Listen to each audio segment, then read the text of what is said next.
Good morning, afternoon, evening, everybody. Hello. 3 days in a row. Let's go. Hello, Twitch. Hello, YouTube. How are we all doing today? Actually, just give me a moment because I forgot I need a little bit of caffeine. I'll be right back.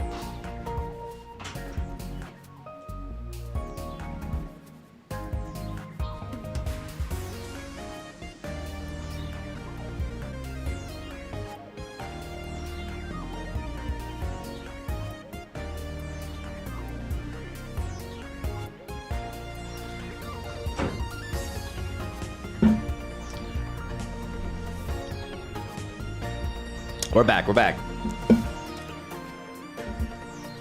Hello, Radmer. Butt Shaper! Who I actually all of a sudden like again. Because he gave me $100 yesterday. Hello, Butt Shaper. Hello, Missigno. Hello, Hedwig. Salty Crab. Math. Nice to see you, Math. Piggy Key. Moon, Indiana Jones, Sleeping Troubles, JP Old Gaming. My boy Kyle is back, who gave us the deck that we're gonna be playing with today, actually. And we got Kobe Bryan. It's so nice to see you, man. Friend Day, Andy Boy, Jupiter, Dan V, Hako, Reiner, Tiger Claw, 5114. All right, for everybody who's wondering, we have been going for Masterball, right? I have not played ranked. To be completely honest with you, I haven't played ranked in I think like 4 months. It's been a minute. So when I started, I was in Great Ball 3. We started 2 days ago. This is the 3rd stream, and we're pretty damn close. Over the span of those 2 days, we've gathered a 77.6% win rate.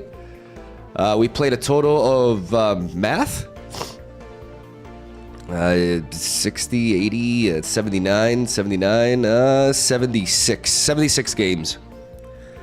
We played a total of 76 games, which is actually quite a bit. And we're doing pretty well so far.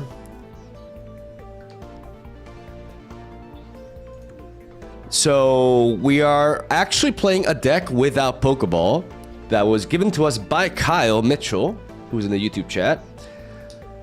And it's been performing really well. My climb has basically been with these 2 decks. Like, I played this, which is an Arceus, Darkrai, Snorlax baby build. Like, we got all the babies with no Pokeball. Double Giovanni, double red. This list is spicy as hell, and it's actually putting in the work. And the climb from like Great Ball 3 to Ultra Ball 2 was done with Flareon. We played Flareon with Jolteon. And also a pretty spicy list as well. That worked really well too.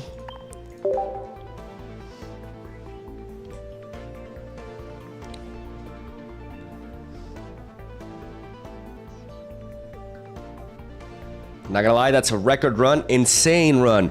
Yeah, I'm honestly pretty happy with it. Like,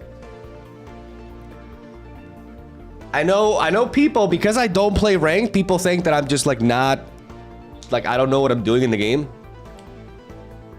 But ranked is really like a grind more than anything. Like I've always said that. I like having fun playing Pokemon Pocket. I like playing all sorts of different decks. Like I don't like spamming the top tier meta decks again and again.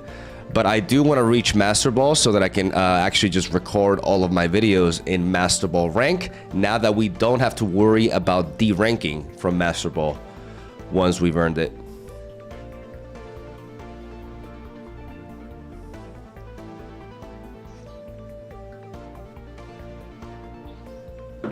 Ugh.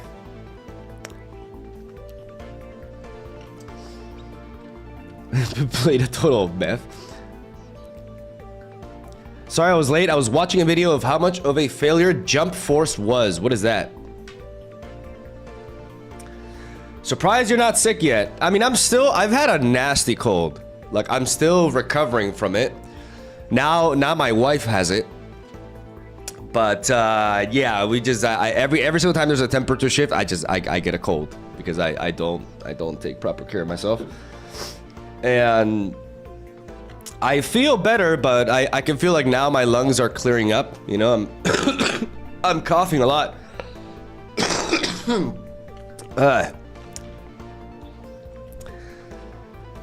But you know, believe it or not, I am actually feeling better. ¿Puedes volver a bajar a Ultra Ball una vez hayas subido a Master? Ya no me acuerdo, hace mucho que no juego Rank también. Lo cambiaron. Lo cambiaron en el mes de julio, creo. O agosto, uno de los dos. Implementaron el cambio de que ya no puedes bajar.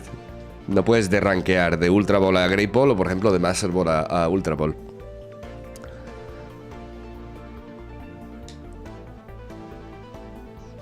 True sickness is over, but you still have the cough. I know that shit too. Yeah, I mean, it's normal.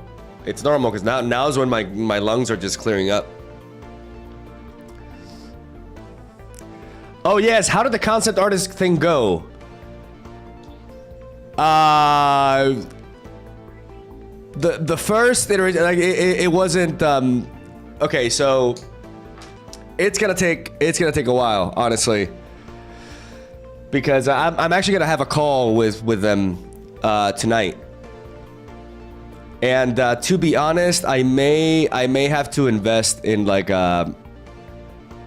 you know, I've been looking through ArtStation as well. Like I'm taking this very seriously, and there's like really great stuff in ArtStation. I've made a profile there, and I've actually you know, I'm looking into stuff because, you know, this is like a very important commission because it's what's gonna, like, the whole story takes place in the city, at least like the first big part of the story. So I have to, like, it has to be done right. We want to know more about your manga. Spill it. You know what? Fuck it.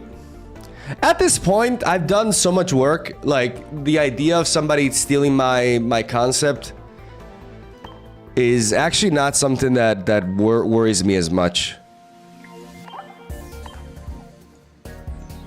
So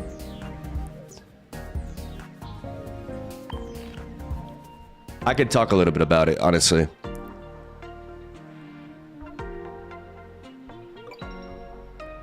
Yeah, I thought as much. Vision is important. I cannot compromise, like 1 inch. Absolutely.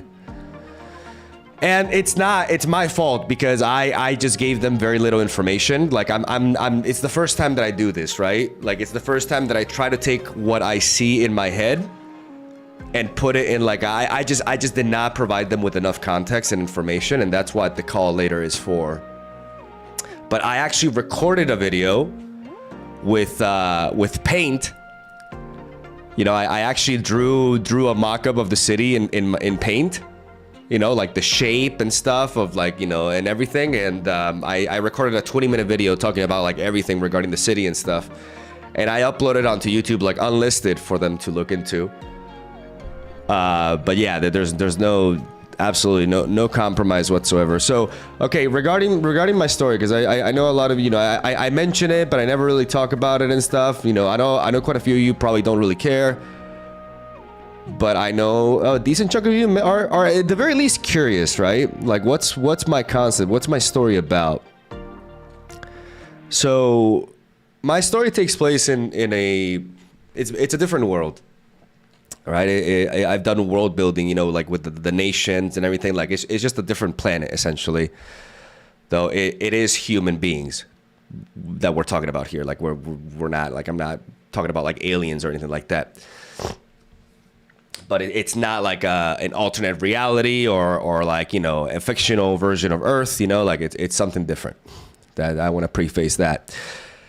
In this world, 0.1% of the population of human beings are born basically different. They are they're referred to as scions, right? That they have. So it's like my magic system or the superpower thing. Like, I have a logical explanation for it, essentially. Like, not okay. No, I'm not phrasing myself properly. They all, you know, instead of like, I don't have a concept of just like, oh, there are people who do magic or this and that. Like, there's supposed to be like a biological explanation for this. So 0.1% of the population are human beings that are referred to as scions. They have a membrane that envelops them that is known as the nexus, that is invisible unless it is put under stress, in which it becomes visible as a bright light, essentially. So think of like psychic barriers from Mob Psycho, for example, stuff like that. This nexus creates a plasma, a blue light plasma that is referred to as the psi. That's why they're called scions. This plasma is, it's like a blue light, you know, plasma that can take all kinds of different shape that the scion himself can manipulate with their mind, essentially, is capable of all kinds of different things. And depending on what it's capable of, the scions are classified. There's 7 different classes. So for example, I'm not going to dive super deep into it, but for example, there's one class that's called catalyst, in which the psi, the plasma, has affinity for a specific element or pre-existing ongoing chemical reaction. And when it comes to contact with the element that it has affinity for, a chemical reaction occurs in which the psi acts as a reactant and a catalyst. An example of one is one, like, imagine one that you light up a fire, right? You have a lighter and there's a fire. And then the psi comes into contact with the fire and the psi burns.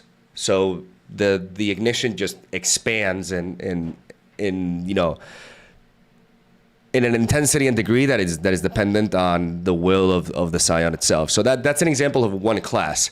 Like, there's a bunch of different scions, and they all have like, they all fit into one of the 7 classes, essentially, is what I'm trying to say here.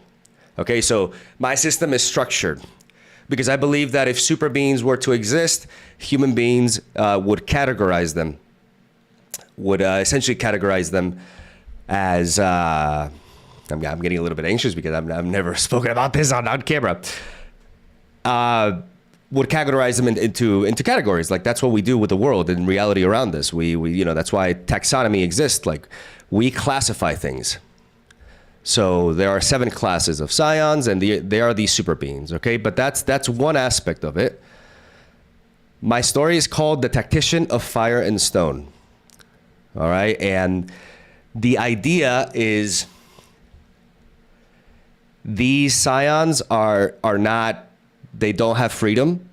Like, they must submit to the state and serve their lives to it. And they also live separate from society because, you know, people are afraid of them, right? They're capable of all sorts of crazy things. So there's a lot of discrimination going on. There's a lot of prejudice, but it is also grounded in the fact that these people can just like rip you apart as just by thinking about it with, you know, what they're capable of. So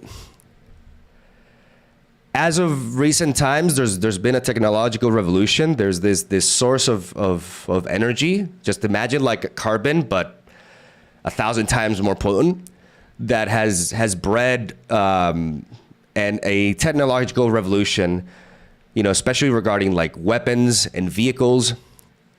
And this has led for the first time in history for a specific elite aspect of the military, of these elite level soldiers that go through this special training to actually fight alongside scions.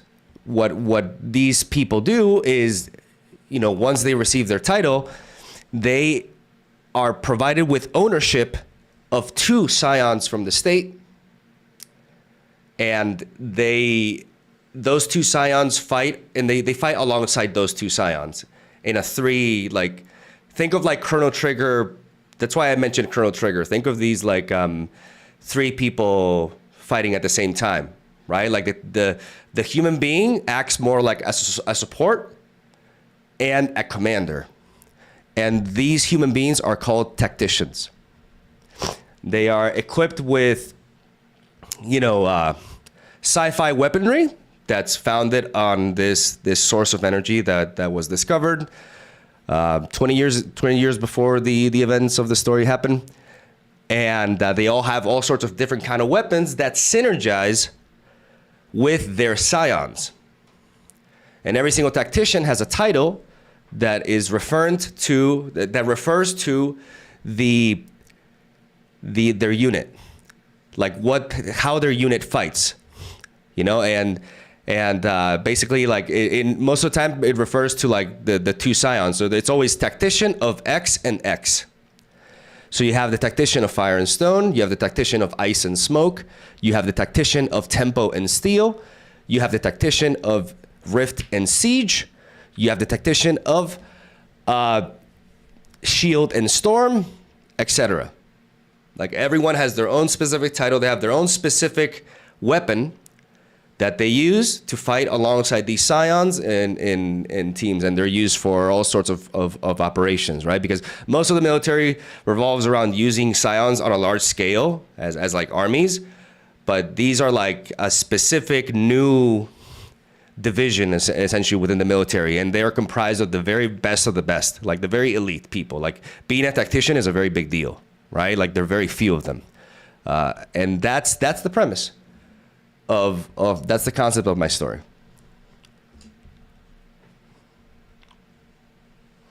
Sounds cool, huh?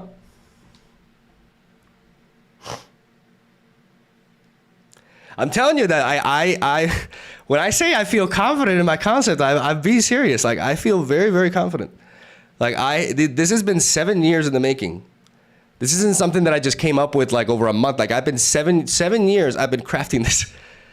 And I've used a lot of my knowledge of like, strategic gaming and stuff into it as well. Card games, auto battlers, stuff like that. Like my love for Japanese RPGs,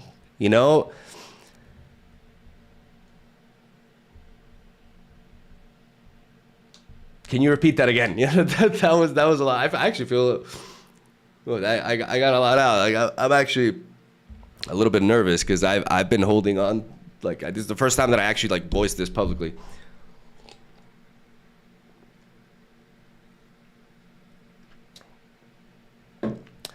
That's a cool concept from manga, but damn, I would love to play a game with that as well. That's what the people I shared this with, that's what they told me. The idea is I want to make a franchise. Like I want to create a story that games and card games and stuff can be made out of it as well. Like it's the ambition. It's my dream. Like this is the culmination of my life essentially is this.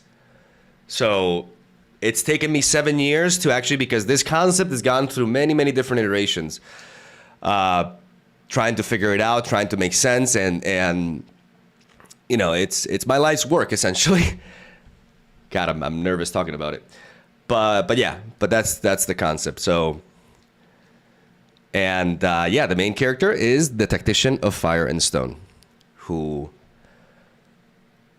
her weapon is a crossbow, amongst other things, and one of the scions in her unit is a catalyst who has affinity for combustion. So as long as there's a flame, her psi can, go into it, and she can, and all kinds of like cool fire attacks stem from that. And when I say I was inspired by Chrono Trigger is because every tactician unit is comprised of 2 scions and 1 tactician, so 3 fighters. There's a lot of like specific commands for attacks as if they were Pokemon. But there's also dual combo attacks, like in Chrono Trigger, and triple attacks. So a tactician, recruits scions that can work well together and synergize together and potentially combo together. So that's the idea.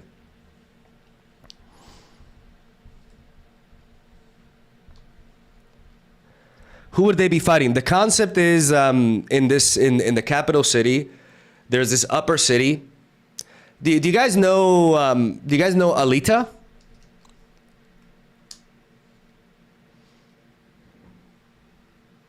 The Scions, yeah, the Scions, it's spelled like this, by the way. The Scions, yes, they are feared. They live separate from society. First of all, they don't have rights.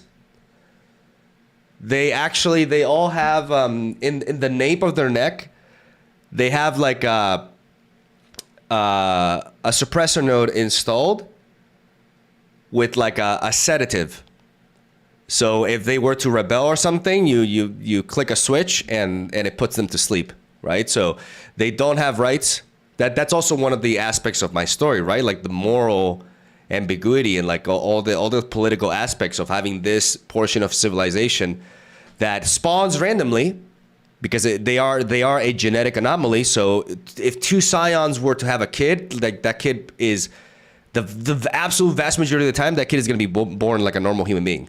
Like you cannot, they don't carry over their mutation, you know, like we're talking about 0.1% of the population, right? So it's a genetic anomaly.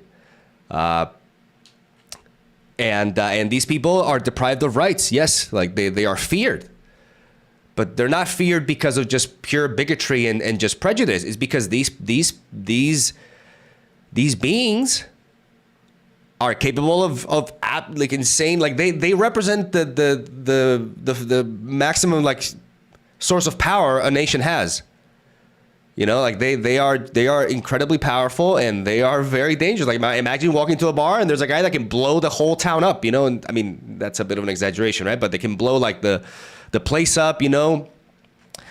Like it's and the nexus that they have, like the membrane that I told you that envelops them, protects them from like gunshots and stuff. So you can't just like shoot them in the head, for example. Like that'll just leave a dent in the nexus. So like not only are they very dangerous, they're extremely physically resilient. So of course people are terrified of them. Yeah, and there's religious elements as well to like, you know, a lot of people see them as spawns of the devil in a way, right? Like so yeah, there's a lot of stuff in that regard. Of course. It's a big aspect of it. Like mutants and X-Men. Yes, that was an inspiration, of course. Exactly. That's the easiest comparison, yeah. I would be cautious not to share too much. AI can replicate your concept before you publish your work. Just my 2 cents. Yeah, I mean, like I said, I'm already like very deep in. And you know, I feel like you know, the kind of story that I'm going to tell and everything is like I'm going to set up, my plan is I'm going to set up a Kickstarter campaign to fund this. But if I want it to be funded, like I need to tell people what the story is about, you know, like I need to tell them like why, like what they would be getting into.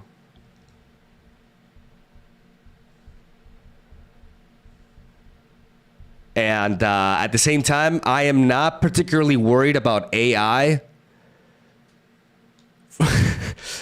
writing like something like that, you know, and it being any good, to be honest.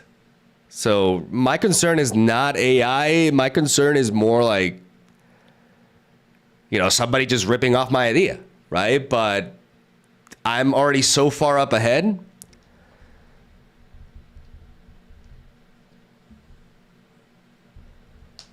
And I need to start talking about it. Like I need to start sharing it and letting people know what it is about. So what I'm doing right now is I'm trying to commission an environmental artist that can allow me to, you know, that can just create the city where this takes place. Because I build, like, this is a different world, right?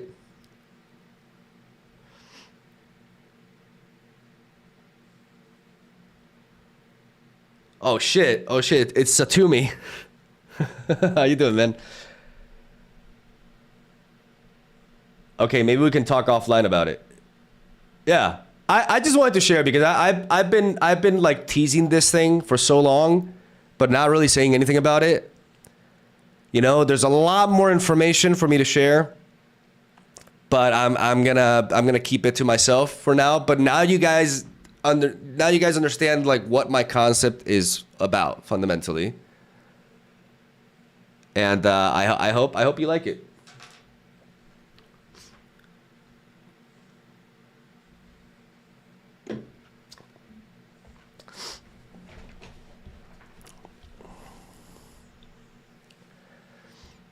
So basically, there are a bunch of JoJos. I actually haven't watched JoJo, so I don't get that reference.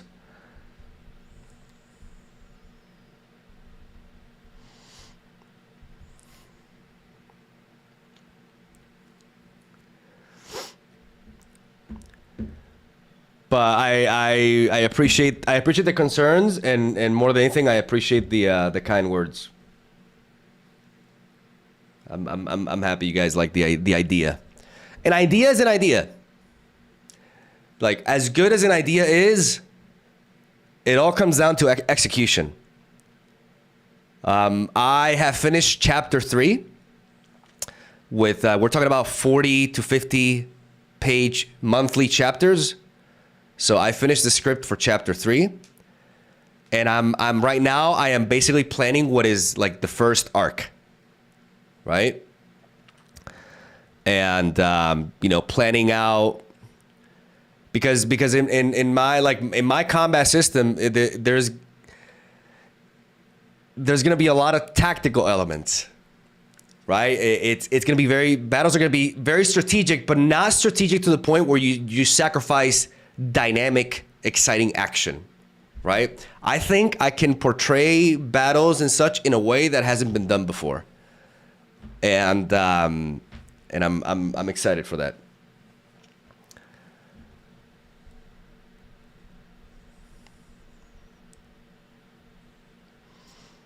That's, believe it or not, that's the area where I'm most confident in.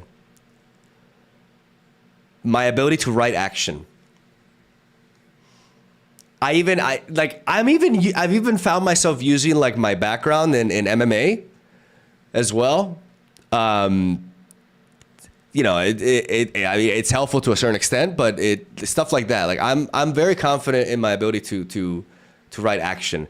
What I need to, you know, what I'm less confident in, and I need to like really work on is obviously like my dialogue, the characters.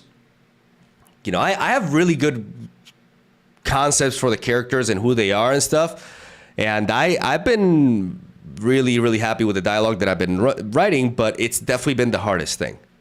I'm also a perfectionist, and sometimes too much of a perfectionist. Like I just rewrite like everything again and again and again and again. And sometimes I overdo it, you know, but I've also been managing my pacing really well, you know, structuring things. You know, I understand that every story of this nature, like the first chapter or the first episode, has to be one that makes an impact, right? Like that draws your attention. Like no matter the story, if you think about it, all the stories that you know, all these animes that you watch, they all have a big bang of an opening, right? Attack on Titan, like literally a Titan just kicks through the walls of the city and they get flooded and like they all like die and shit. Frieren, even though Frieren is a slower story, the first episode features the main hero growing old and dying. That's a big bang moment. Soul Leveling, the main character gets murdered in an altar and wakes up as if nothing happened. What the fuck, right? And on and on and on and on, right? I also suspect this is why Full Metal Alchemist Brotherhood included a first episode that's not featured in the manga. That had like very dynamic, like a very, very eventful thing happening in the main city. You know, like this fight with like this alchemist. It was like the ice alchemist, I think. I think that was actually put in there for that reason, for example. So every every story has like a big one. So I've taken that approach. I made sure that my chapter 1 is not just like, you know, slow and dialogue driven and stuff. So my chapter 1 is a big bang. And then my chapter 2 and 3 is all about, is dialogue driven and character introduction, and essentially introducing like what's going on and you know, what is happening and like the key characters and all that stuff. And then in chapter 4 is when like the action begins. So that's the structure that I'm following so far.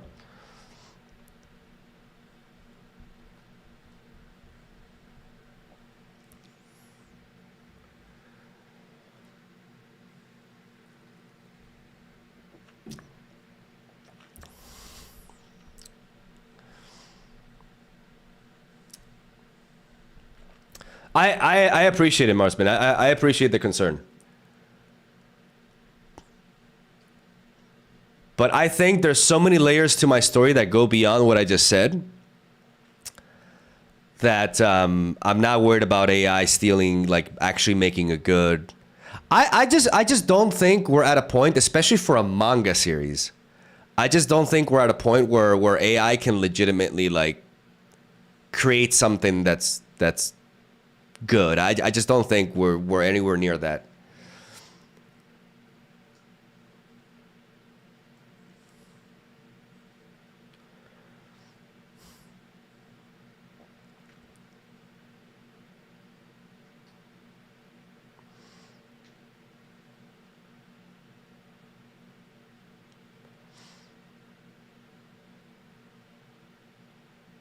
Let me put everything you said in the AI prompt, by the way.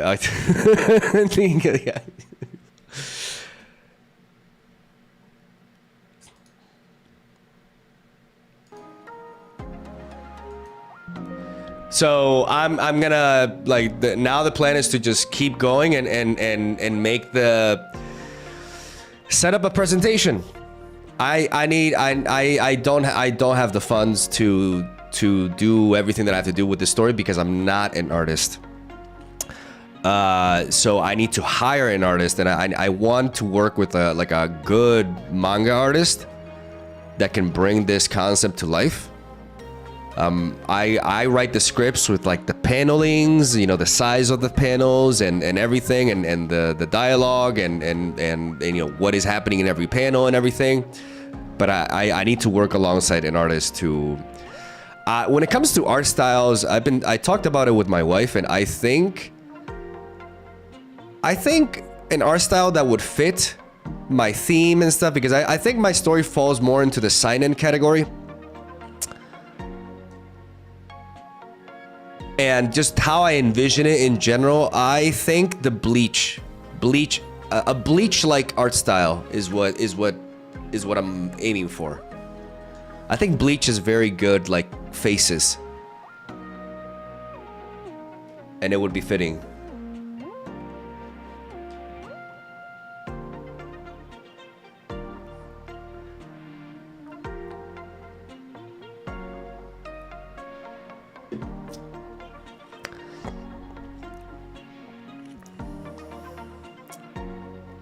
Now, the thing is, I'm not sure. I'm still like, you know, first I'm figuring out the environmental art, right? But I'm not sure how I'm gonna find the artist and how I'm gonna find like an actual good artist that's also like committed and will work on this with me. Like I don't know for certain like what route to take in that regard. Because like most like writer artist collaborations that you see like in Shonen Jump and in just Japanese manga in general, like the artist and the writer come together through an editor who, like, I've investigated this, like an editor like actually finds an appropriate artist for the writer and he puts them together. So my idea is to set up a Kickstarter, publish a few chapters, and then have the story be picked up by an editorial. I think that's the smart way to approach it. There have been stories that have taken this approach and have become successful, like One Punch Man and Solo Leveling, for example, amongst quite a few others.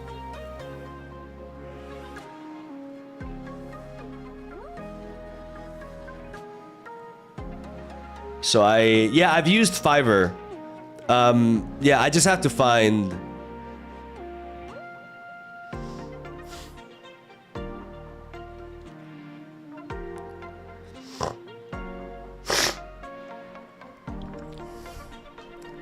What's it called? What is what called?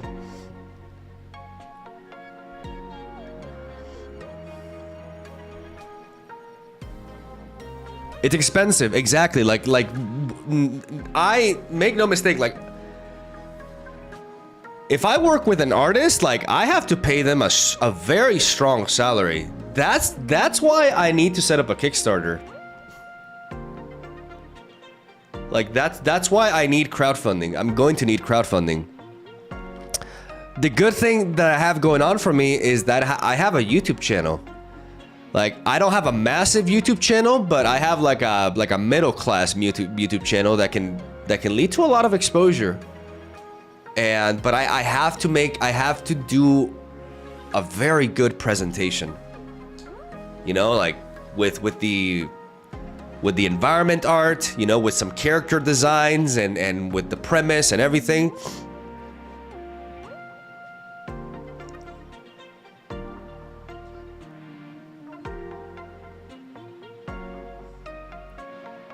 Oh, the name for the manga, yes. The name for the manga is The Tactician of Fire and Stone.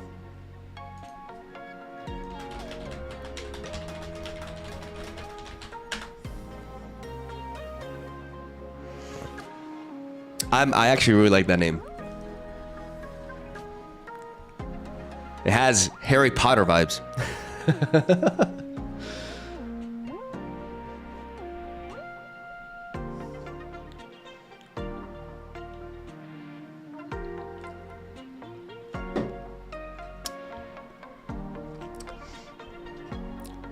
Give us some big boobas art to attract Gunnar funding. I'll take that into account, Butt Shaper.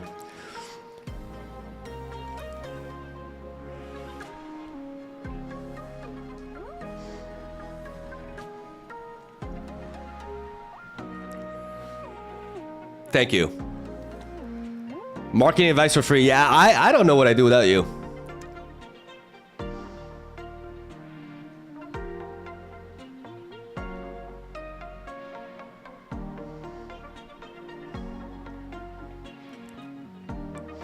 I'm not looking to go, you know, I'm definitely not looking to go with like these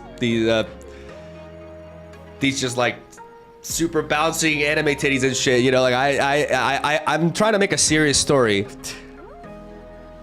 But I'm also like, you don't have to worry about me just like making characters ugly and stuff as well. Like you know,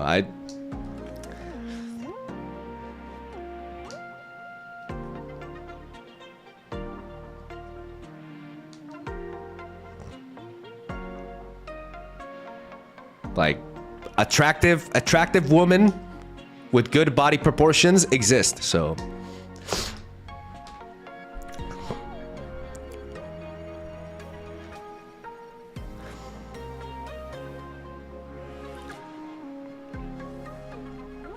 Orihime. Bro, that girl, like, her chest grows every season dramatically. Holy. And I'm not complaining, but you know.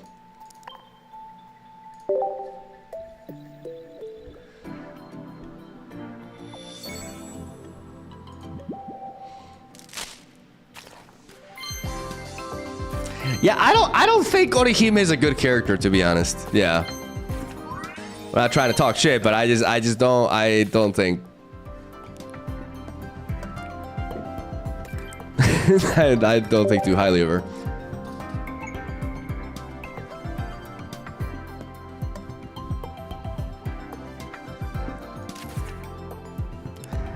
Does it have the woke element in the story? Please say no.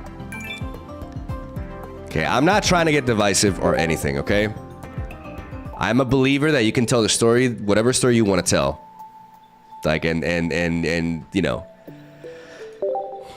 and you, as an artist, you should do you. All right. But if you're asking me if I'm trying to, like, you know, push an agenda with my story, or trying to, like, I'm building a world. And the story takes priority over sending message. I'm a storyteller. I'm not a preacher. I'm gonna leave it at that. Okay. I'm gonna drop it there. I know this is, especially in America, like, this is a very sensitive subject.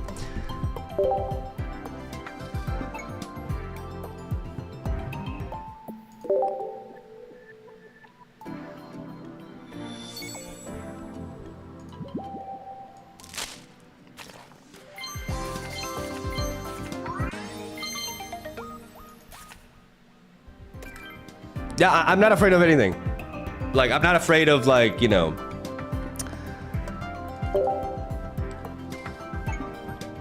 my world is, you know,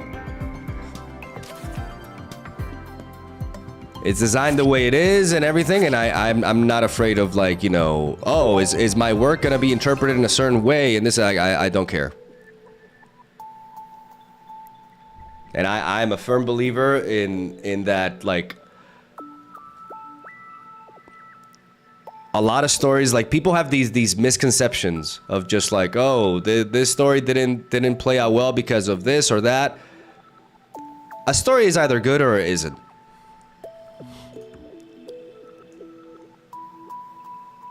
That's how I see it.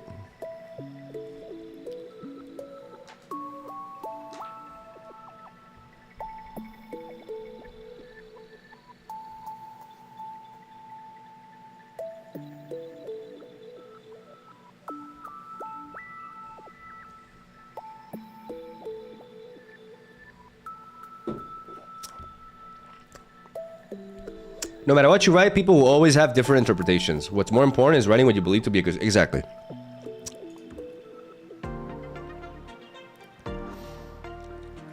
And that's it. I'm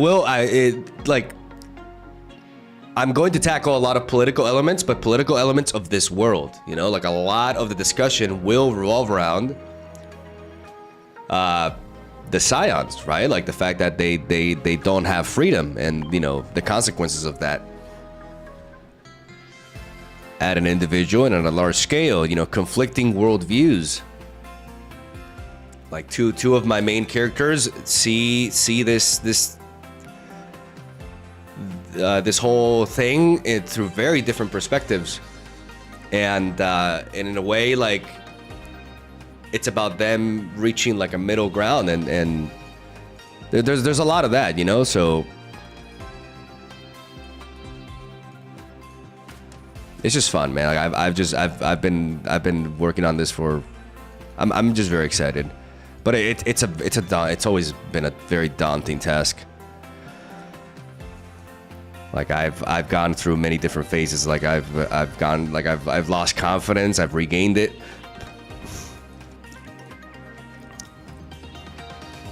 And now all that matters is execution. And I'm gonna do everything within my power to deliver in that sense. Because I'm gonna die one day anyways. So why not go all in?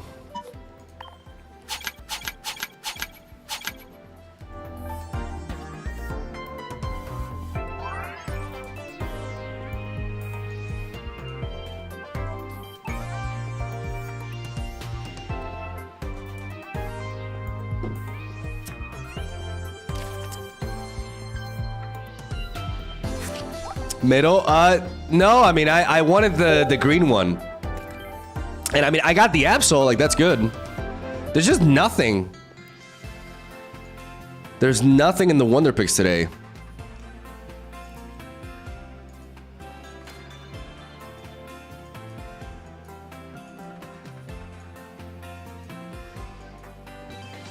But I'm happy I finally like shared a little bit. Because it's never been an issue with like, you know, confidence, because I'm actually confident in the concept itself. It's just been about like, you know, how much do I share, you know, and even then, like, you know, I probably, maybe I said too much. I don't think I did though.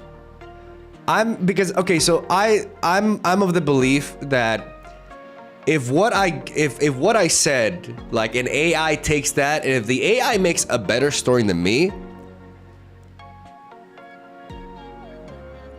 that's on me. You know what I'm saying? Like, that means I'm just not good enough.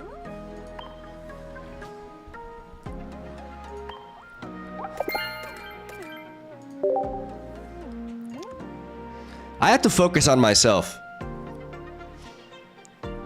and not worry about, you know, so much about, oh,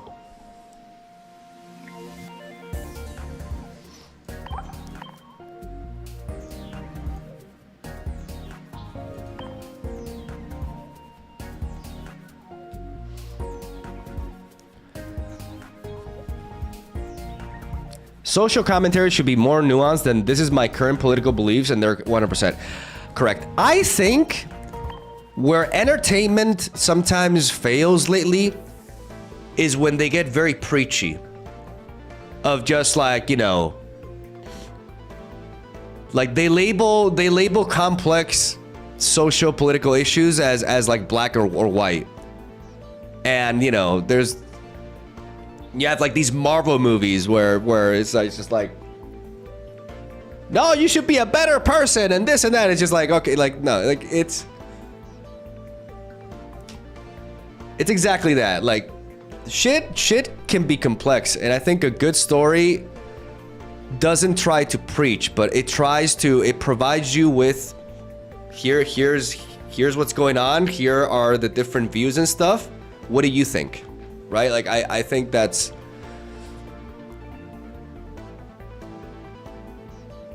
You know what I mean? That's what I mean by not preaching.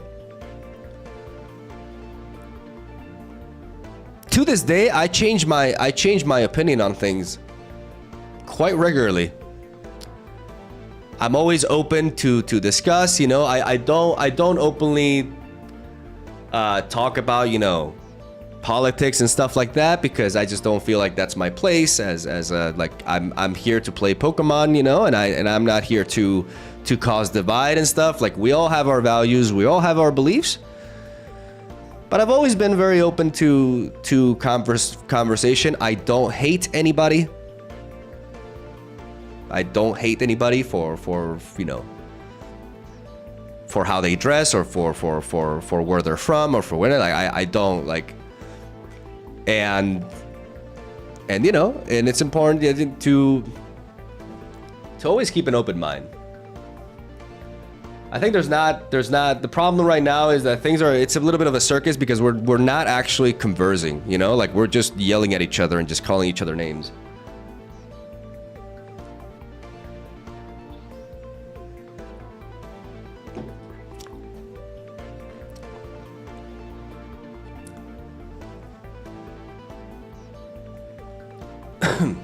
And that's it.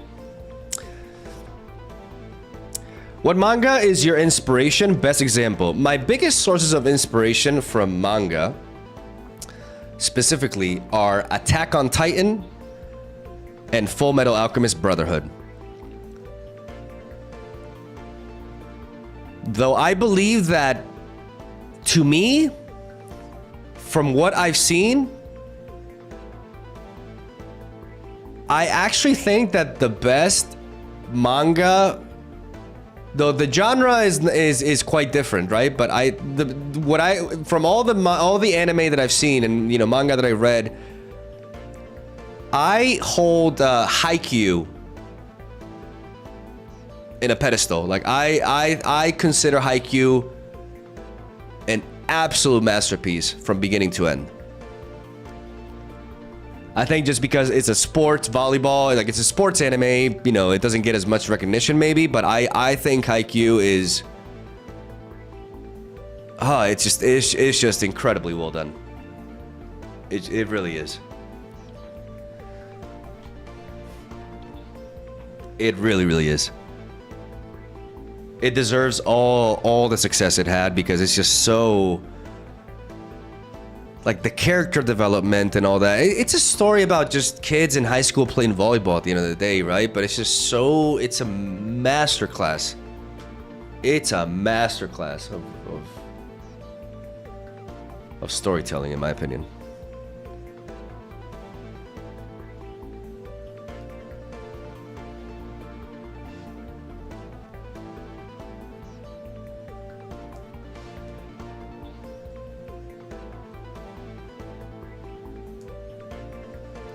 Haikyuu is amazing, but Hunter x Hunter is still my top one.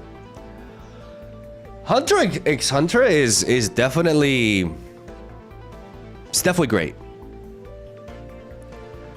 My criticisms of it are more subjective.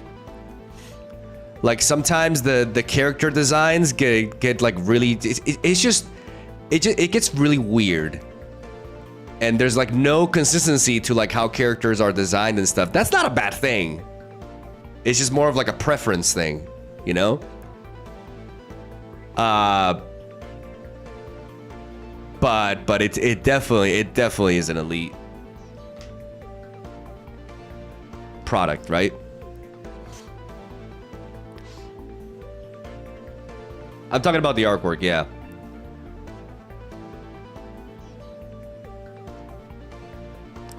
I find the Nen system quite interesting. I've also learned a lot from Hunter x Hunter. Like the other day I was watching the fight scene between Crollo and the two assassins, like Killua's granddad and his dad. And I watched it and I was like, holy crap, like there's a lot more going on here than I initially interpreted, you know? Like this fight is actually really smart. and I didn't like notice so much at first, you know what I mean? Like it's one of those things like when you rewatch it, you appreciate it more. I'm not crazy about Gon as a main character, to be honest. But there's definitely like a lot to, yeah, like it's good.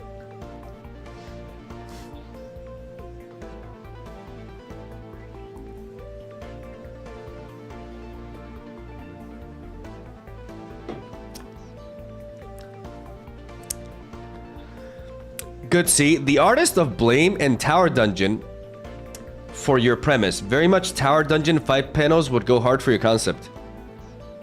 The artist of Blame and Tower Dungeon. Blame.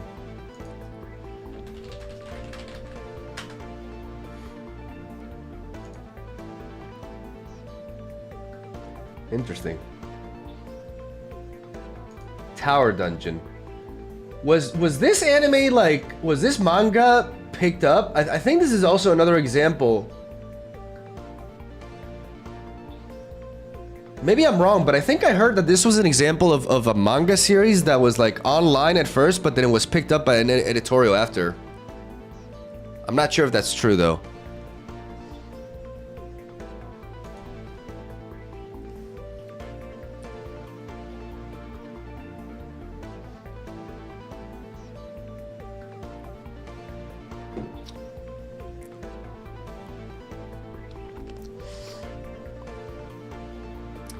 What's the reason you decided to go the manga route? That's a good question. In Japan, it works because the author of the story is almost always the artist behind it. But if you have to pay someone else to do your work, it becomes a much harder thing to bring to life. Wouldn't a book series be more advantageous medium for you? That's a great question. Because I love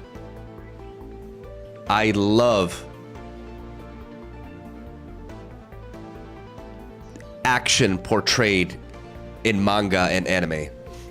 I believe the medium has no limits. There is no limits to the kind of story you can portray in that medium.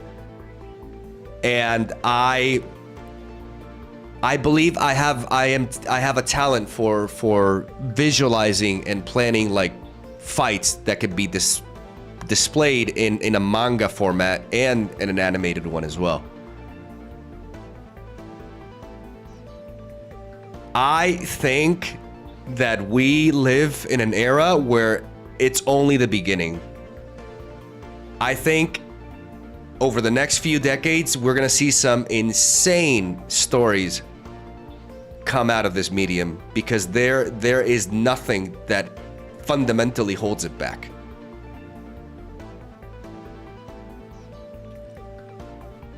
That's why sometimes I do get a little bit upset when we see the same trope stories repeated again and again.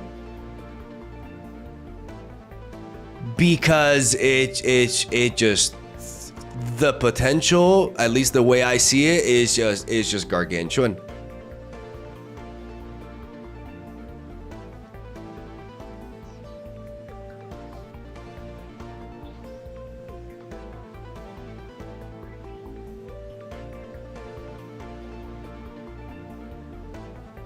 I also believe that I have a lot more potential writing a manga because I'm better. Like the scripts that I've written, like I'm really confident in my ability to write visual storytelling. Because when you write a manga, you don't just write like dialogue. You have to also tell the story, like let the conversation flow with a bunch of panels where no word is spoken, right? Reactions, you know, the pacing of the scene, the different angles at which you're seeing the character from. Like, I actually think I'm good at that. Writing a book is more about being able to express your thoughts and explain the visual through words purely. And I don't think I'm very good at that actually.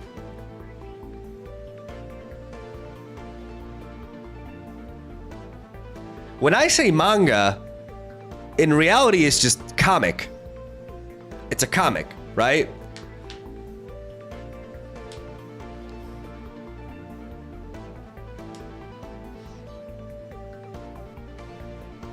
So the book and a comic are just very different. Very, very different.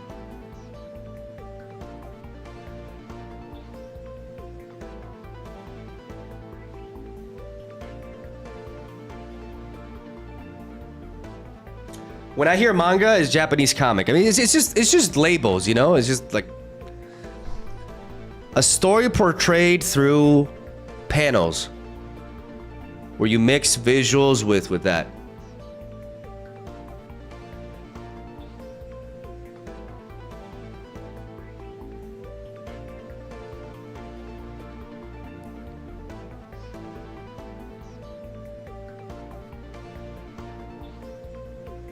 That's not entirely correct. What is it, like the panels and like the story towards who? What do you mean?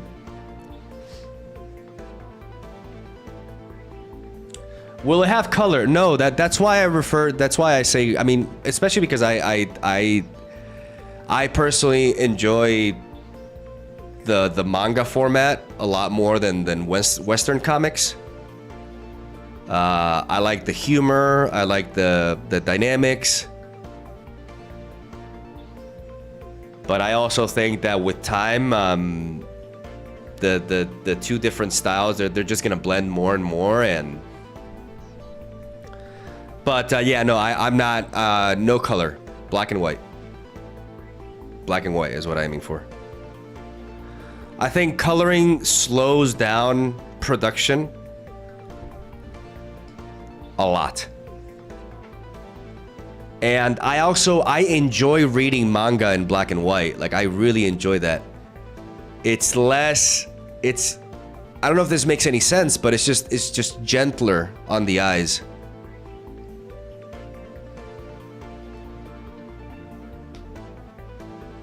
Every manga is a comic, but not every comic is a manga. It's mainly that mangas are made in Japan. That's it. I never said that every comic is a manga. I mean, and for me, the aside from that, for me, the biggest distinction that I can think of is that manga comics are don't have coloring.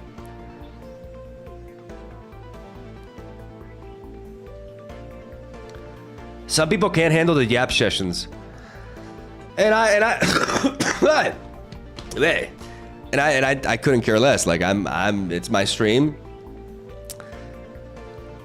and I've been playing a lot.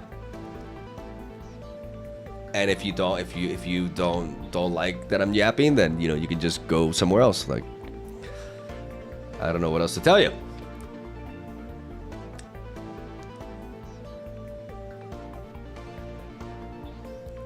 I also make webtoon comics without color. It's nicer because the panels are larger. I was smiling because I was seeing the yapping emotes.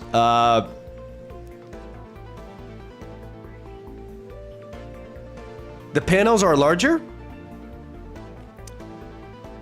So, I'm not extremely familiar with the if like the webtoon comics have like a specific format. What I do know is that I personally don't enjoy the manhwa format.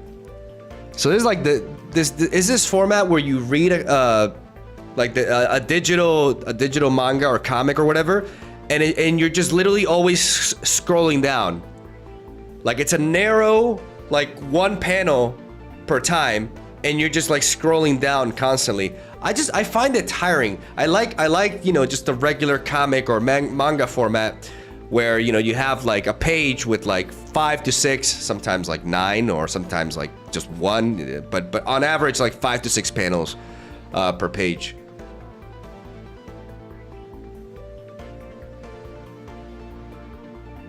I don't enjoy it. I've tried it and I don't know why, but I find it tedious. I can see that format is made for people to read it on their phones. I understand that. But I just don't like it.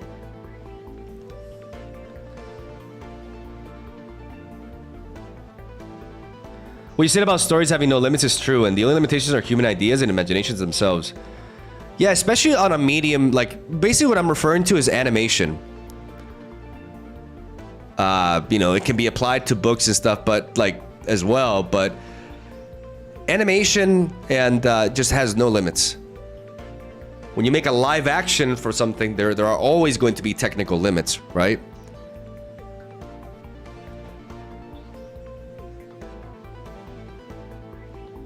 I really hope your manga is anthology short stories format. Focus on more world building instead of a huge storyline. I'm not sure I understand what you're saying here.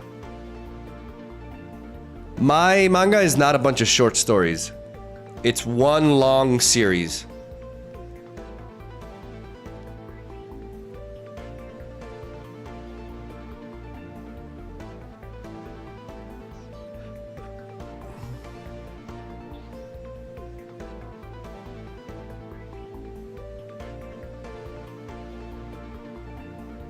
Do you mind showing the deck list? Yes.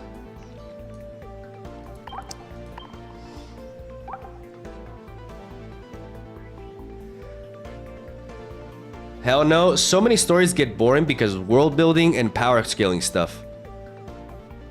I can understand like power scaling, but what do you mean by world building? They get boring because of world building?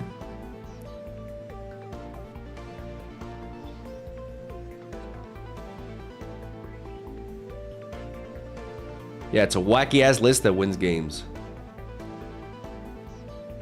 Show season ranked record, please. Yes.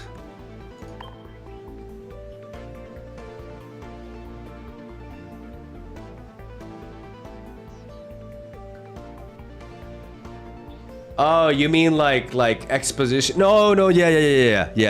That's something that I have to be careful, like not turning a chapter into like a Wikipedia page. Yeah, I know what you mean. Not just like, oh, this and this and this. No, like world build, like what I believe to be like the real way to do world building is you're going to be making a lot more than what you're going to be ultimately showing at the end of the day. And the information that you expose throughout the story has to be done in a natural way. That's what I'm doing. Like, if there's a certain element of the world that comes into play, like the characters are talking about it as a part of like a natural conversation, because whatever that thing is something that they're experiencing. And, you know, like it's yeah, I understand what you mean. Show, don't tell. Exactly. Yes. No, that is, yo, oh yeah.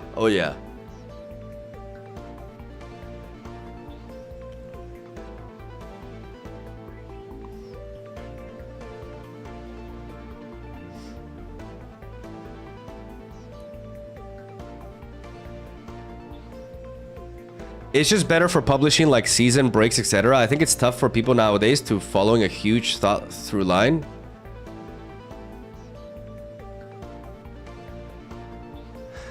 I mean, like I said, this is like the ultimate project that I'm working towards, and no, I am looking for like it's not a short story. Like, I can understand people, but I think if a story is good, people can attach to it. Too many story writers obsess over world building and lose sight of character development or themes. I can see that too. And I'm a believer that at the end of the day, the most important aspect of a story is the characters. If people don't care about your characters, then you're kind of fucked.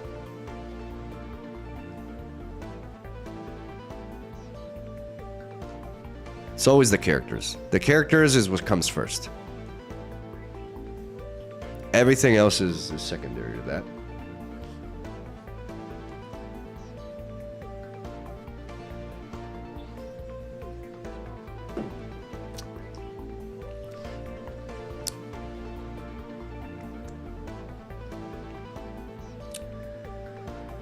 Top mangas today have great world building, like One Piece, Hunter x Hunter, and Naruto. I've heard great things about One Piece, like about its world building. Like I said in the other stream, I just can't get into One Piece myself. Not because I wouldn't dare to say that it's bad, because it is what, like the most successful manga series of all time, literally. It's just not for me. It's just not for me. Just the style, like the goofiness and stuff. Like, you know, most, like, so many people love it. It just doesn't resonate with me. It's just a preference thing.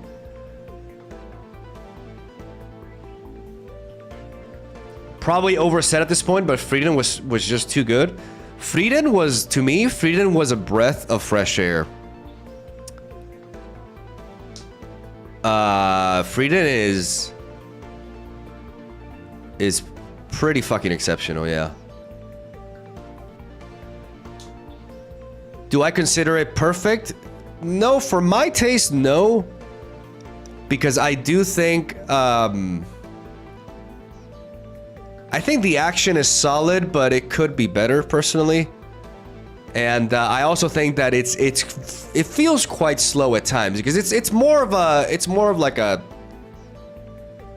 more mature story at the end of the day, and it's more about like character interactions, and you know, it's basically a story about a character who realizes she fell in love with somebody after they died. Right? Like that's basically the foundation of the story. And that, you know, the way this character like realizes slowly over time, and you know, and I think the story is basically heading to a point where this is kind of speculation, but I think it's also like the transition to like humankind like really taking over. You know, like I think Frieden is gonna be like an element that just like she passes the torch towards humanity. Like I think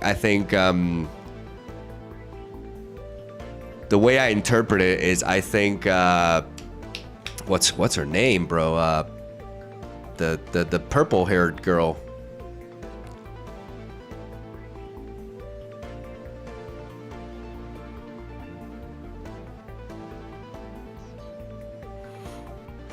Fern. I think Fern is meant to be like the first like she's gonna be an insane like human mage, right? That will surpass Frieden eventually. And it's kind of like about, you know, like how the era of humanity is going to take over essentially. Like that, I think that's where it's kind of like headed.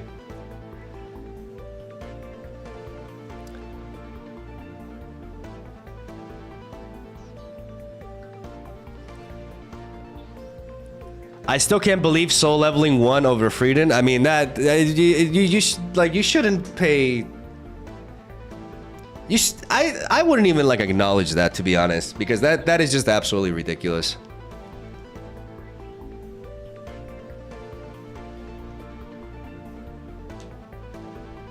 And keep in mind, I'm saying this, I've only watched the anime. I haven't read the manga, so.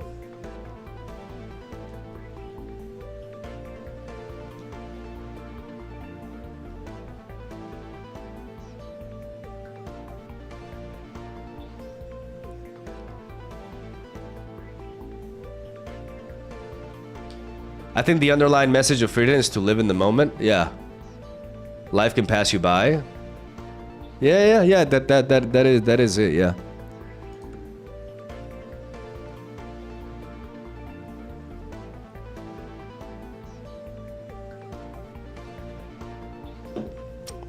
Okay, I'm actually gonna play some games to push for master. Like I love yapping, but I'm starting to feel a little bit conscious about it. It's been over an hour.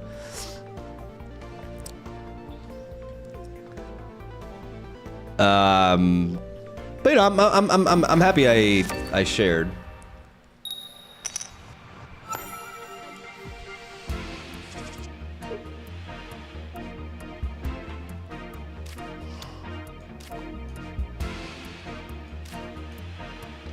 Psychic, okay.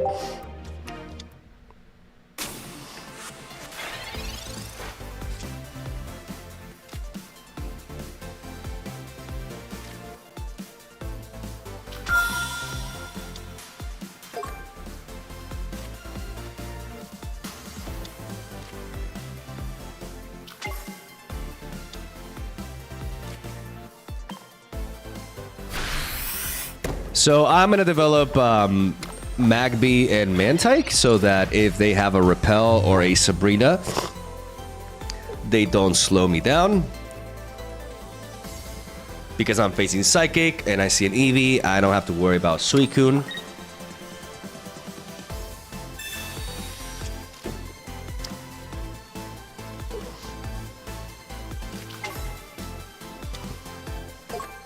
And I feel really good about this matchup.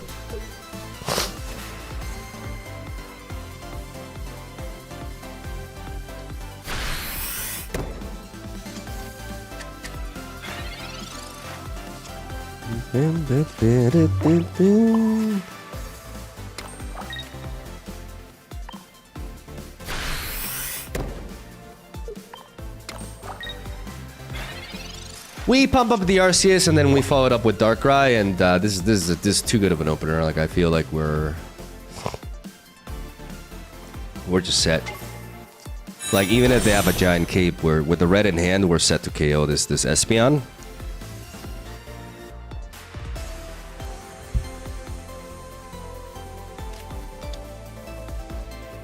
The important question is your manga way better than Frieden? Obviously.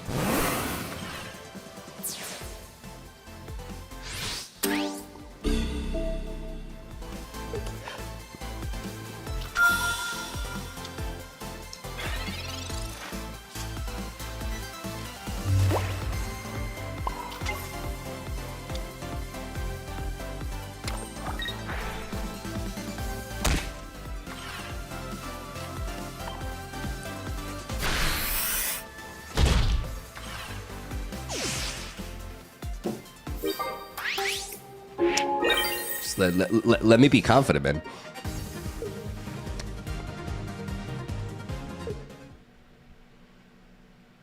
Don't you like Dragon Ball? I love Dragon Ball Z specifically.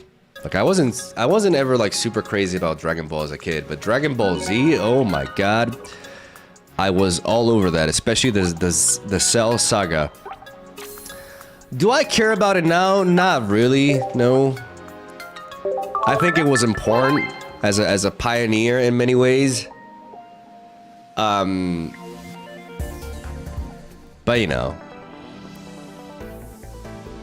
the medium evolved, and I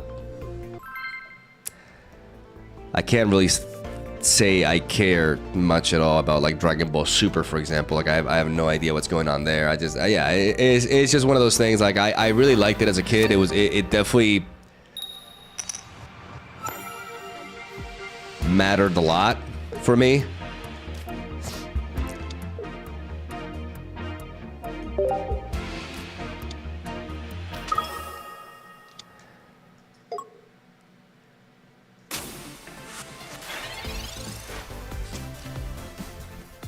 But now, like, you know,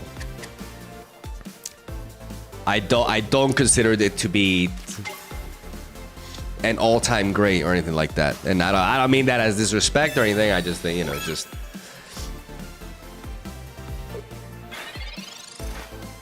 it's just how it be.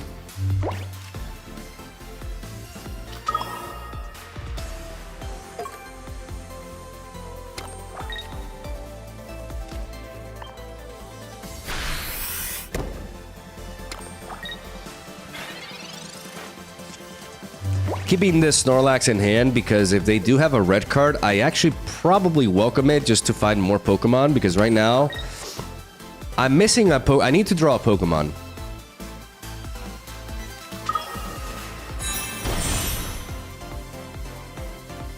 With double Giovanni, I can really get them. Okay. And I have Repel to kill them. Yeah, this is game. This, ladies and gentlemen, is game. With double Giovanni, oh yeah. God, this is perfect.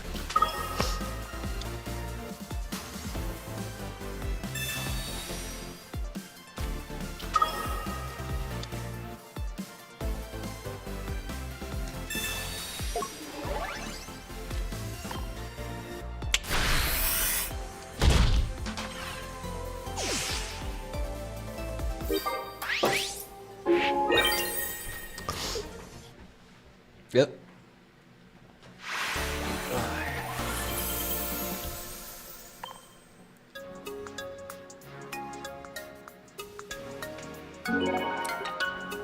What about Demon Slayer?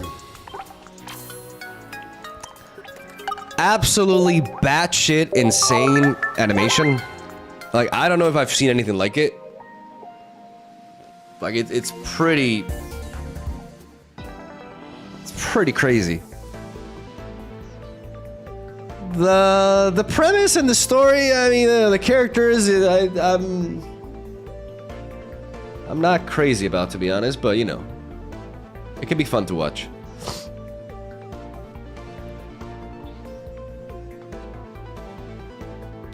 Have you watched Takopi? No. No, I know what you're talking about, but I haven't seen it.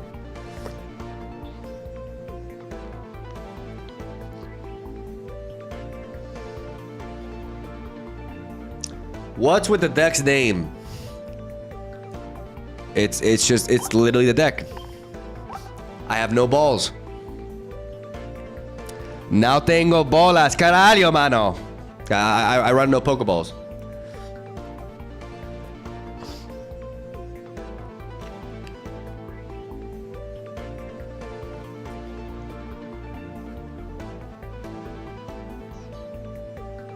Have you watched Made in Abyss? I have. But I actually dropped it.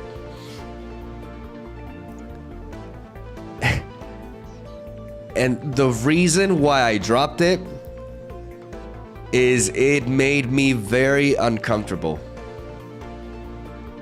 You know, I am the last, like, I'm not a prude, you know, like I'm not like, oh man, but when it comes to like, I'm sorry, man, like that manga is sus as fuck. I'm just gonna say that. It's just very sus.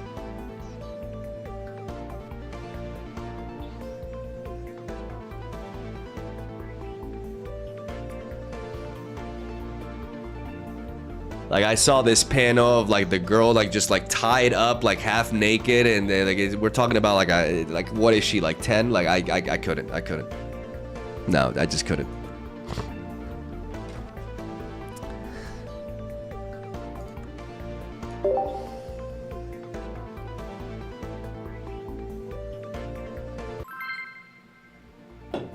Yeah. Yeah, I'm not gonna lie, like it made me uncomfortable.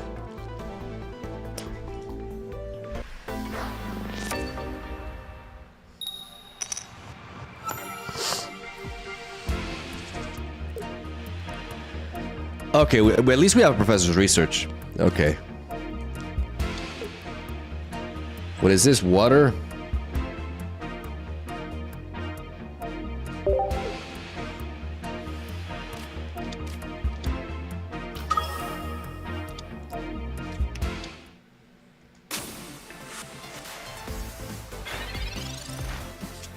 Maybe I should have dropped the Tyrogue. Like, in case they go for like a turn 1 red card.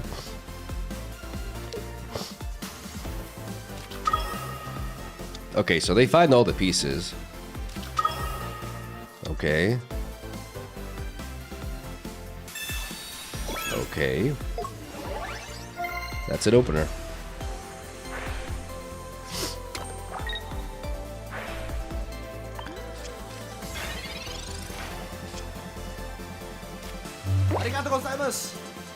Good luck with the manga, Tio. You're kidding me.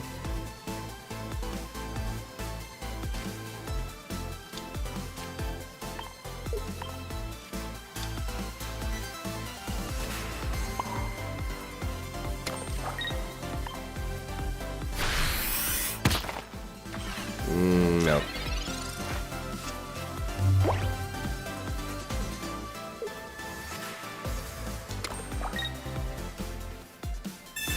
Yikes.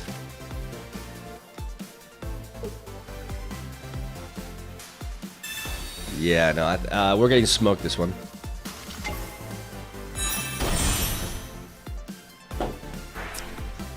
Oh my god, it's fresh lobster?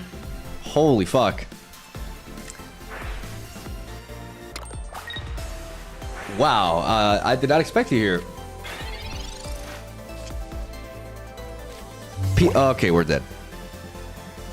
Okay, we're Omega dead. Peter! Dude, how's everything? Like we haven't talked in, oh my goodness, like where are you? Where are you? Are you in Germany? Are you still in Poland?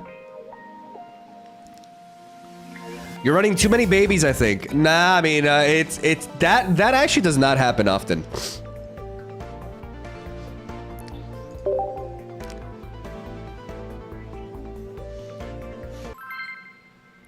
Sometimes you're gonna brick, like it happens. I moved to Berlin in my last 3 months of med school. Were you What were you specializing in? Was it psychology or psychiatry?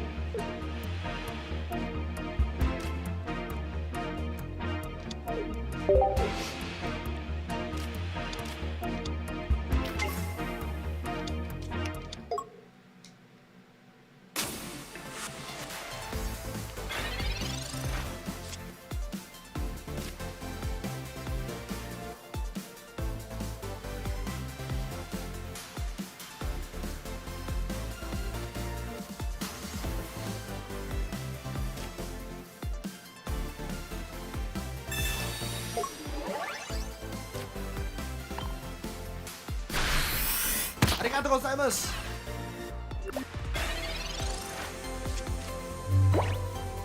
I'm not gonna drop anything yet.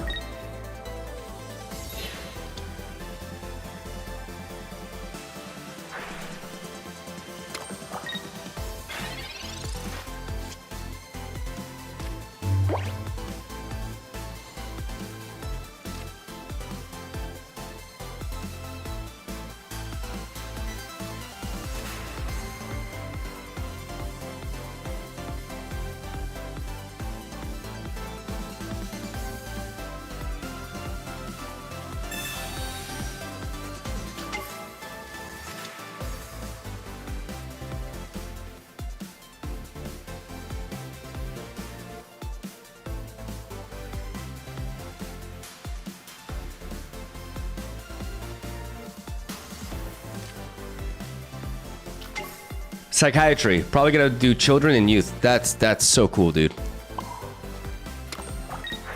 I think I'm gonna give this to just give me a second because I'm very bad at multitasking and this is a tight situation. I'm gonna get rid of Oricorio and beef up the Darkrai, and then I'm gonna punch a hole in this.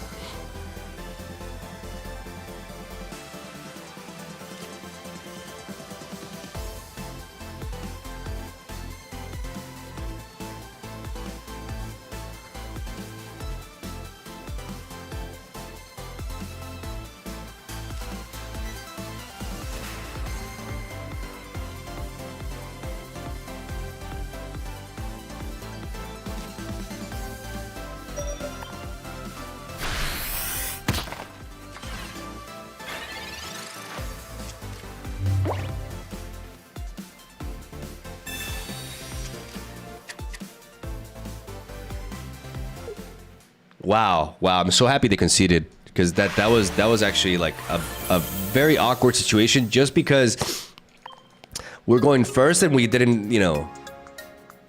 That's huge.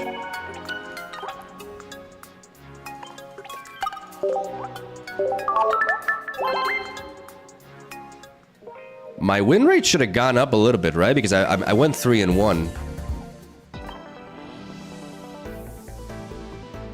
Actually, I think it dropped. El Masterball, thank you for the 5 months. Yeah, fresh. I'm in Madrid. Yeah, we moved to a new house, and just when my country announced that they're gonna charge self-employed people even more, so that's great. And things are going good, man. Like I have this insane project that I've been working on that I just like. Not a day goes by with me like not thinking like what the hell have I gotten myself into. And just playing some Pokemon Pocket. I took a break to focus on working on the project for like about a month. And now we're back in it. Like this is the 3rd stream in a row, and we're gonna get back to like uploading the videos and stuff. And you know, things are good.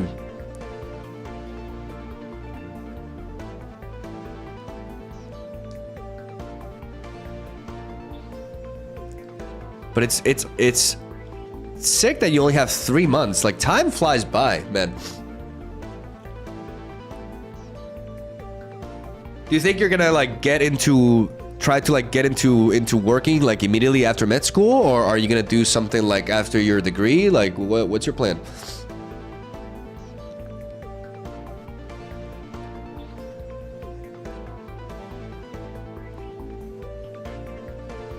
Yeah, I remember you telling me about the project in Warsaw. Oh, I did?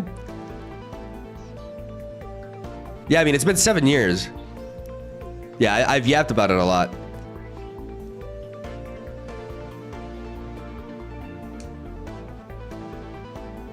Cappy, bro, thank you for the 4 months. Gets tricky when Ori's on the bench and they're able to take to charge. Yeah, like I'm really like I'm honestly really happy that electric deck conceded because yeah, you were really drunk. Fuck. I rarely drink anymore.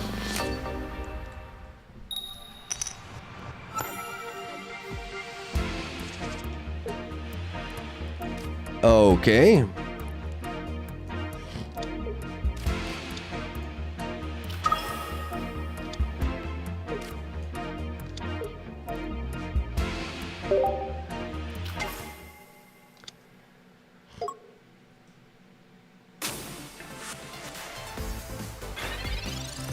I'm dropping the MacB so that I'm not vulnerable to a turn 1 repel. This also makes me not vulnerable to a red card either. I don't want to reveal the Darkrai. I want to surprise them with that. Are you liking this deck over Flareon? I think this deck is kind of stupid when it gets going. Whoa. Oh shit, Palkia.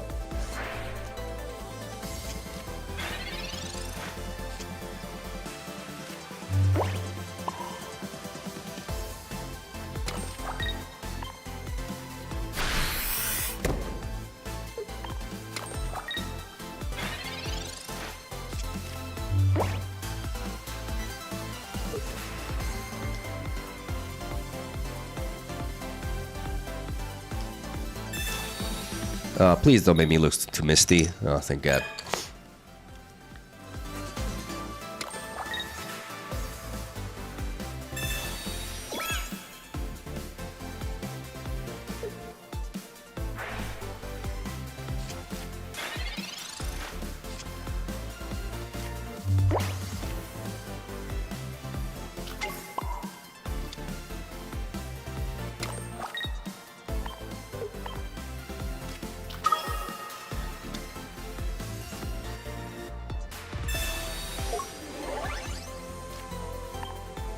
I'm worried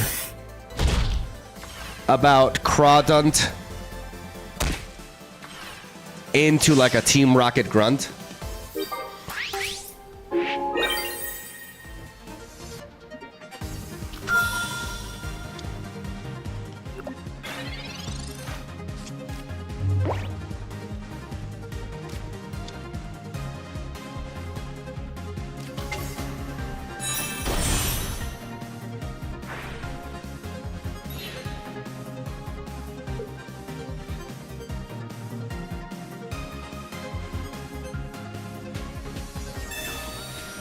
Just don't give him like 2 heads. Yeah, there you go. Okay.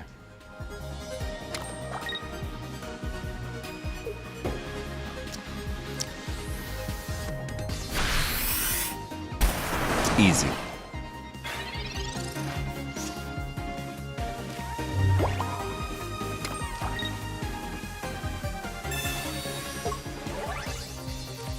Smoked.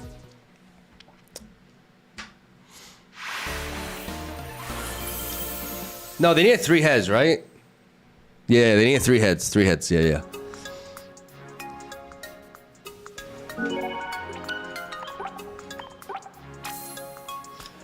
You guys should check out my Crawdon deck. I actually combine it with Guzzlord. With Guzzlord and Will.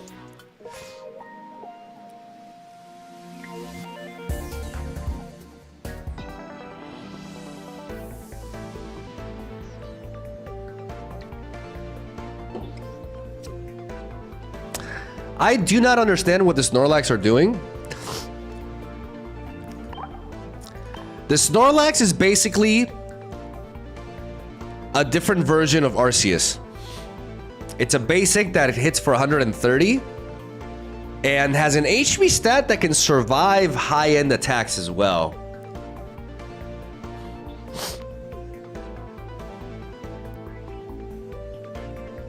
Right, I forgot to mention there's an insane Pokemon fan manga called Festival of Champions. It's very good. Really. Can you make a video about this deck? Yes, yes. That's the plan. The plan is to have uploads return tomorrow.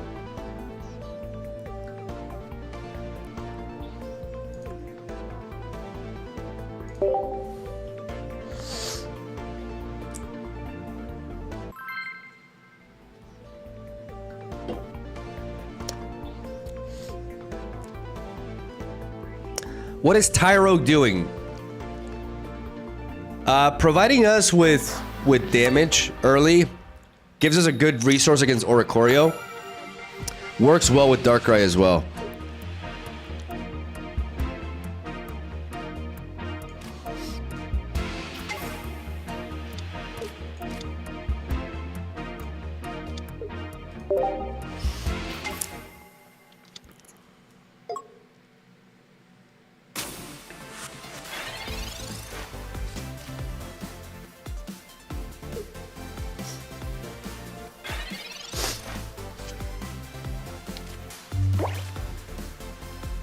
Like, for example, it looks like here it's going to be Snorlax, yes.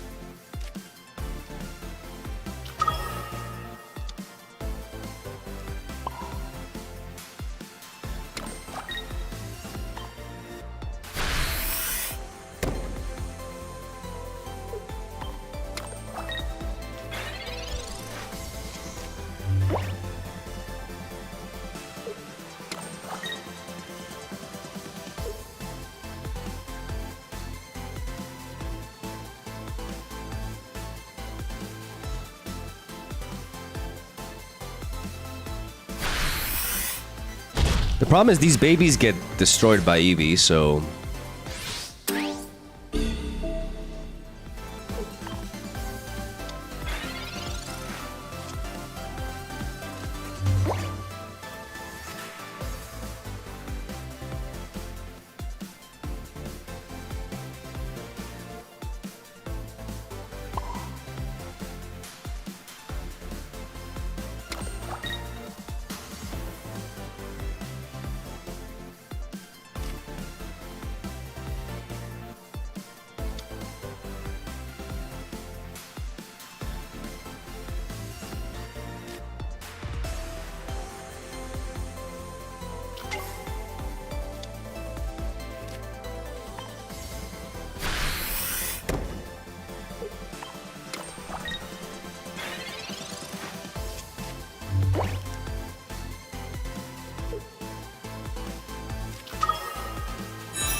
Let's do this.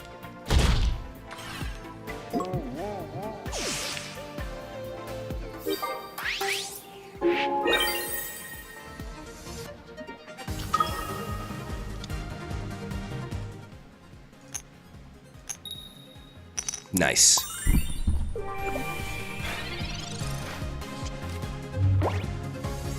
And we should be set to go. Now that Snorlax woke up.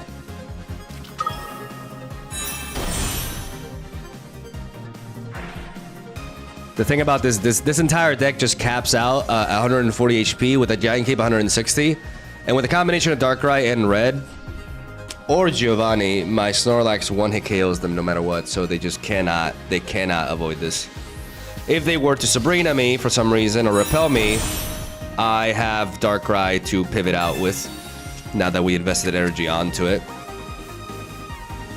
So that's what Snorlax does here. It provides us with an alternate win condition. It's a little bit risky at times because, you know, the RNG can really screw you over. But you need a cape. Like, the only way they can get out of this is going with a giant cape and a Mars. But they've already played... Now, have they played? Maybe not.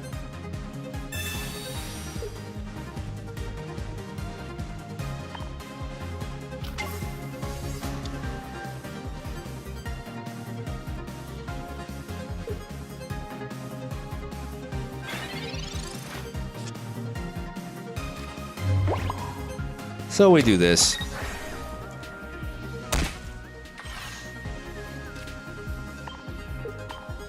Into this. And we flop him.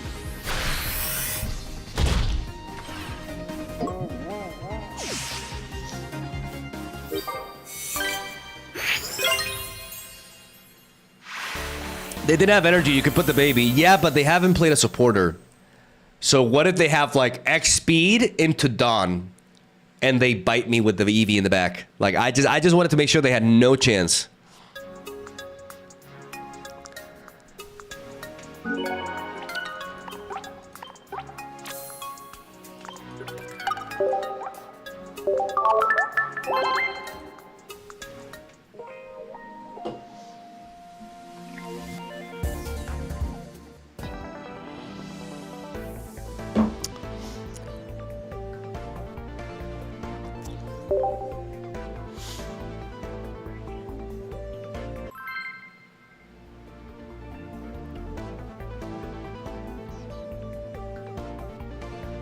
Can you please explain why not investing the Darkrai first, especially with the typing advantage?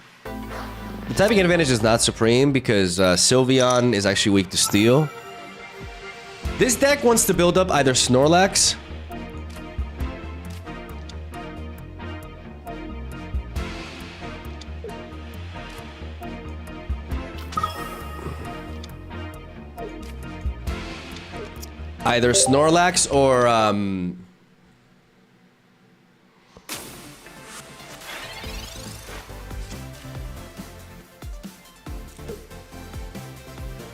or Arceus, because they hit for 130, and then Darkrai is a backup support for damage. Oricorio is a problem. We need Darkrai to deal with Oricorio.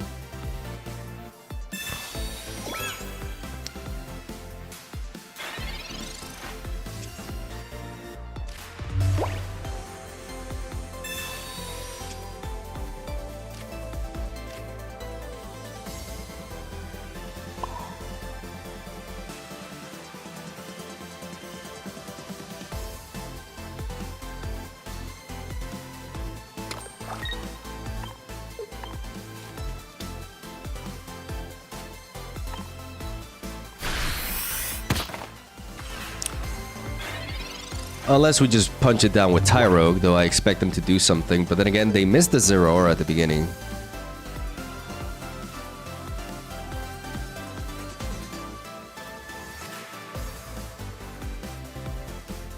This is one of the reasons why we play Tyrogue. It gives us game against Oricorio.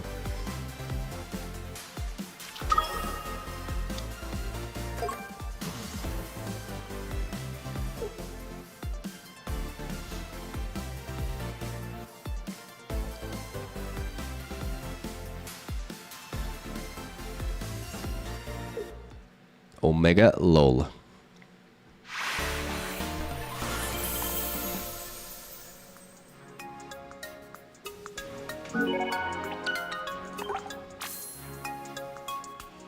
We're getting there.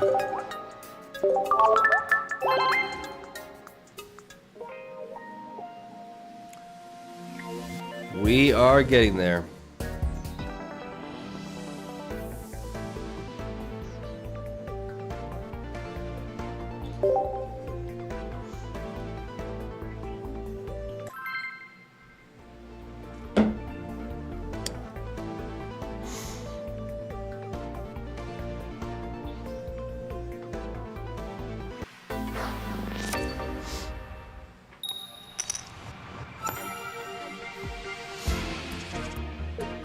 Ah, fuck. Fuck. This is the first time this happens. This is actually the first time this happens to me.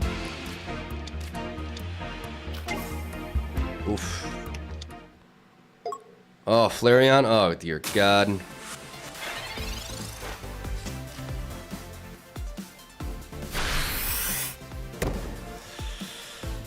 Oh, yikes. Okay.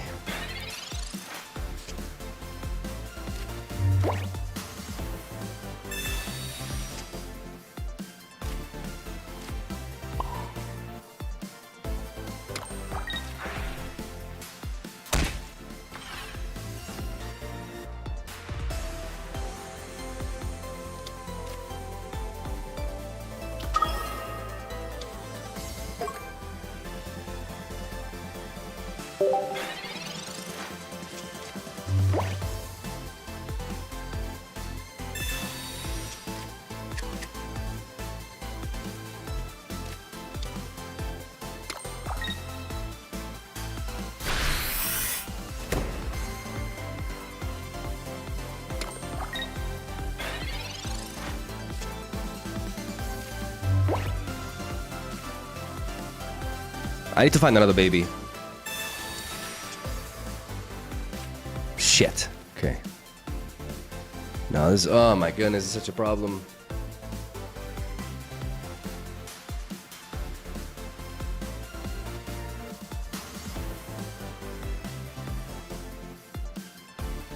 Oh, not finding a baby here is so bad. Oh my god.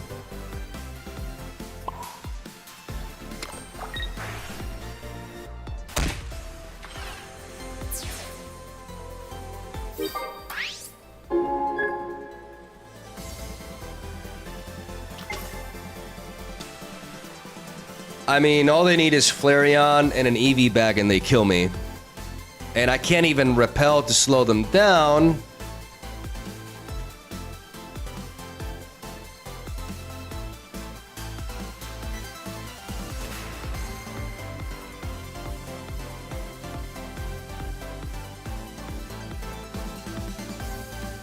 If I pivot into Pichu and I ramp, like I'm in the same position because I needed double baby to pivot and pivot.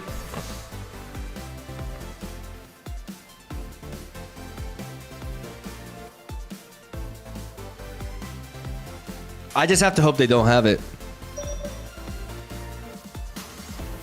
That's where we're at here. I just have to hope they don't have it. If they have Flareon, they don't have the EV back.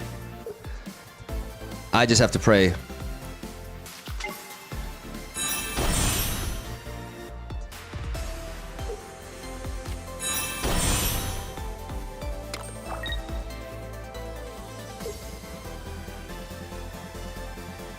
Oh, okay, no, that doesn't kill me. Oh, no, it does. Oh, shit.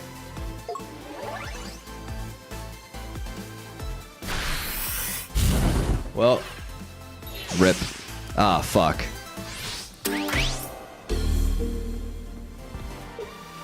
Yep, that's over, it's over. Ah, the fact that, I mean, we got really unlucky. We had to lead off with the Darkrai. And then we just didn't find two babies. Like, I just needed two babies so I could stall, you know? And then sweep them back.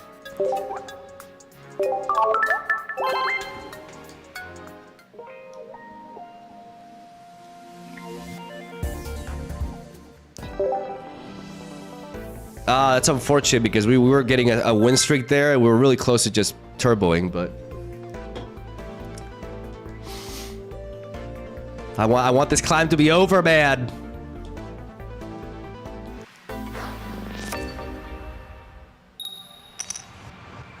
Okay, going first against Electric, okay.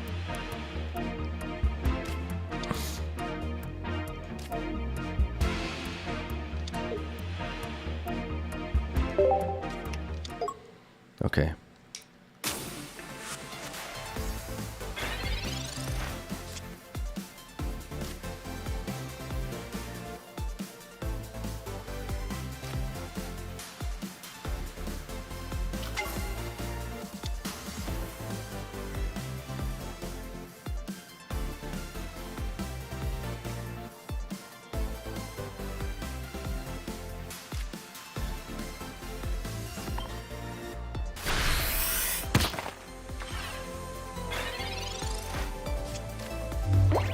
We're gonna lead off and punch with Tyrogue because we need to get rid of Oricorio anyways.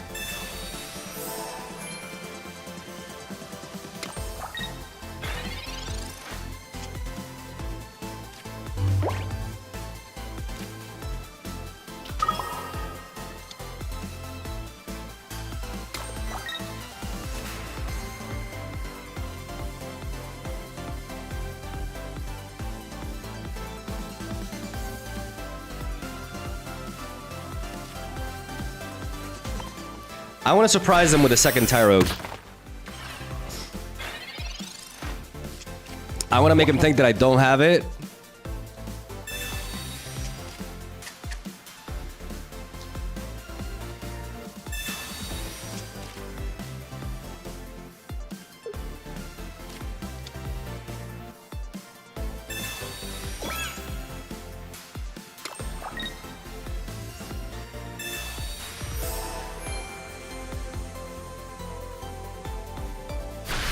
Yep, and they waste the potion because of that.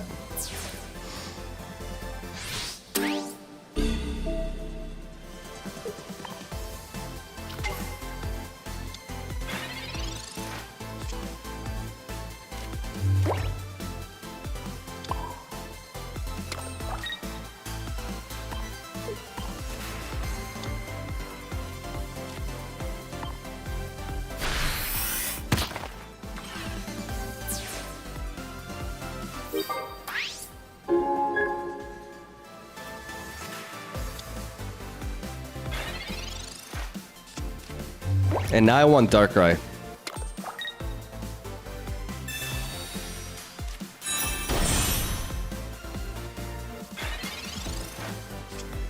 Or Giovanni.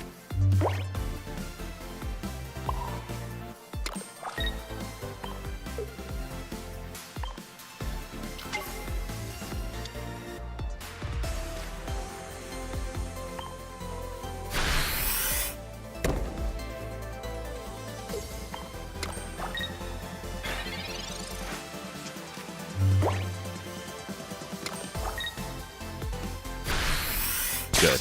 Got him. Oof, okay.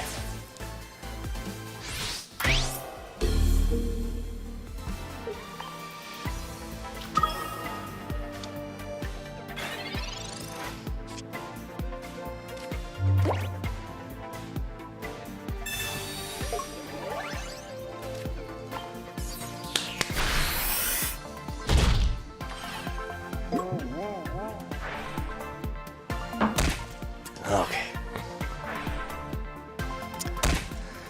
A lot of electric decks today. So bless Tyrogue Sama.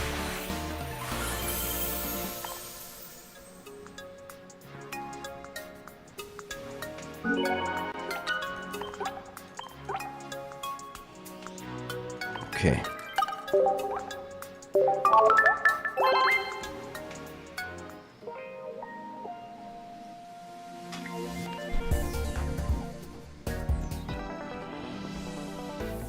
I need to pee real quick.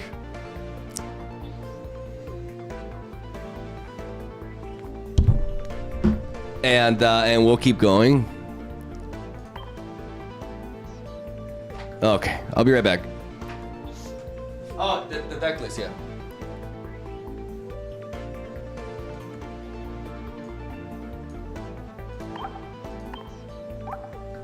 Yeah, I'm pissing myself. Okay, yeah, it's true.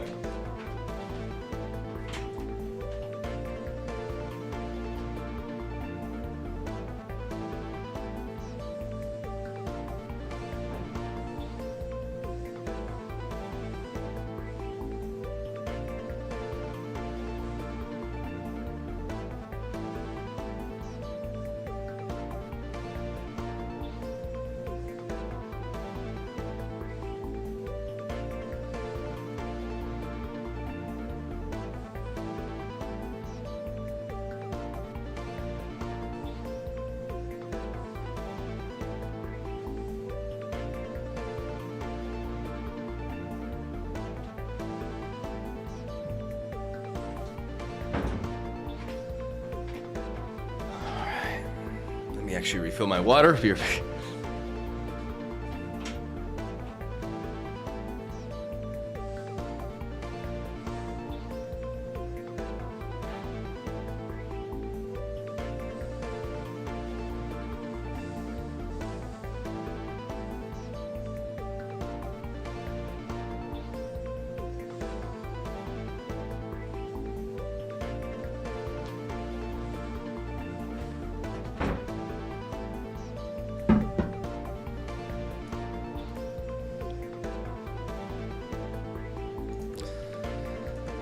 Okay.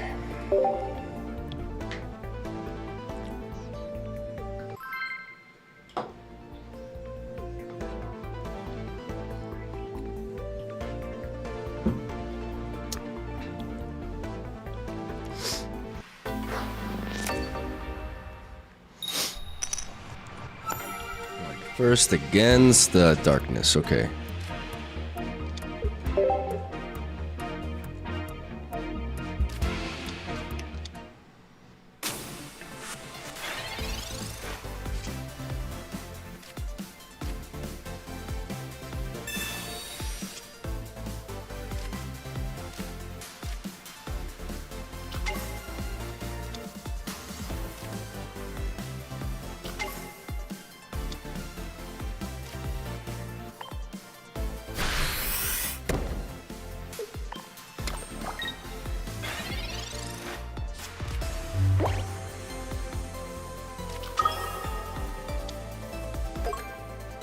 Is this the same build? Oh my god, is this a mirror match? Are you kidding me?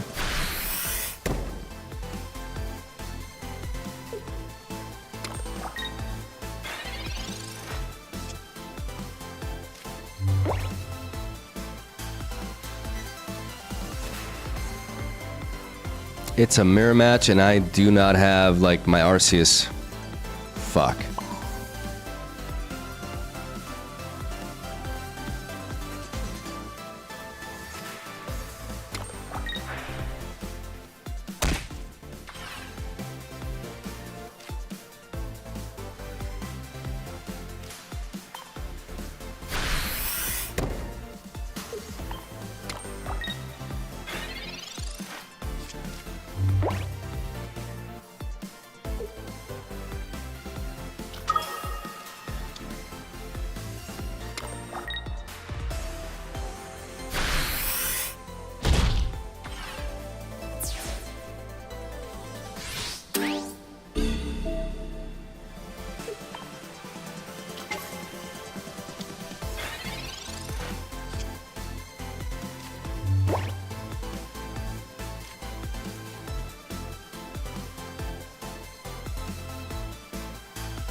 If it's the same deck, like I know what they have. So the fact that they let off with their Arceus first is huge for us.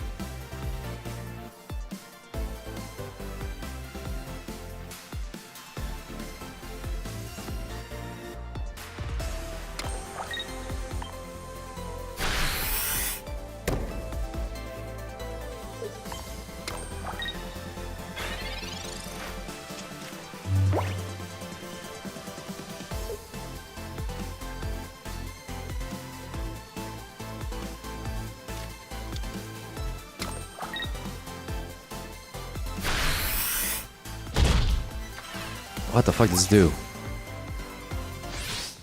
Okay, that's different.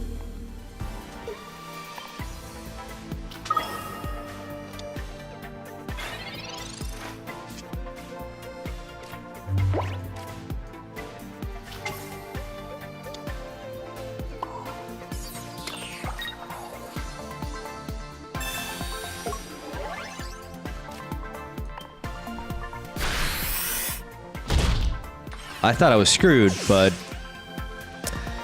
I think they should have retreated and start building up the man tag. But because I had Darkrai, I could just continue to ping his shit. Am I like, is this threatening in any shape or form? There was this Relicanth. Like I actually know nothing about this card, to be honest. Does it evolve? I don't think it evolves. It's for Oricorio, yeah, that makes sense.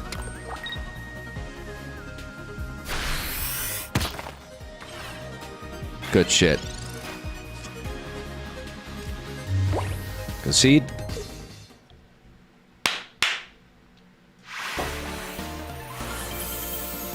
We play Tyrogue. Okay.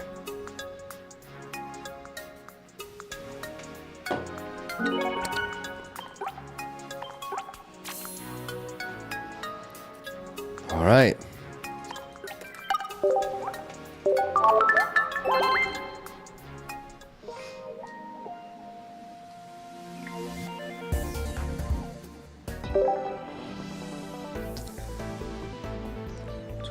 Points. I don't think we make it in one win though. Even with the win streak, I think we have to win 2 games.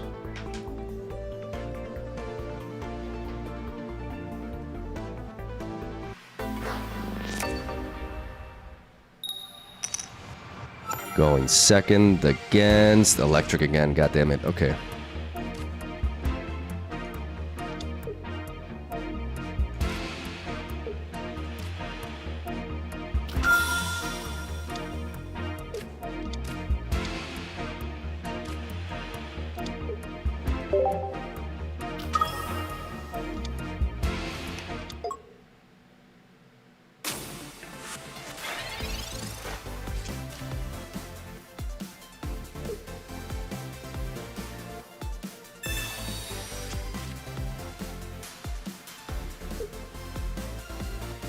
We have Repel to counter Oricorio in the end game.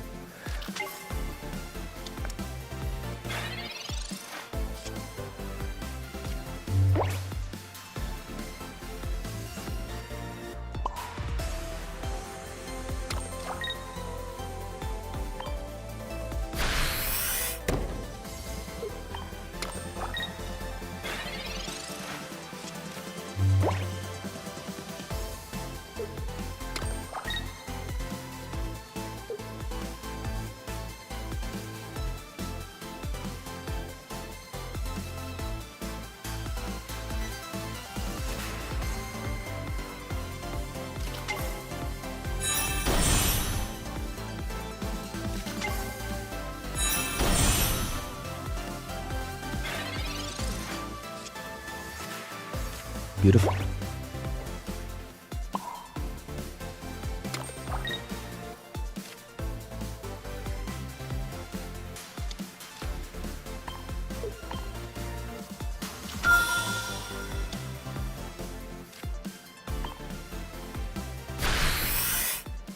That Giovanni is everything.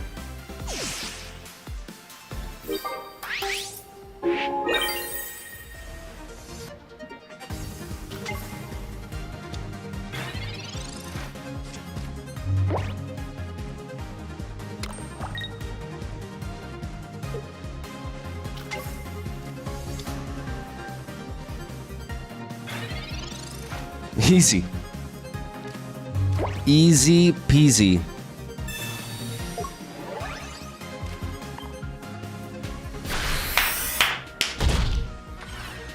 Let's go.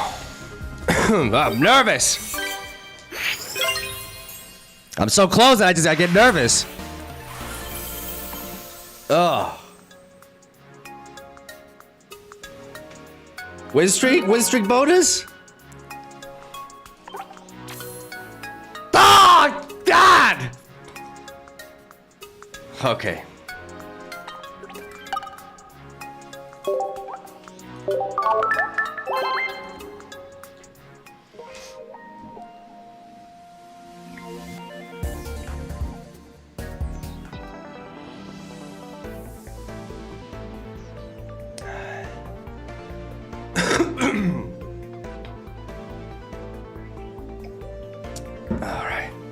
I'm sweating!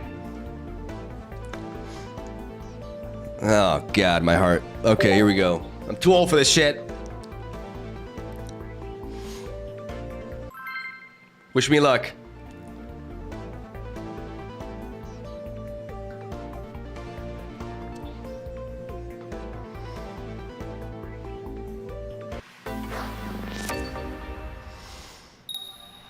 Come on.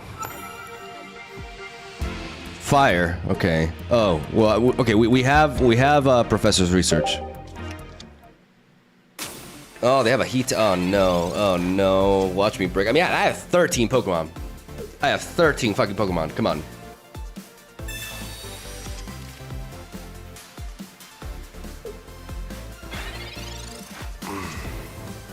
Okay. Let's see what else we get. Oh my god.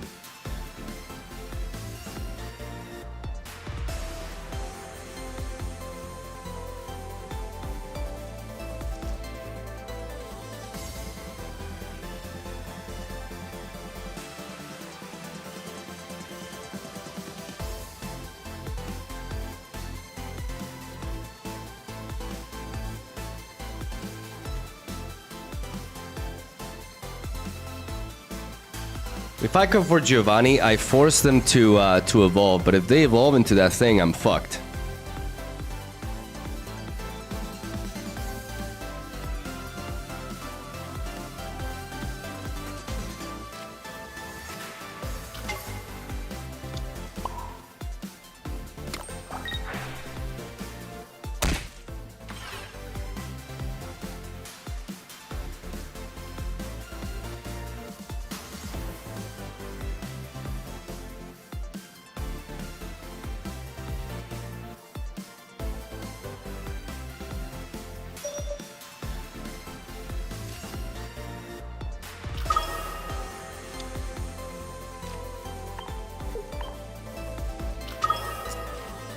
I'm gonna hide behind Snorlax. I'm gonna use Snorlax as a wall.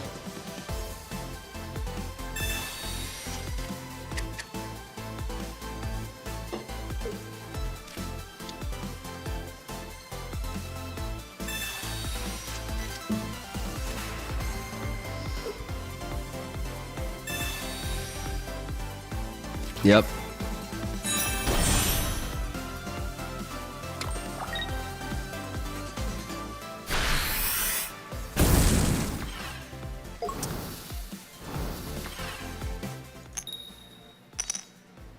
To try to buy time, see if I can draw into Arceus.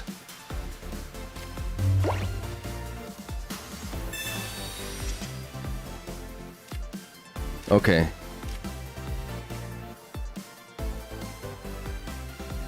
So 1, 2, 2, 3. I bring you in. You're at 160. I just can't kill you.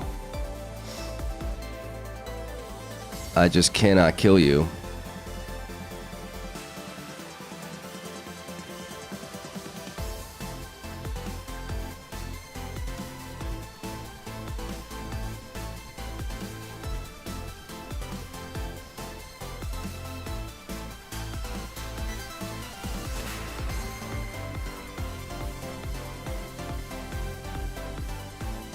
I'm fucked.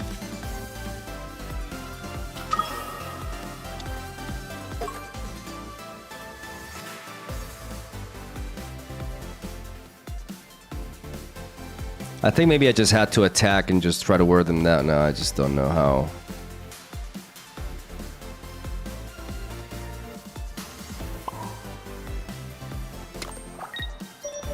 I just don't have the means.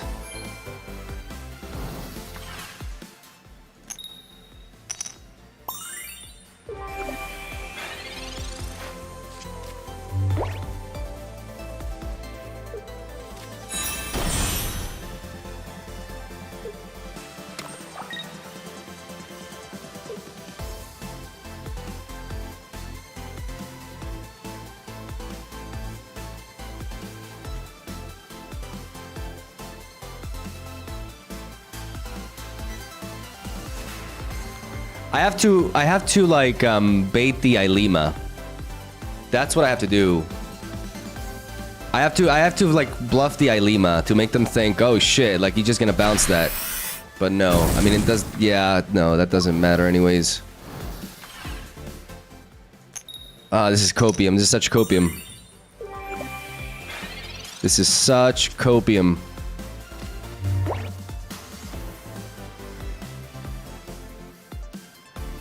I just can't kill this.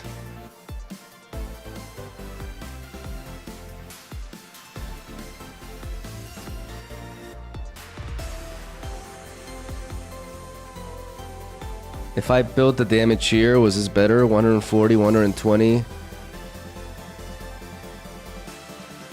Yeah, no, this. I had to take this approach. I derped.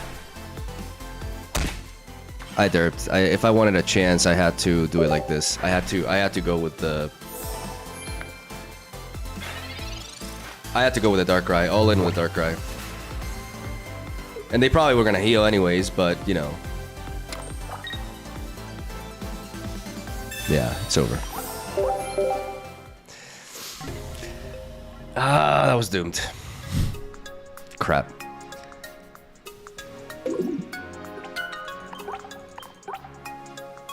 Ah, this is such bullshit, because now if I win, I only get 10 points, right?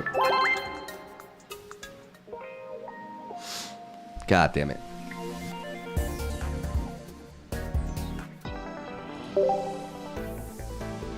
Now I have to win 2. That's so upsetting. Okay.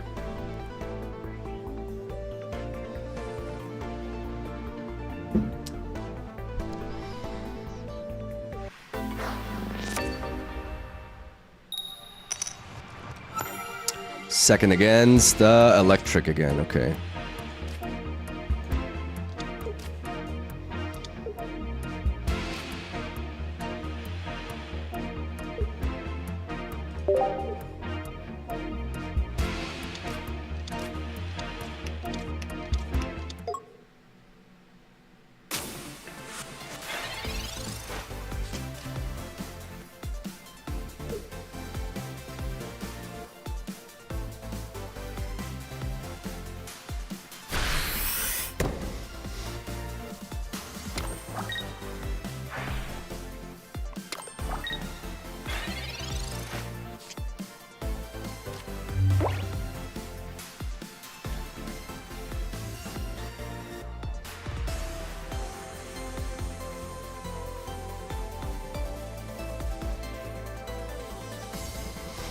I think in this particular situation, I have to just build up the Darkrai.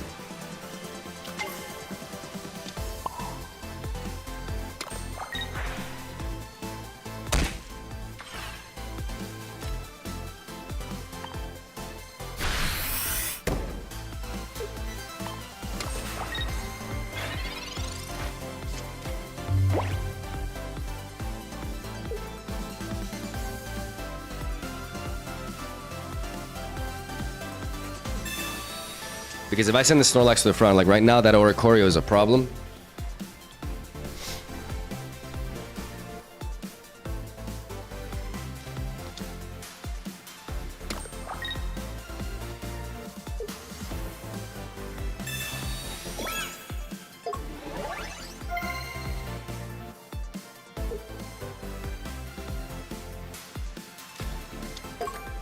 Double Oricorio, okay.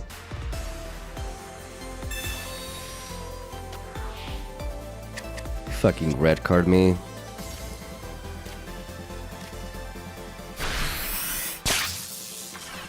That red card is so obnoxious, man. I had a Giovanni to one-shot that thing. Oh my god, that random ass red card is so annoying. Okay. Fucking desperate ass red card.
I don't know what I'm doing here. I think I should have just brought in the Darkrai. Not give them the point. Yeah, I'm goofing. I'm goofing. I'm trying to rush things and I'm goofing. They should bring in Oricorio now, get the point.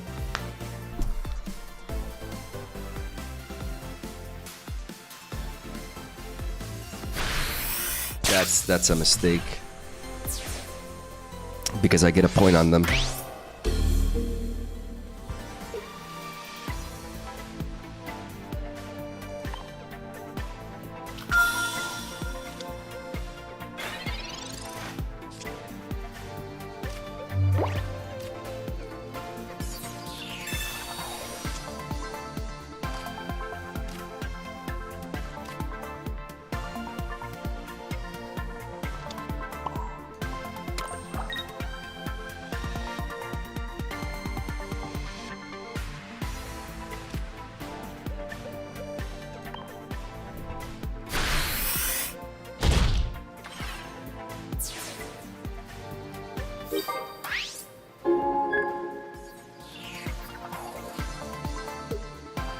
That was a mistake. I choked. I choked.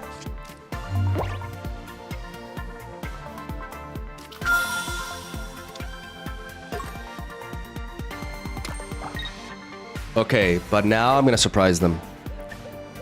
Because they're building up the Arceus instead of the Oricorio. I just need him to not have the circuit. Okay. We're in it. Because we didn't reveal the Tyrogue. Okay.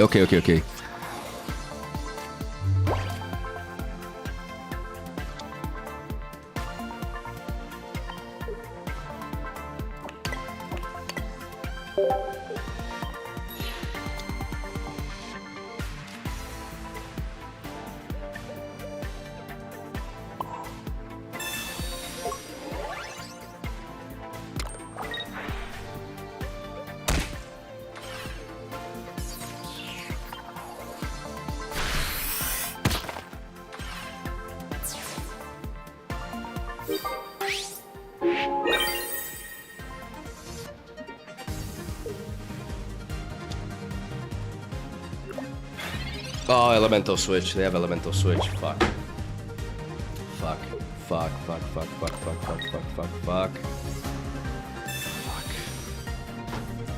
I goofed though. I need to relax though. I goofed by giving them the kill with the Mantike. I should have brought in the Darkrai immediately. Like, I goofed there. Man, but I'm facing so many Oricorios today. It's fine.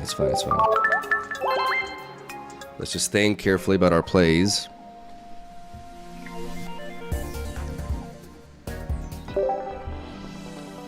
This is my biggest fear, just like starting to derp at the very end. I couldn't give them the kill there. But it would be nice if, like, because all of my matches are electric, and that's a problem.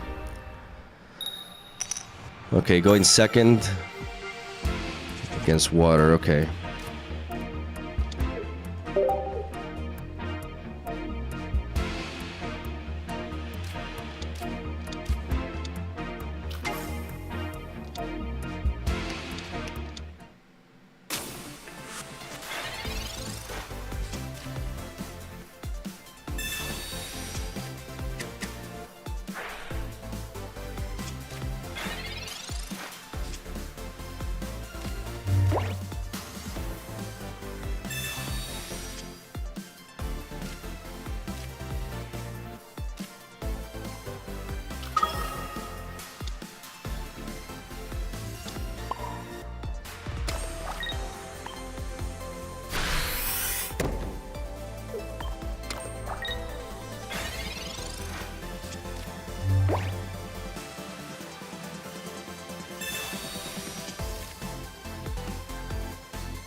Oh, for fuck's sake. For fuck's sake, bro. Seriously. Oricorio, like, oh, why every single game I'm running into is fucking Oricorio.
Oh, come on, man.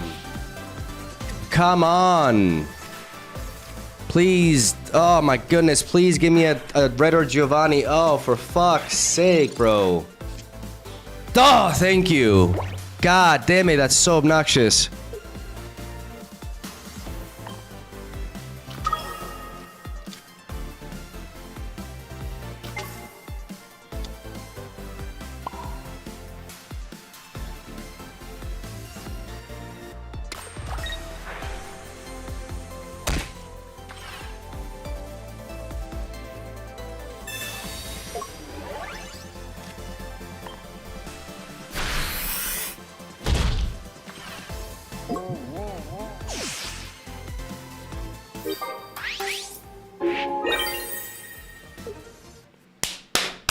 Let's go! Fuck your Mars!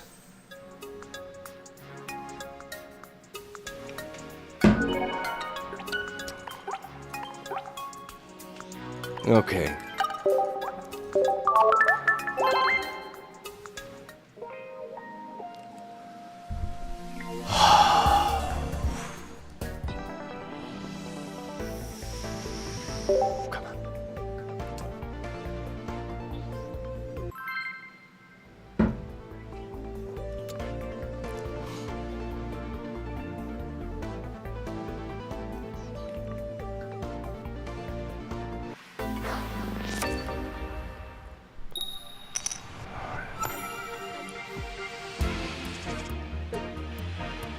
Fighting, okay.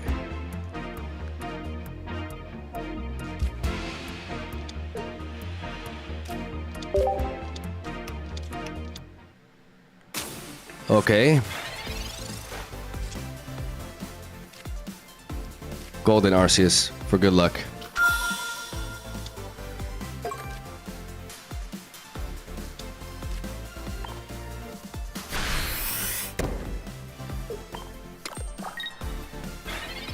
Digda, Lucario.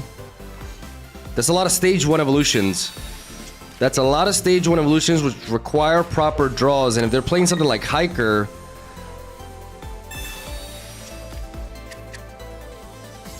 combining Ductrio with... Yeah, that's a lot of stage 1 evolutions. Come on.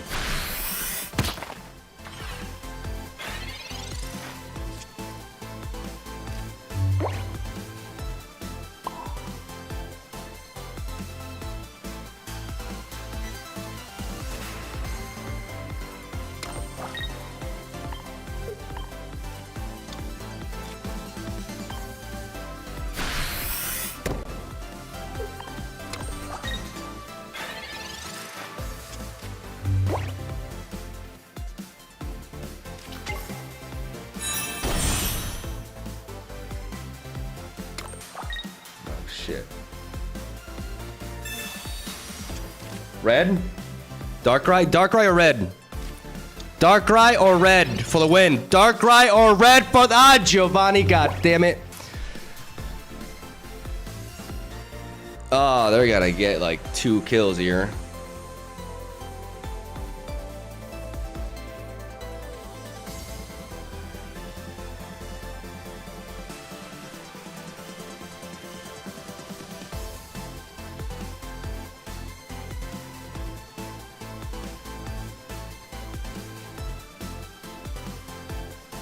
Oh my goodness, come on.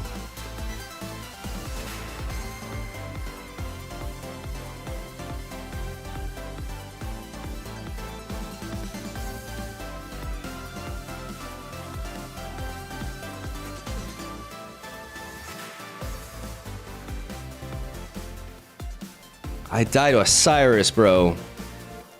This thing kills me to a Cyrus if I play the Tyrogue. What do I do?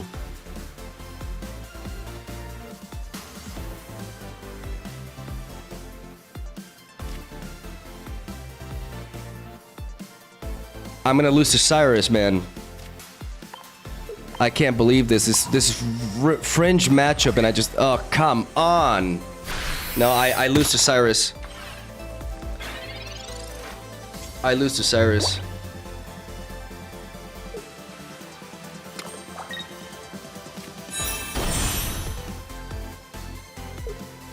I fucking lose to Cyrus.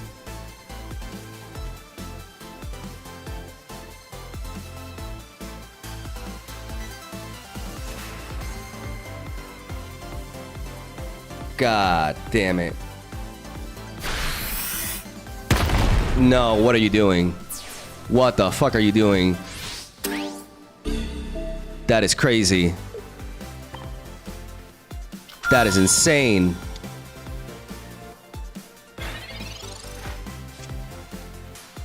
Oh my god, and I get repel.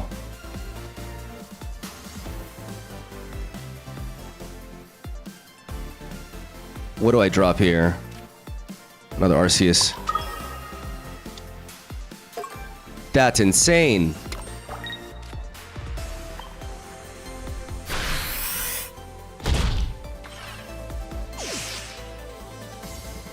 He cannot ramp onto that.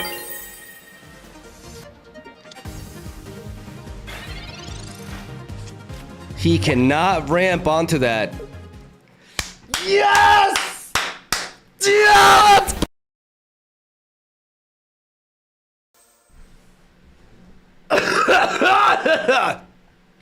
Oh! Oh, I thought I was screwed, man. To Lucario EX out of... Oh, my God. Yes! Oh, we did it. Oh, that was a rocky end. I threw that... there's one game where I misplayed, and it cost me the match. Oh, it's 2 tenths. Oh, my God. What's our final record? Okay. Okay, pretty sick.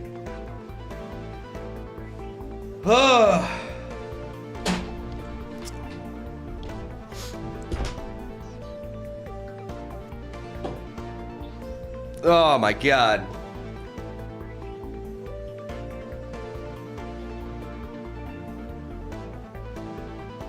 And we do not even know why you're starting. That was an easy win. I thought I lost.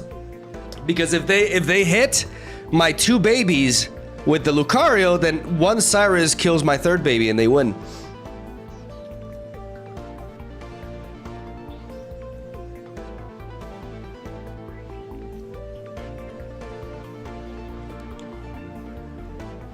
.9% win rate, 70 and 21. Very neat.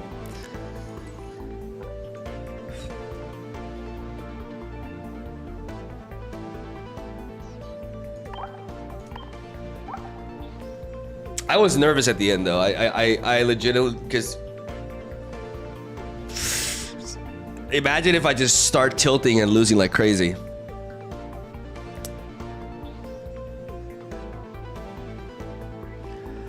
This deck is definitely legit. So for you guys, for those of you wondering, like my climb, I used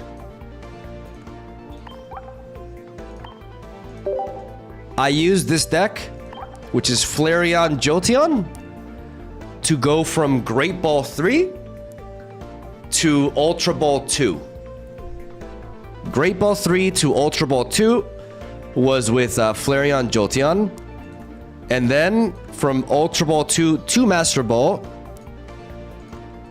we played this sick-ass deck made by Kyle, Mr. Wriggler, which runs no Pokeballs and plays Snorlax, Arceus, and Darkrai with a bunch of babies. Double Giovanni, double red. This deck slaps. This deck absolutely slaps. Matches up pretty well into Suicune. Today was a little bit rockier because we just ran into Oricorio like a million times.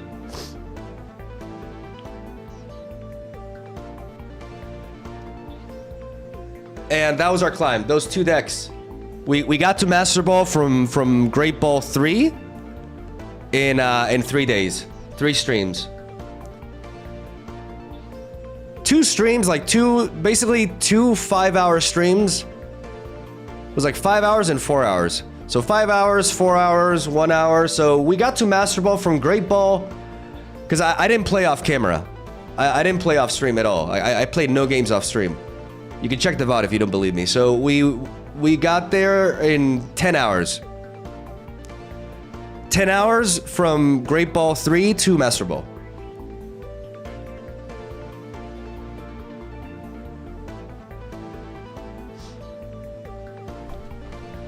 And now I can relax.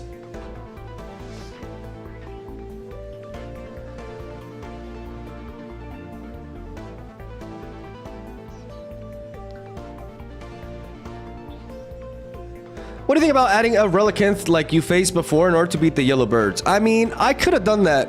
I see it. The problem is, like, adding a Relicanth, I think, can lead to a lot of scenarios. I mean, we still have like a lot of babies. And, you know, the deck can beat Oricorio with Tyrogue is a thing. Shoutouts to Mr. Regular. He's the one who made this deck.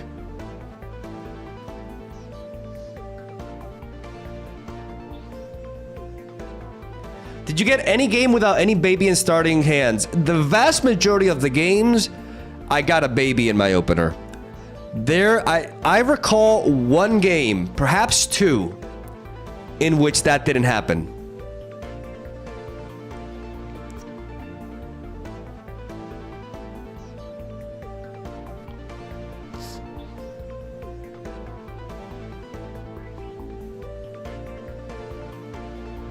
So it's pretty consistent at that. It's actually really, it's stupid consistent.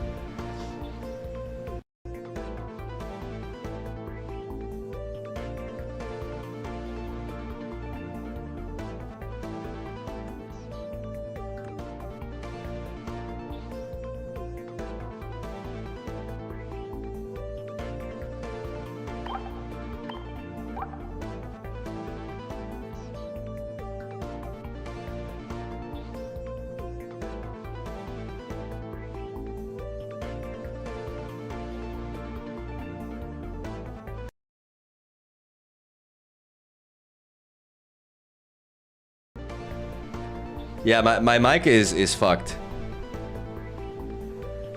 Like if I touch, like it's the cable. Like I need to get a new cable because this cable is super messed up. Like I was saying, I need to go for the victory P. Before was like the I'm nervous as hell P. Now it's the victory P. Now I get to P well relaxed. So I'll be right back. And then we can cook something. We gotta get the content out.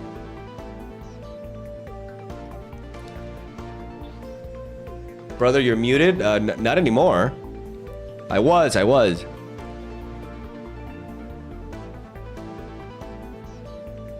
So you actually climbed to Masterball with that deck and not Lima. I climbed with Flareon Jolteon from Great Ball 3 to Ultra Ball 2, and I climbed with Now Tengo Bolas, aka the Pokeball free deck, from Ultra Ball 2 to Master Ball. Alright. Did I miss your life updates? If you want to see the yapping, check out the first hour and 10 minutes of the stream. I'll be right back.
It turns out I had to do more than pee.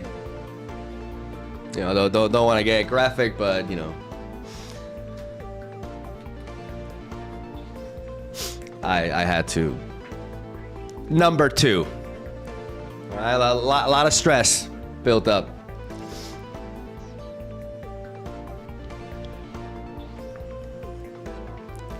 You know, I had to release some excess weight.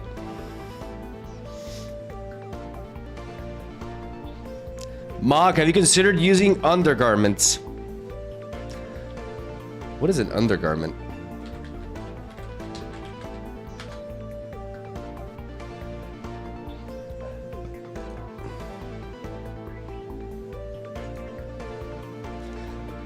Like a diaper?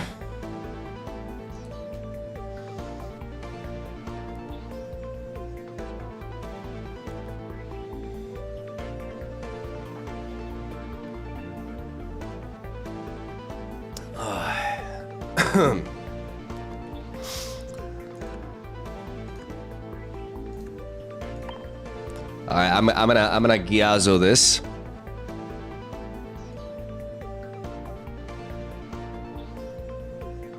For Twitter.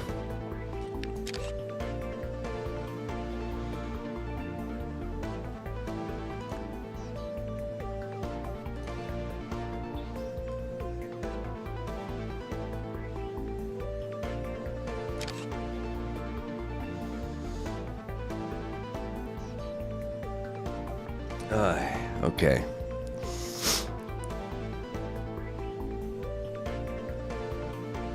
Mog, you owe us this.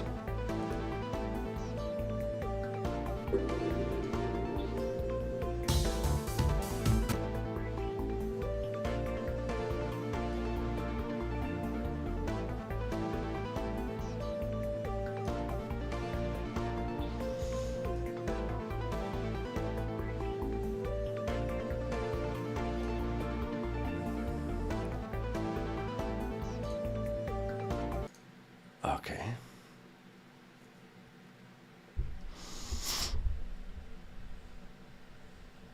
Had to drop the kids off at the pool. Yeah, exactly. Okay, I haven't seen this.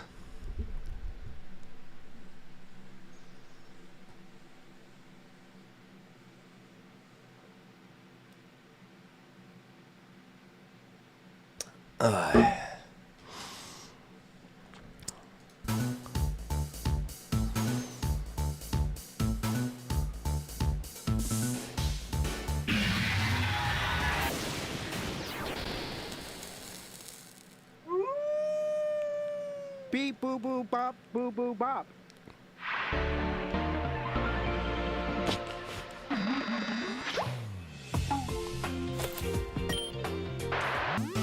Beep beep beep beep beep.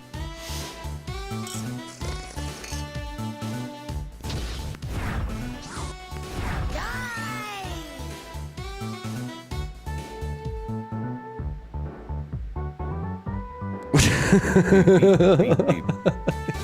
Huh? What are you doing? What are you doing?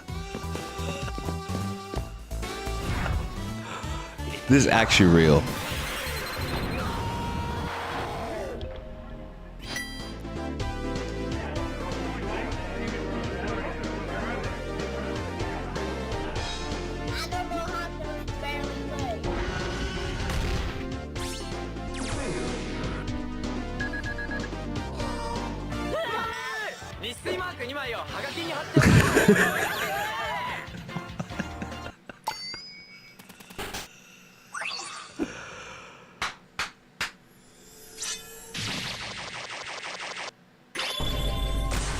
That's Pink Guy, right?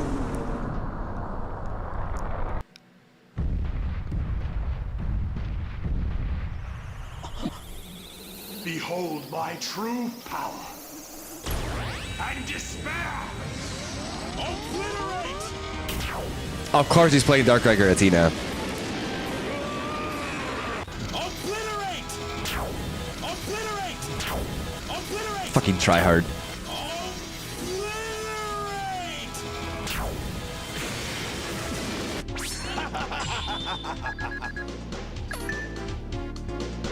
Uh-oh. Hello.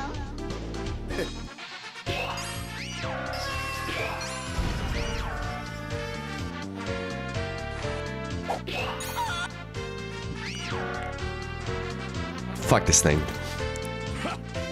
Pathetic. Okay, you're at Ultra Ball 4. You don't know what?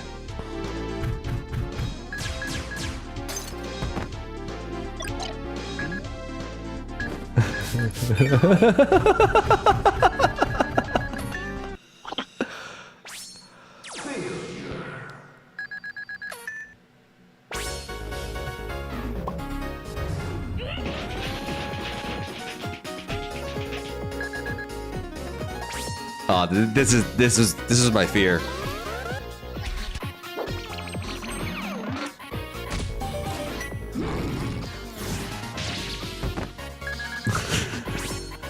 I love the way it drops.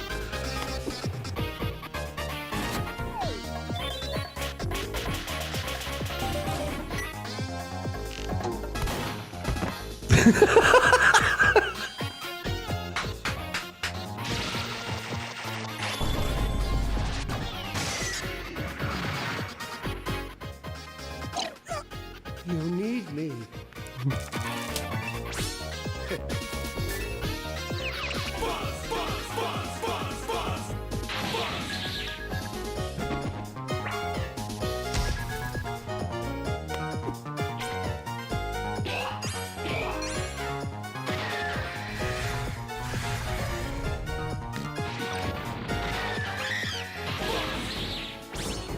This is insane. Like the person who made this like actually plays the game like a lot.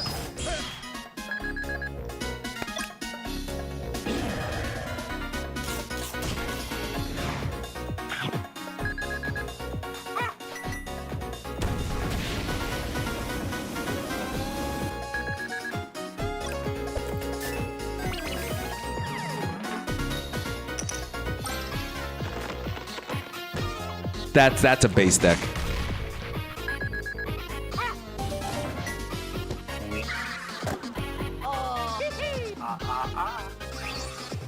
Oh, fuck off.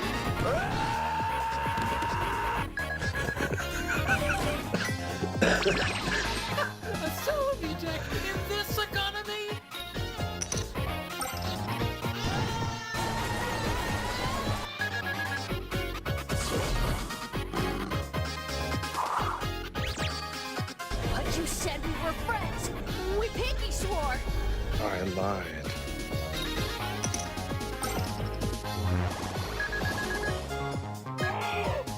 That deck is trash, by the way.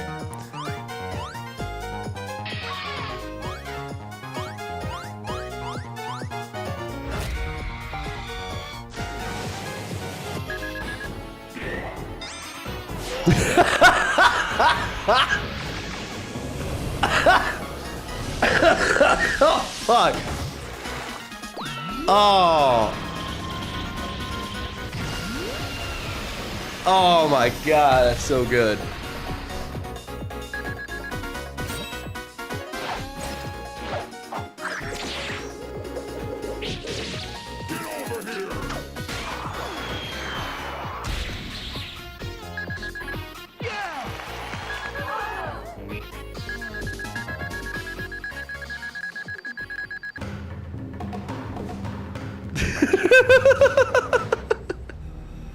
What do you want? To do what you can't. To remove those in your way. Yes! Yes! Hi.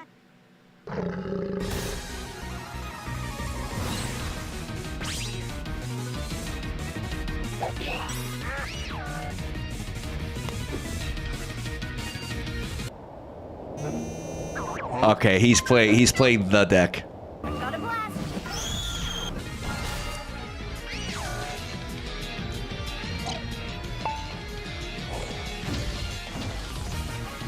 Oh, this is a horrible matchup for you.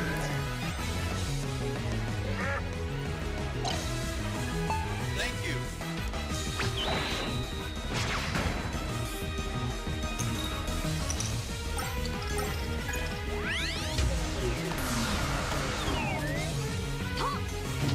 Wait, you can't do that. Wait, that's inaccurate. He's not in the active slot. Unwatchable video.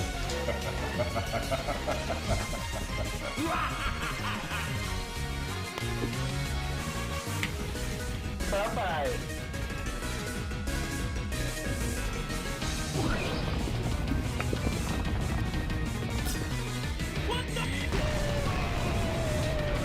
Wait, they play back cargo? Hello.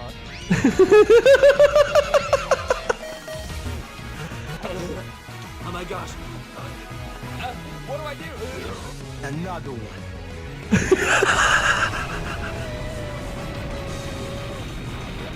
Always come back.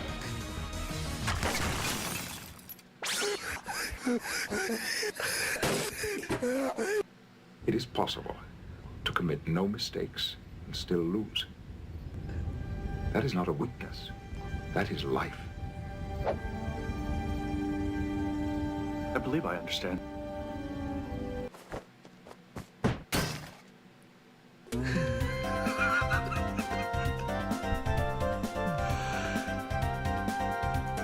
Ten out of 10. 10 out of fucking 10. That was insane.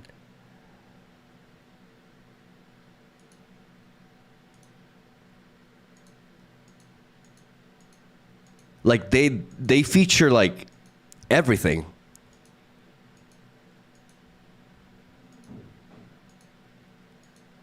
Oh, but this was like 1 month. Okay, but where's Suicune Greninja? This was made before that. Post credit.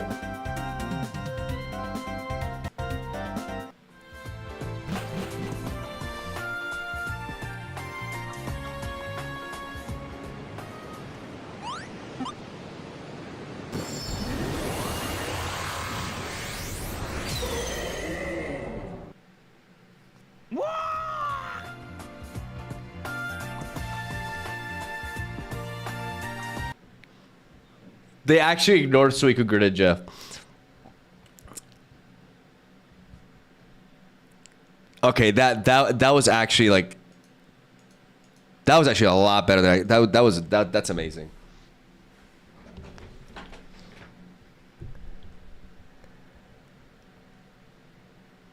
That's so good, dude. It has 1.7 okay. Yo, this guy plays a lot of Pokemon Pocket.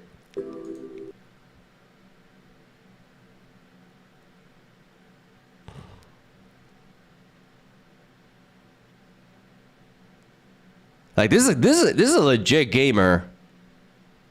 He probably spends like, you know, he uploads like every like month or 2 months and shit. He spends like most of the time just like playing the game, and then he did wow.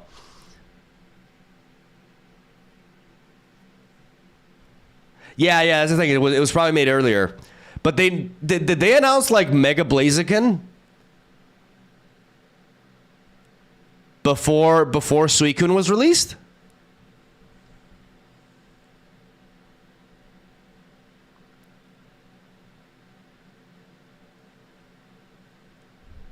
Oh shit! I didn't remember it that way.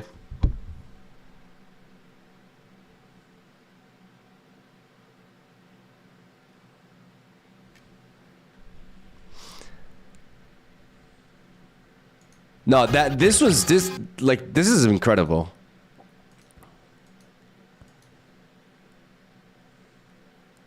Like all the references and everything.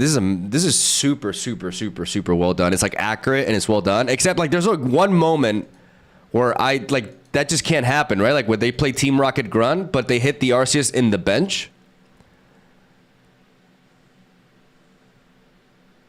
So I'm gonna give it a 9.8 because of that.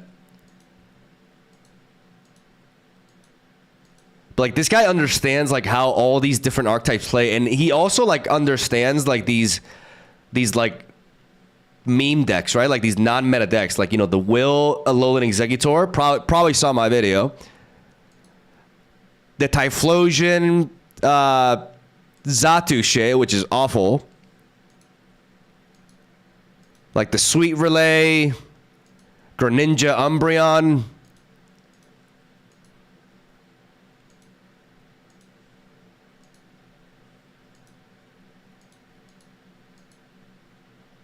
They even have like Shiinotic, Solgaleo, like.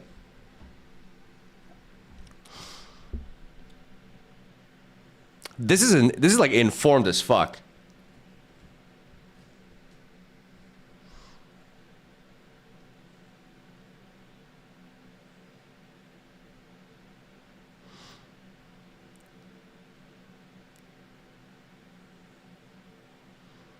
There are 2 mistakes. The Ilema, the Arceus, when he was the only Pokemon. If you do that, you automatically lose. I mean, I assume like that Slugma was behind. Because they had to evolve into Magcargo, so I'm pretty sure, like, yeah. I don't count that as a mistake.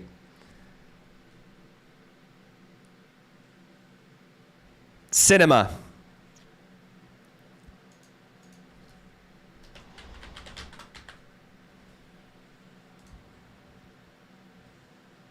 Cinema.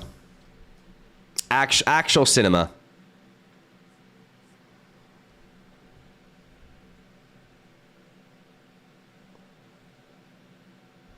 The mistake is they had to ping first with Darkrai, then use a Team Rocket Grunt. Yeah. Yeah, I mean you can let that slide, honestly. It's so well informed, man. Like everything. Like the Buzzwole, the Gyarados, like oh, I'm gonna capture this.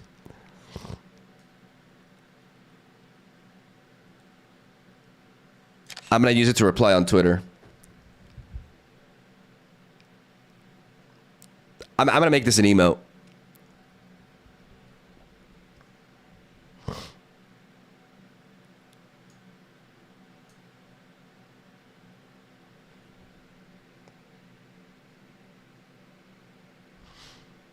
They have Suicune in the back? Yeah, but maybe that's like regular Suicune.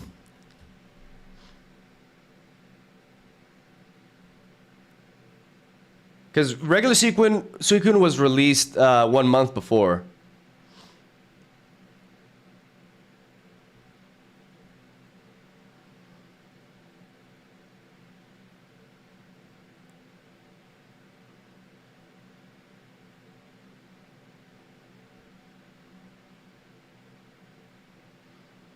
It's like one of those rare cases where like it's a really well done animation, but it's also like it's really funny and it's actually accurate.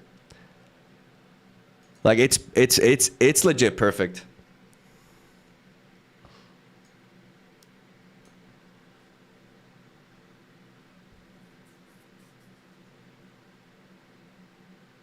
Oh shit, the new arc coming soon. Oh yeah, that got me.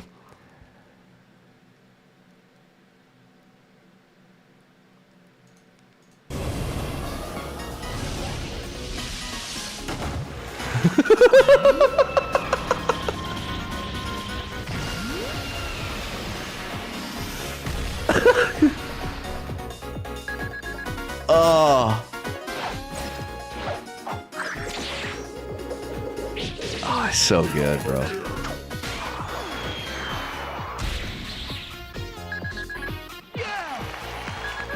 It's so good.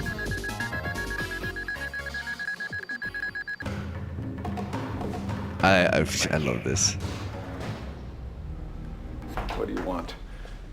To do what you can't. To remove those in your way.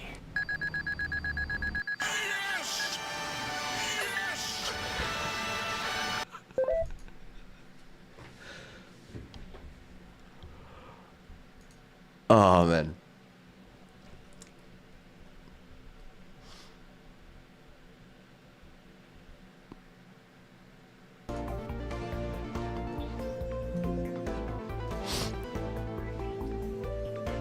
They also have another animation. I saw the other one. It was really good as well, but I think this one is actually even better.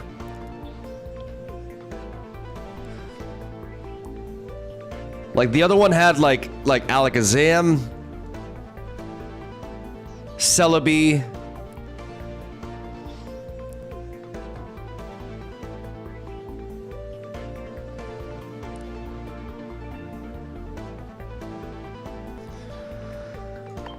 Okay.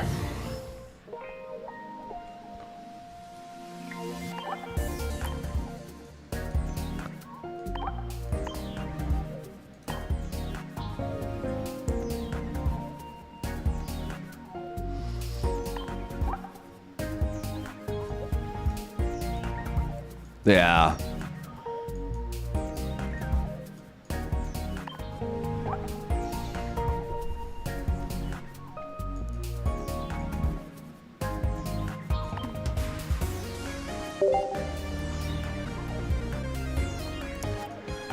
So I want to see like we can try to build stuff around like the cards in like the loose pack.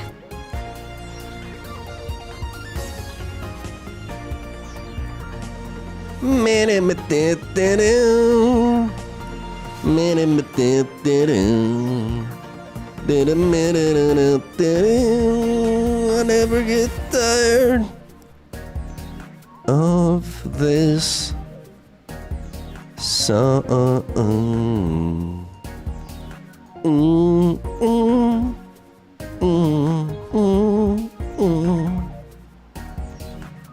It doesn't ever get old. No, no, no.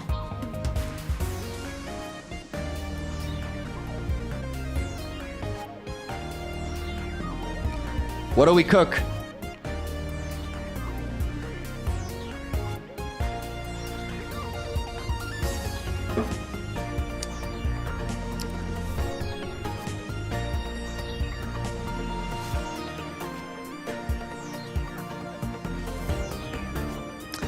It's somehow getting harder to build creative decks now. I mean,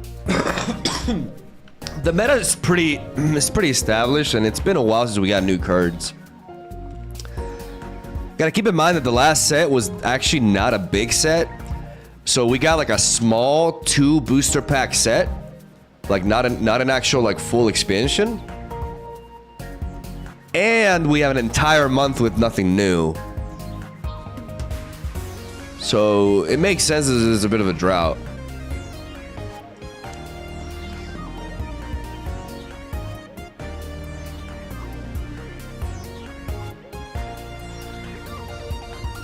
Galacon deck.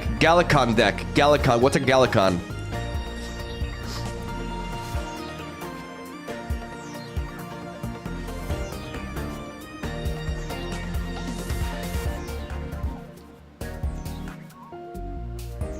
Crobat would be cool. Crobat EX, right? The problem is I only have one Crobat. Let me see. Let me see if we got some new shit.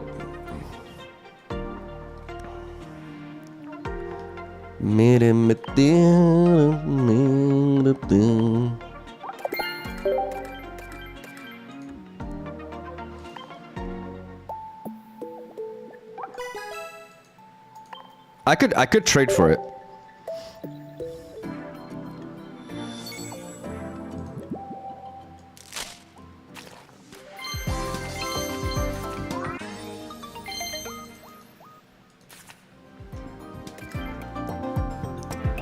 Any chance you visit some old decks and revamp them, like Alolan Raticate? Yeah, the Alolan Raticate was fun.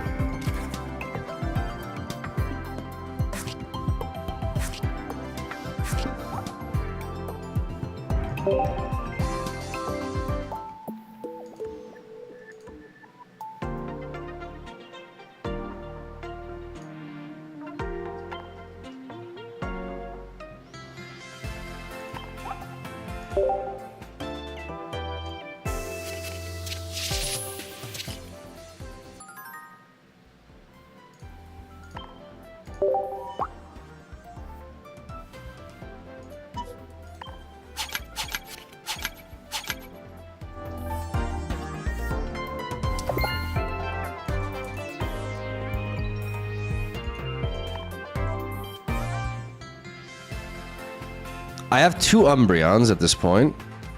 Oh, look at Sharmy! Sharmy got a Crobat! Oh shit!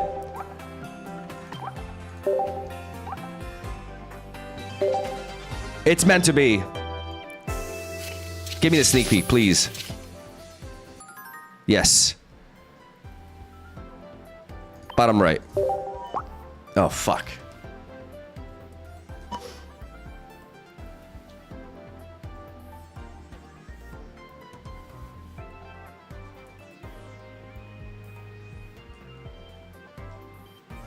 Where is it?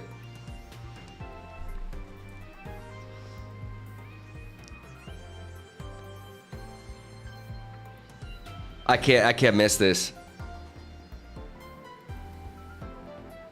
Middle, right? I just feel like it's in middle.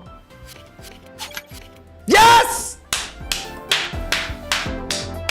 Let's go! Let's go! Yu-Gi-Oh!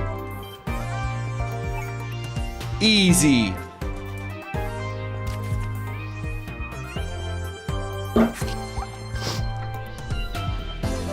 Damn!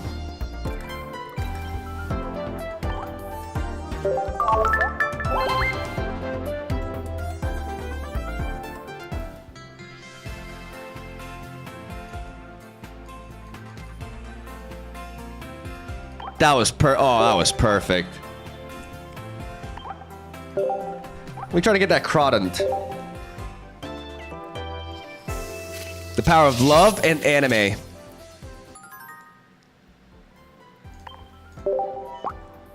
Okay. Middle again. Ah, shit.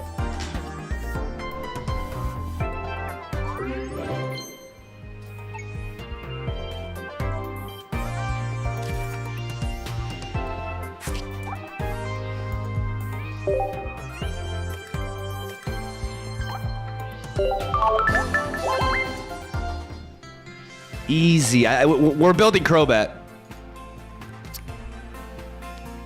We're built because I've actually never uploaded a Crobat video. I want this Pichu. It's a bit late, you know, because I already spammed it, but I want that Pichu. Same spot? Easy. Easy peasy.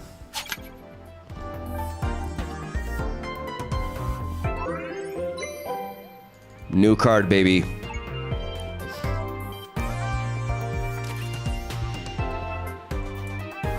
Now we have one full art Magby and one Pichu. Got him.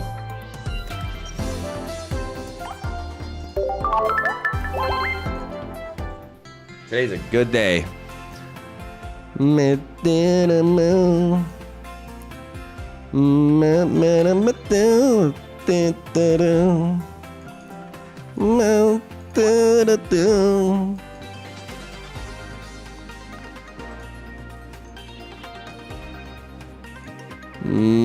Garbage. All garbage.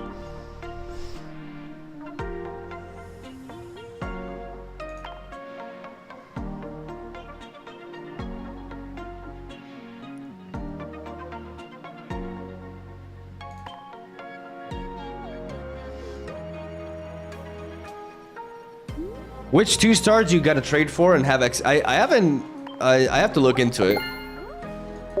But yeah, I have a lot of excess shit.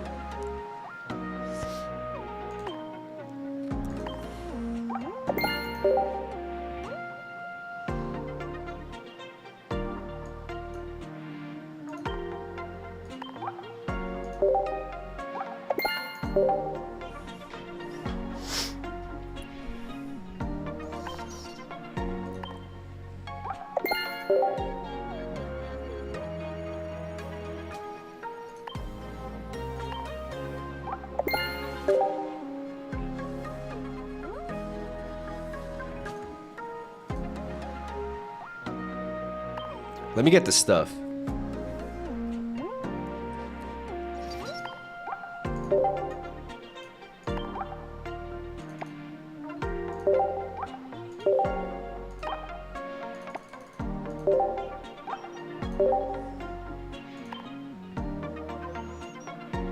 I'll get the Arctic Courier.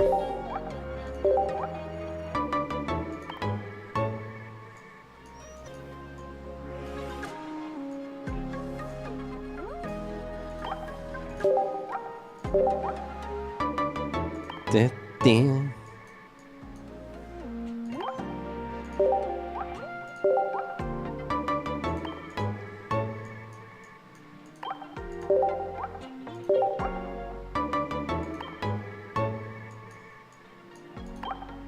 Bro, I've been ignoring these.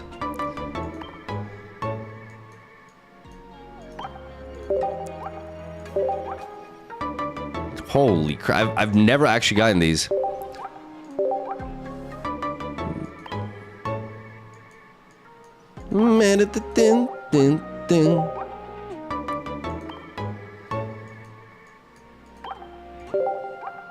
I should have put on this emblem for the climb.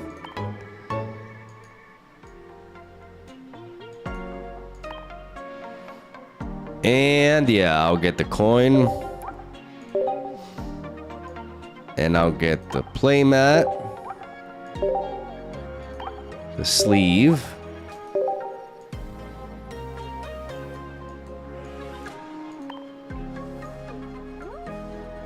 Oh yeah.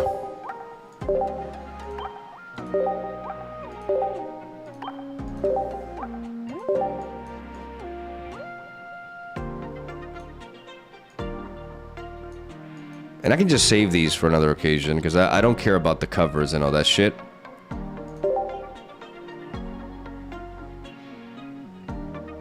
Oh, there's a Greninja. Oh, you... 14 days. I'll think about it.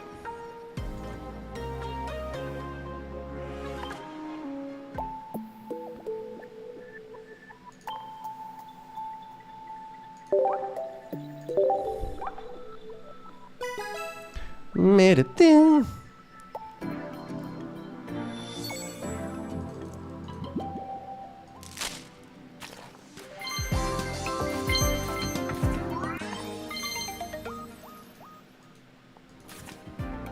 You don't need to save. They always give you enough to buy everything every time they come out. Oh, really? I just really don't care about the covers and stuff. Like I don't do that shit.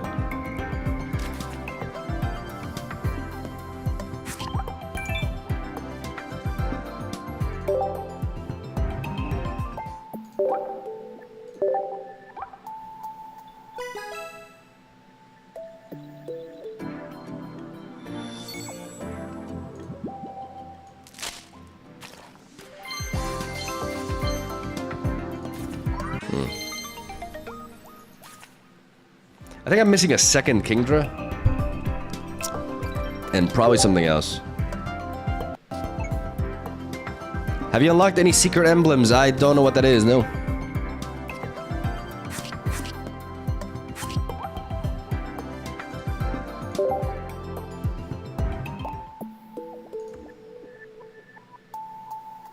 How much is the oak? Probably a shitload.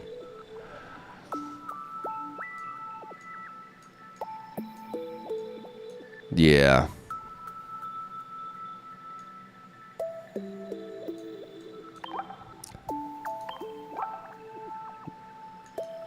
Can I look at the art? No. That Lucamine looking kind of fine. Not gonna lie.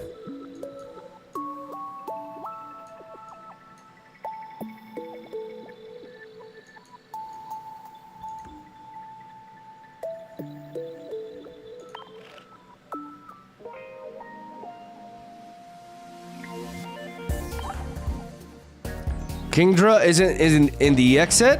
Yes it is, no? I checked it, I'm pretty sure it is.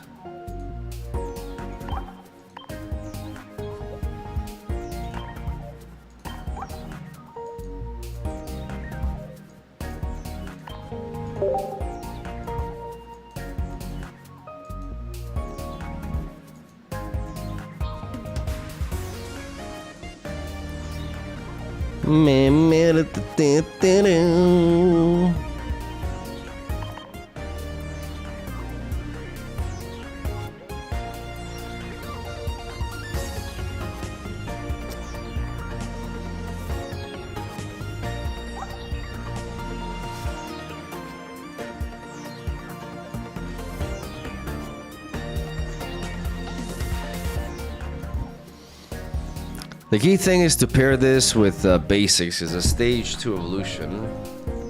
What is the best version of Golbat to pair this with? We have the Venomous Fang Golbat, which is a little bit redundant because this Crobat is already poisoning.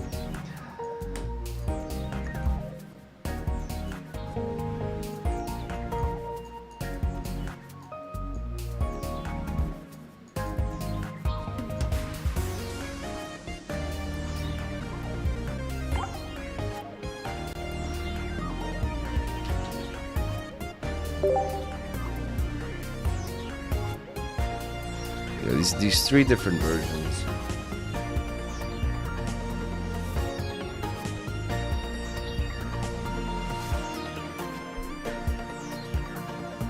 I think I just go with the standard one, to be honest. Just good old 40 damage. And when it comes to Zubat, yeah, there's not really like it's very clearly the Venomous Fang one, right? Yeah.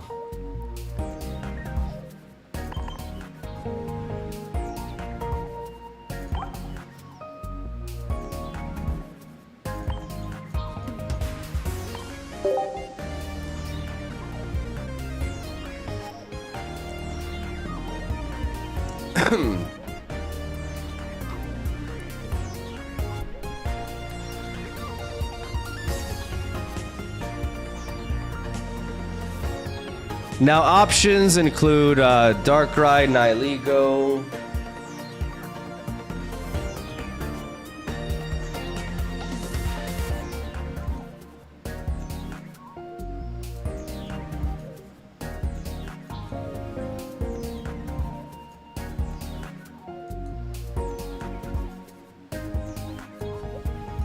What other options do we have when it comes to basics?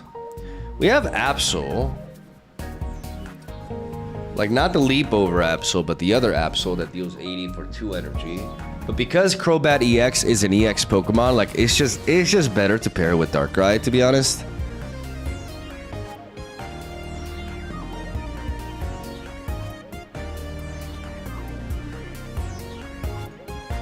Because EX and EX, you know? The question is, do we actually go Nihilego?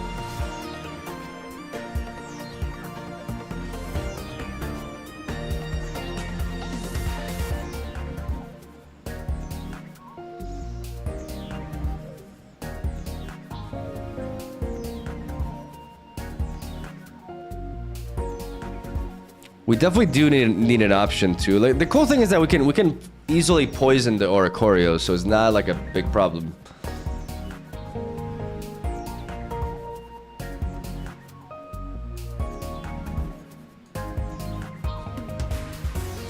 Zubat one shot to the baby with Nihilego. That's a good point.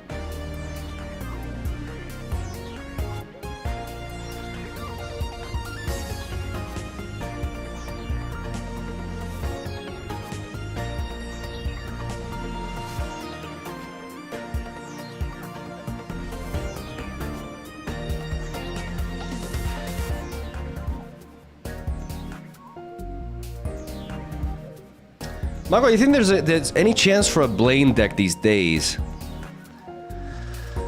I just don't think Blaine got anything particularly interesting in these last expansions. Like, you know, we have like the new versions of Ninetales, they're like generally coin flip based, and I'm not a huge fan of that. Yeah, you're gonna need something to correct the Darkrai lead. That's one of the things that I'm thinking about.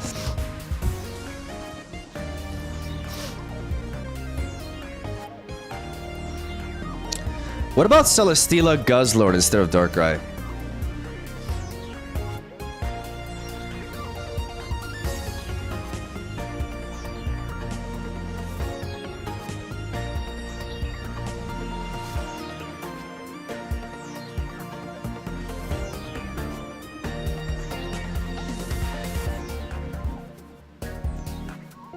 And we run Nihilego as well. The problem is if we incorporate that core, it's just a lot of pieces, right?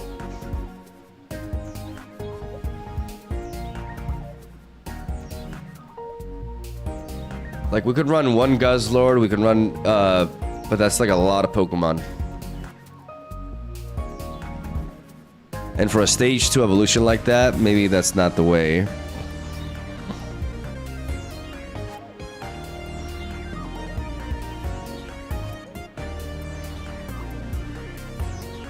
What I like about, I mean,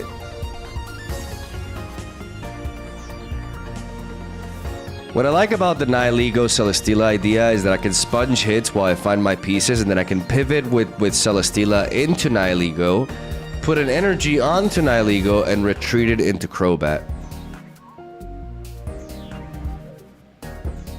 I don't hate that, actually. Like, just one Guzzlord.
Maybe like one Lusamine?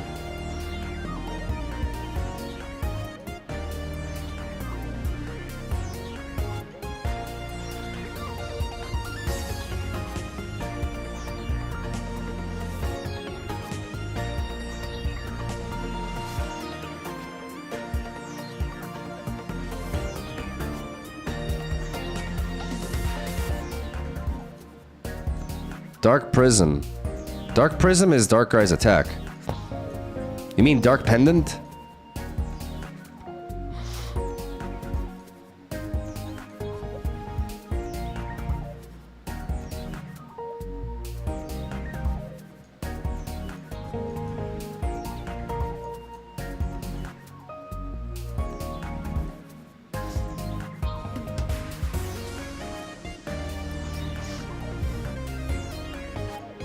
Is Lily too situational? I think it kind of is.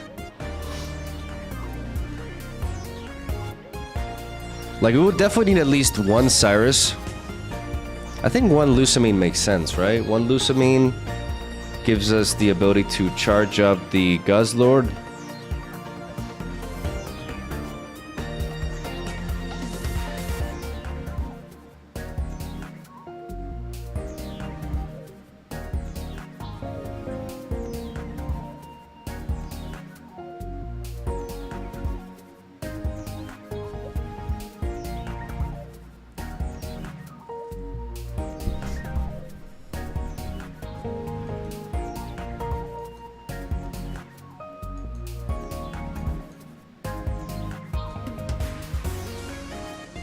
No, I don't like the idea of Poison Barb because I already play Crobat. I mean, no, yeah, I do like the idea of Poison Barb, at least as a one-off. As a one-off, not as a two-of, but as a one-off. And maybe some kind of damage enhancement, like Red.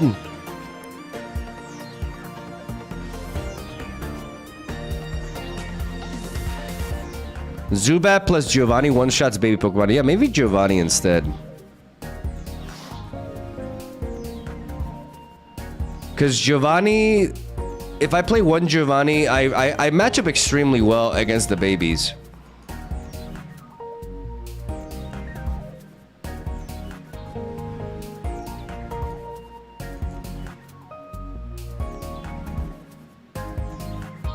Yeah, but what if I don't fight Nihilego? I mean, the thing is, like, red helps us deal... yeah, maybe red. For a little bit of extra damage.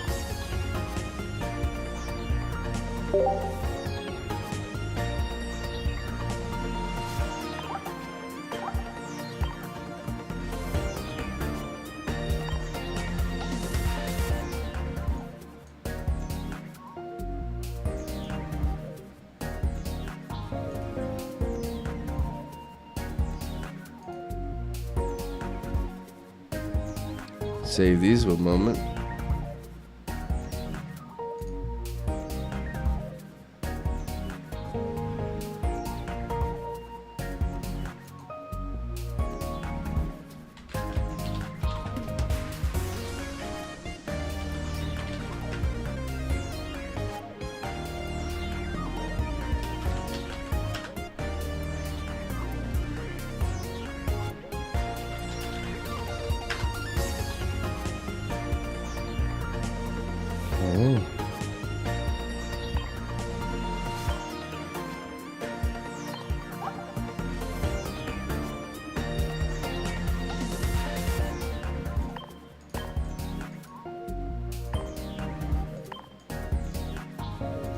Let's go, Lily.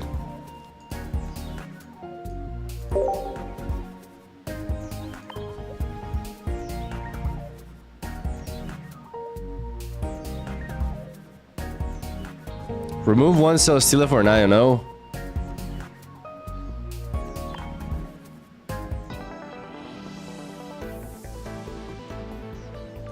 But Cell Stealer is important for me to pivot around.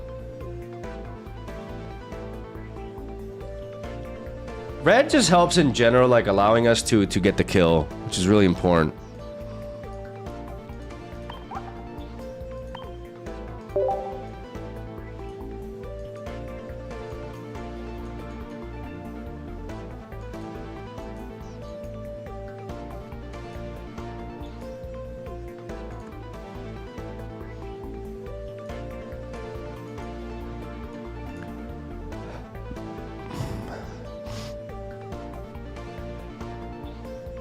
I think Crobat is just the worst Naganadel here.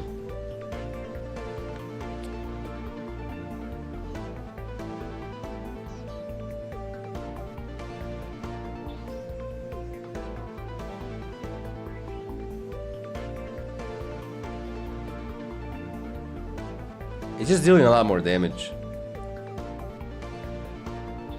Yeah, but maybe it is, honestly. Like, I honestly, like, you're right. Like, it's just like, I should just be playing Naganadel with this, right?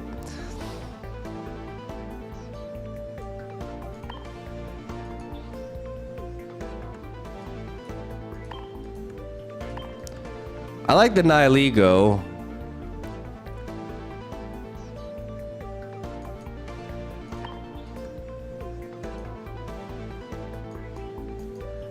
But I can't unsee that. You're right.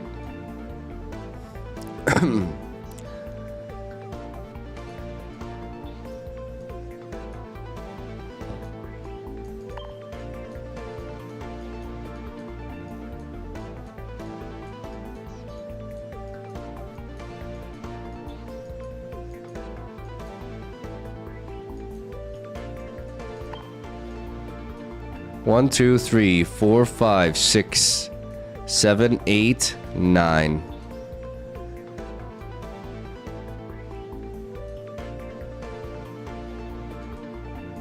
If we take this approach, though, like, we do need to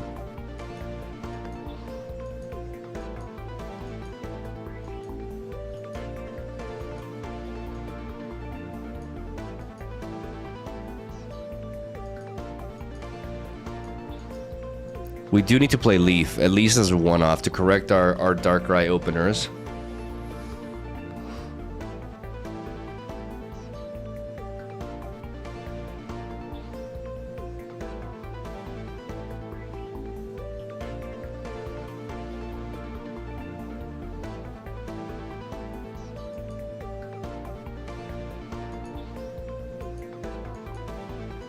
And perhaps an IO just to enhance our chances of finding the pieces.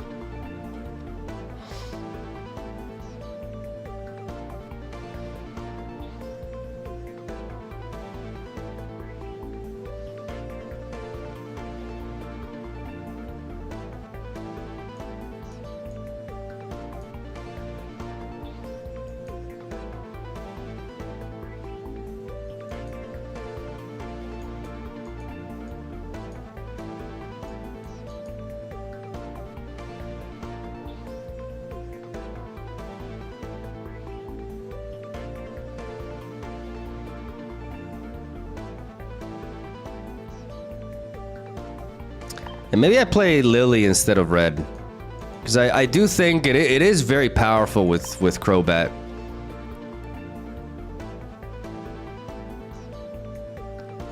Maybe we take out one Darkrai.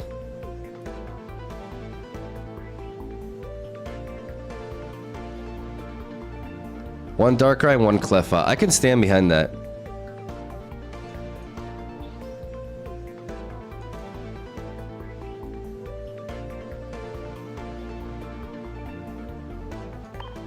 Maybe we also take out the Poison Barb.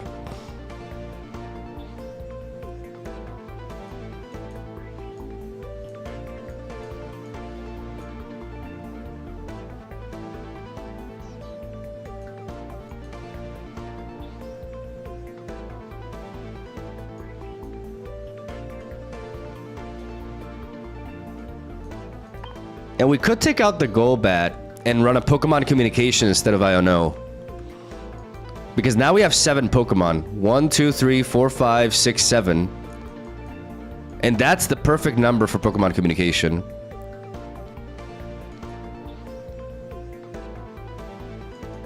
Which allows us to potentially even like double up on Lily, which could be very strong.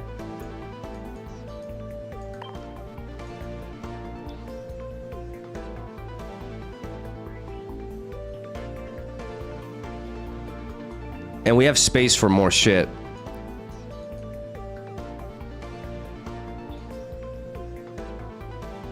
No, we want Leaf in case for some games where we're forced to lead off with Darkrai so we can pivot with it.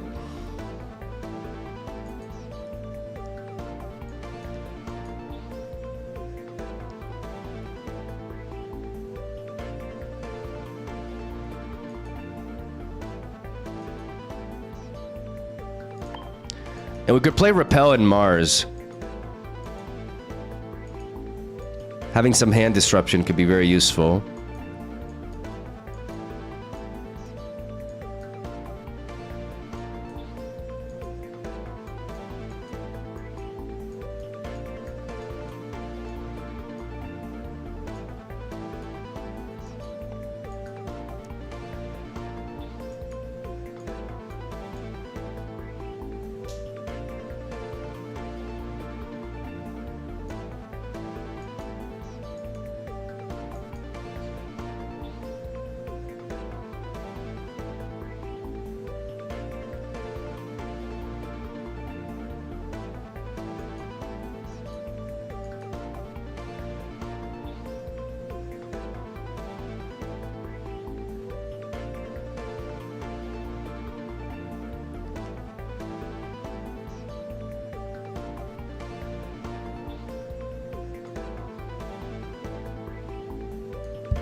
How are my distributions? I'm using the lilies later in the game. I'm using Cyrus.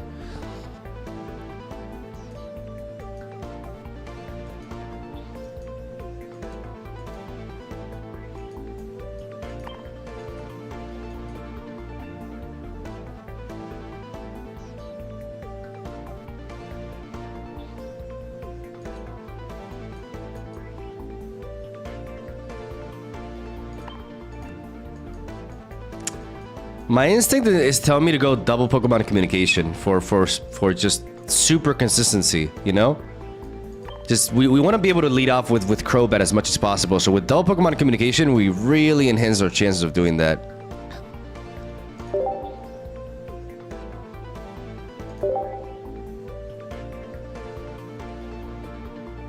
And we can test this.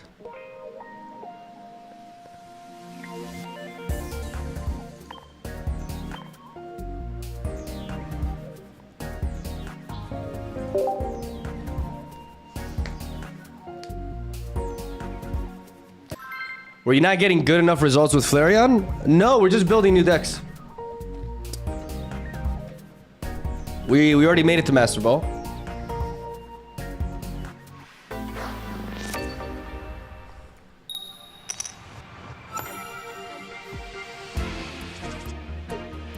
Fuck.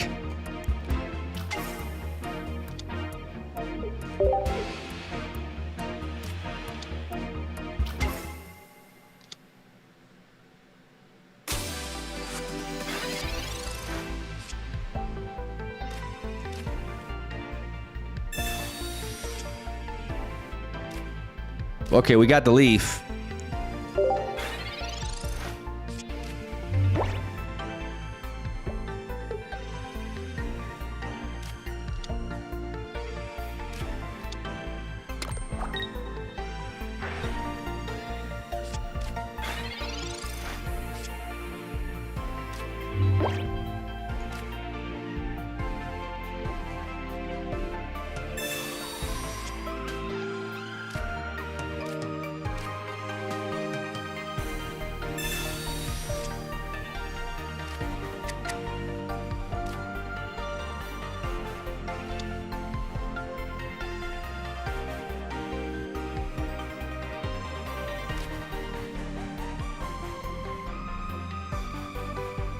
The problem is if I don't set up the Nihiligo, I actually die to a... That's fine.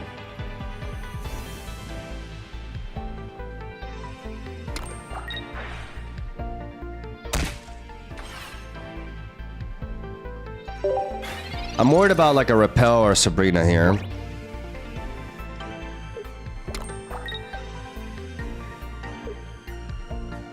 But I don't think they're gonna go for it. Good.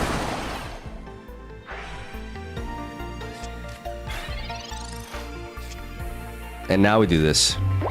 Now we drop the Nihiligo.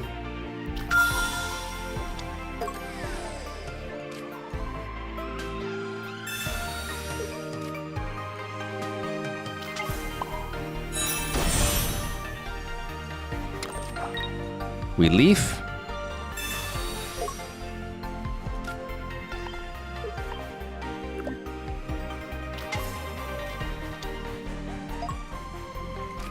And we slash.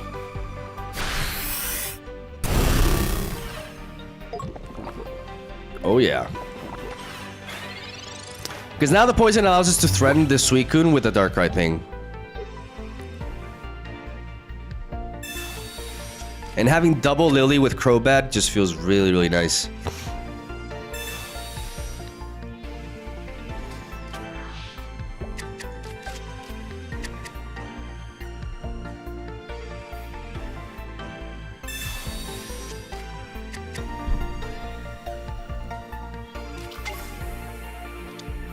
Yeah, I could have gone to try to find the other Nihiligo. That's true.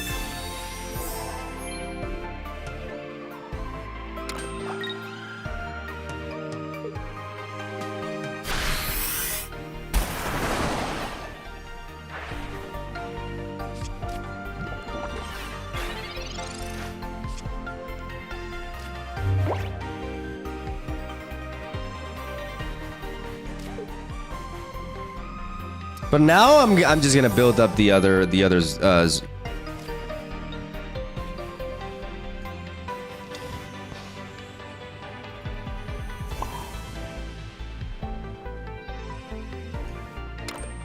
Like now I'm gonna use the Pokemon Confusion to find the other Crobat.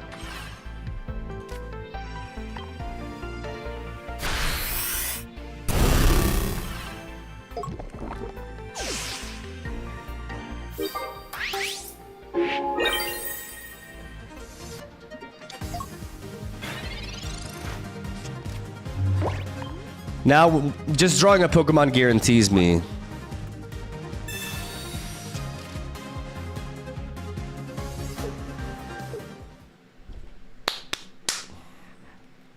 Oh yeah.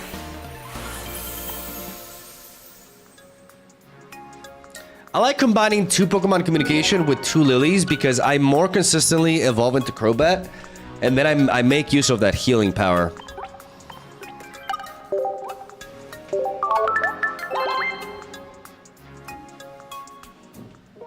What do you get for reaching Master Ball? Bragging rights, mostly.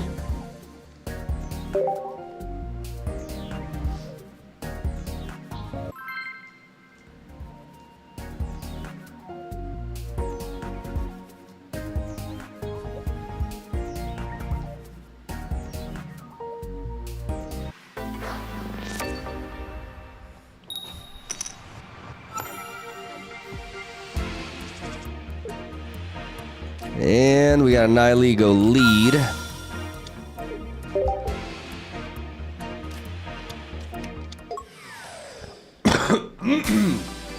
Are you pushing to 1,675? No. I have no interest.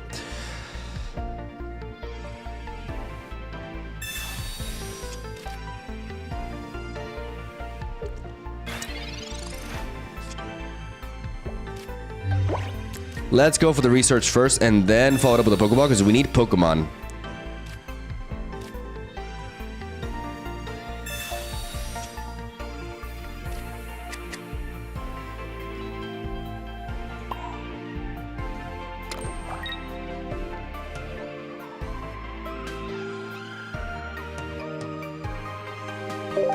And let's keep our options open. We have this Pokemon communication. But we have no Zubat nor Crobat, so we're not going to rush it. Yeah, we're open to a red card, but that's a risk we're willing to take. Because they're forced to evolve this. They're basically forced to evolve this, or we kill it with Nihiligo.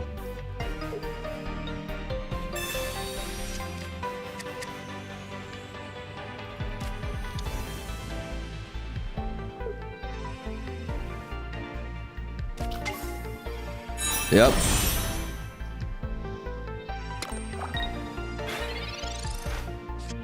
And then we survived that hit.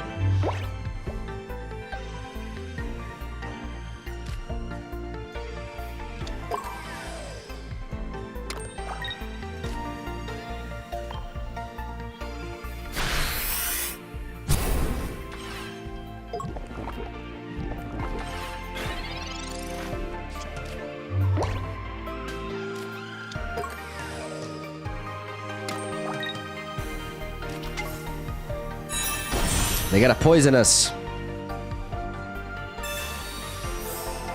Okay.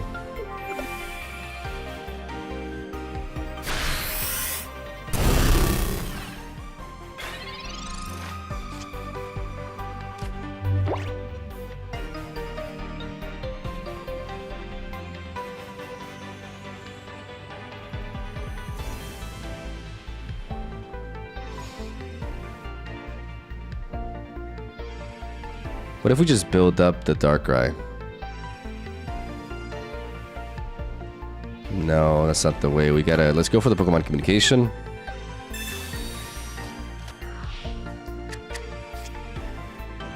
Find the Zubat and then hold on to the Pokemon communication for the other one here.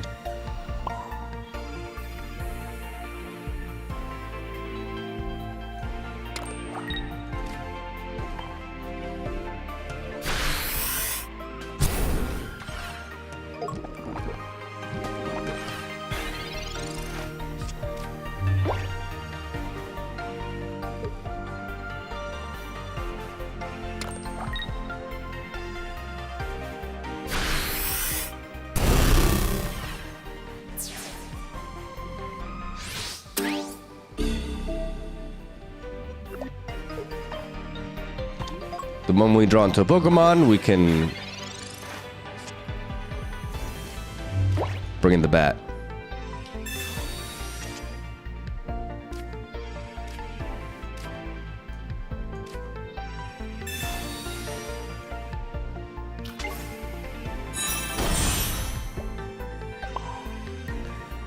Oh, we don't have to bring in the bat immediately. We just go for the new wave now and finish off this. We survive the hit from the other incoming Cloudsire, and then we can pivot into the Crobat.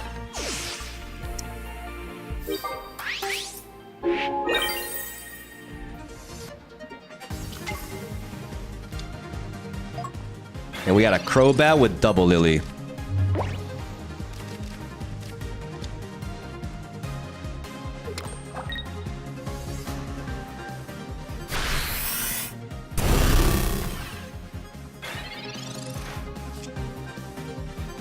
And we're looking at a Darkrai as well. We're going to hold on to that.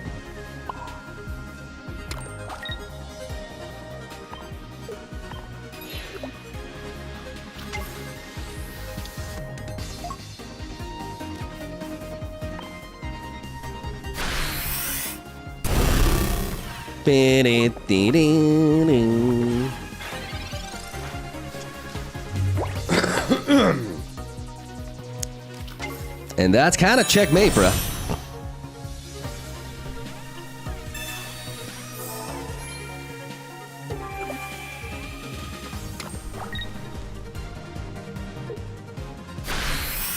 Copium.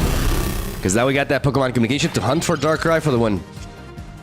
Or not even needed. Get wrecked, boy. Easy. Peasy. Clean.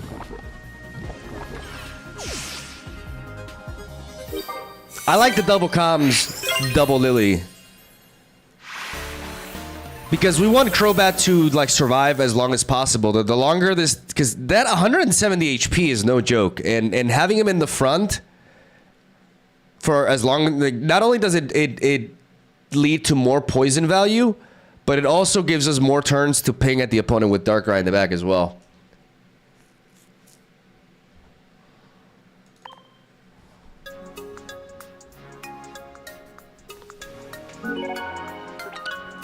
Is there a card that helps you look for items? Only for tools, I think.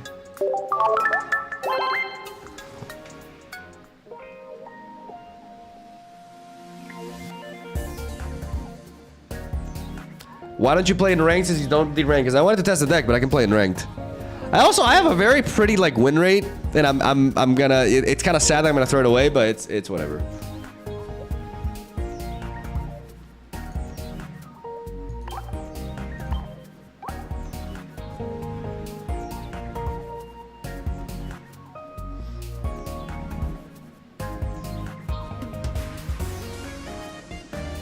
Like, the whole point to climb into Masterball is to play there, right?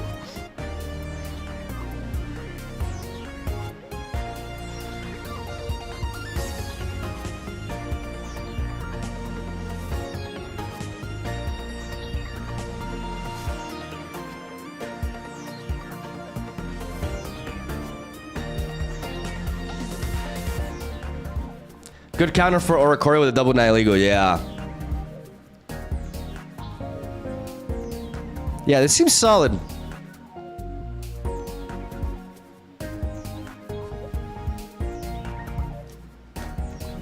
This seems solid. I gotta go for a quick bathroom break.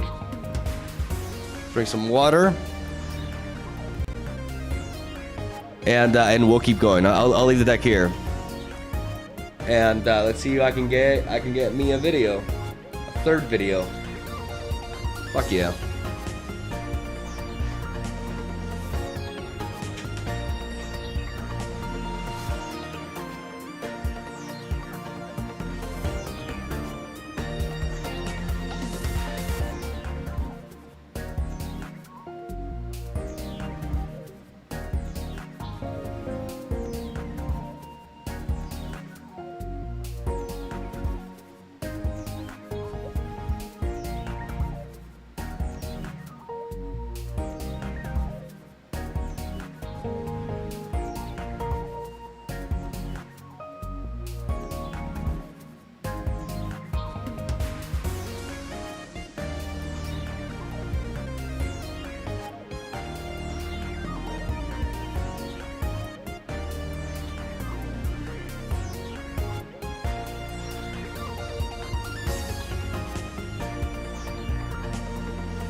Let's go.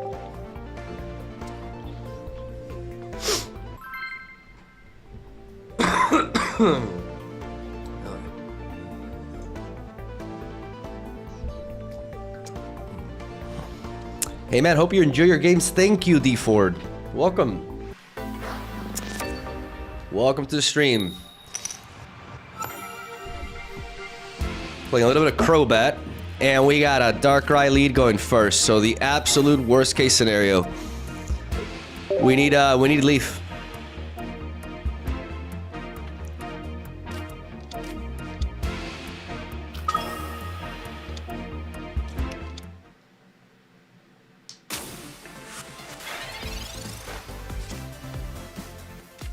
Not a good hand. Double Lily.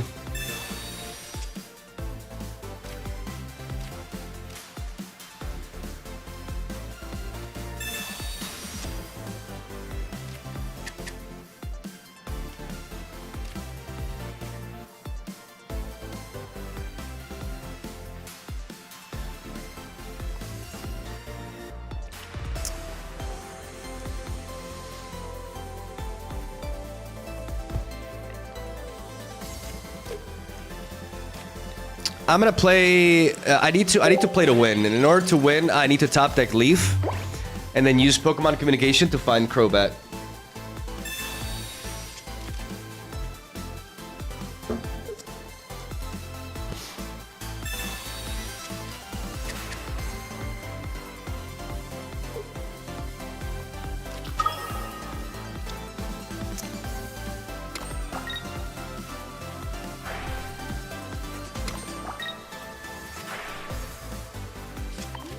I believe.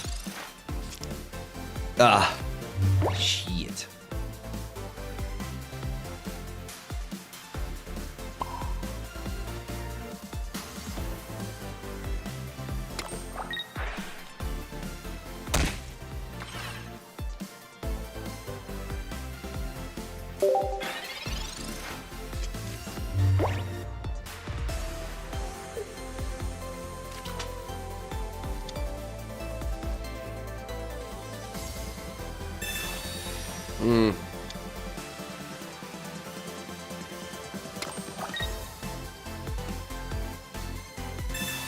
Fuck. Murdered. Absolutely murdered.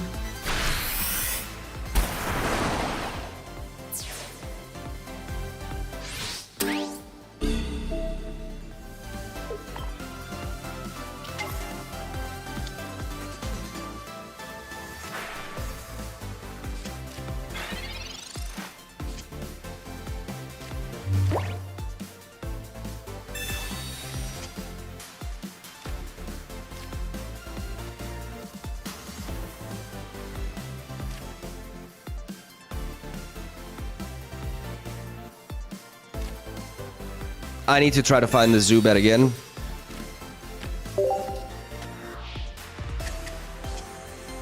Nope. Nope, nope, nope, nope, nope, nope.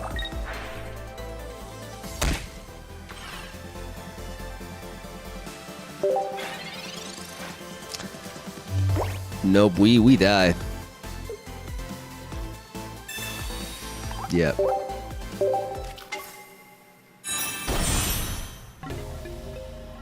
I mean that was like they had like the idea opener and going second, and we let up with Darkrai going first.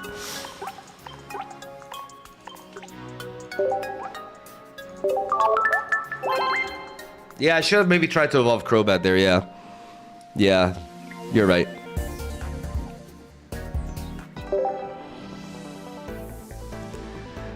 Will you play the new Pokemon game? Thank you for the donation, Juan.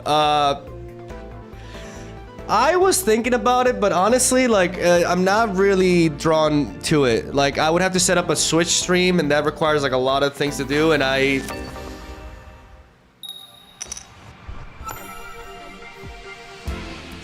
looked at the gameplay, and I don't quite feel it, to be honest.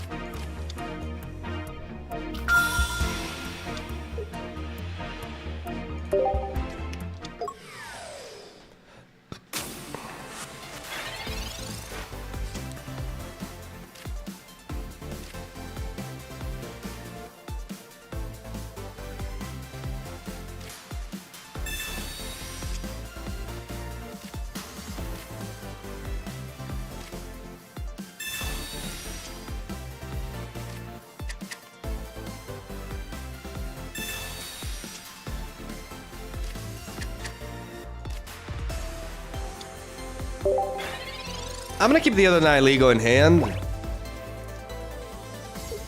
Because I could resort to like a Darkrai with Pokemon Communication if I need to. If I must.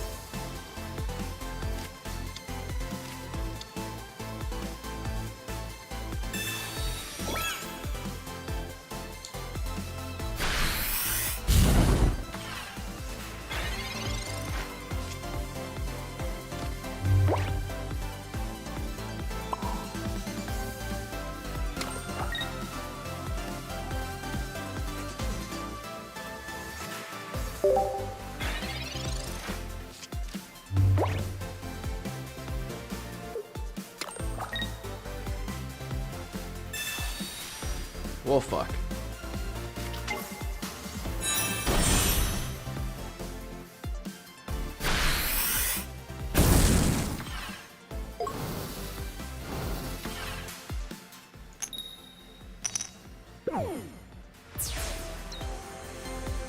I need to top deck Rare Candy. I got a top deck Rare Candy. I do not top deck Rare Candy.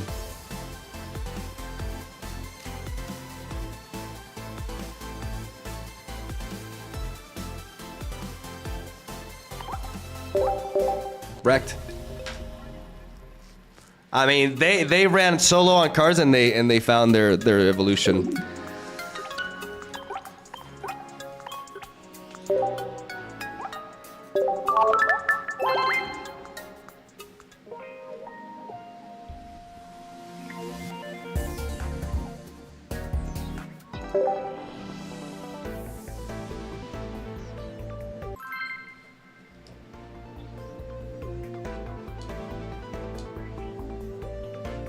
Just really, really poor luck.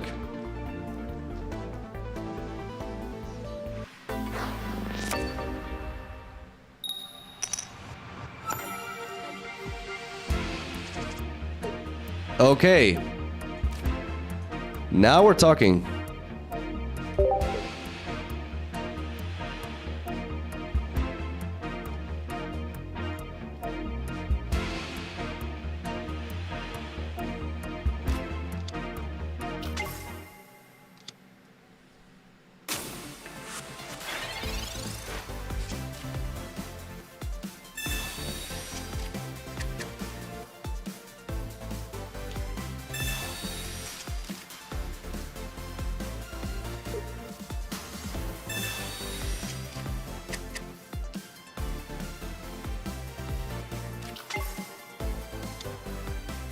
So Sylveon Charizard?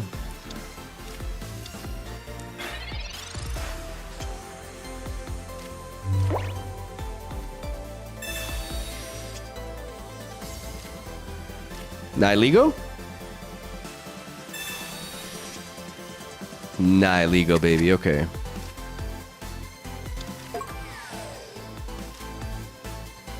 We dropped the Darkrai to not be as vulnerable to a red card. And we fang them.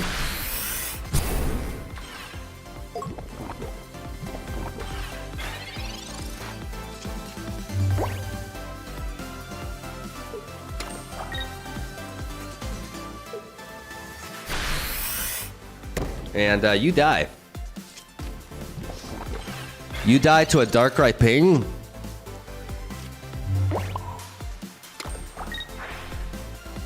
So we ping it first before revealing the fact that we have Crobat. And then we get 2 kills here. We get 2 kills here, ladies and gentlemen. Oh, yeah. Oh, yeah. We're going to run over them.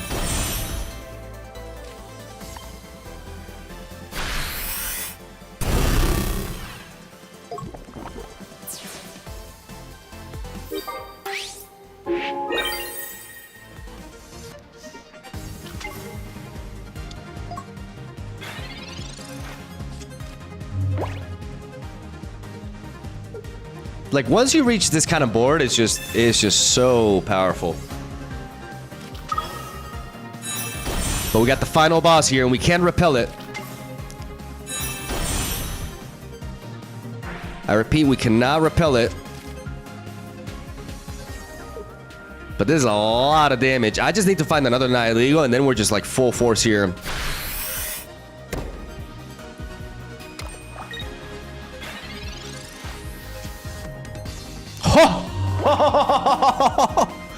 Yu-Gi-Oh!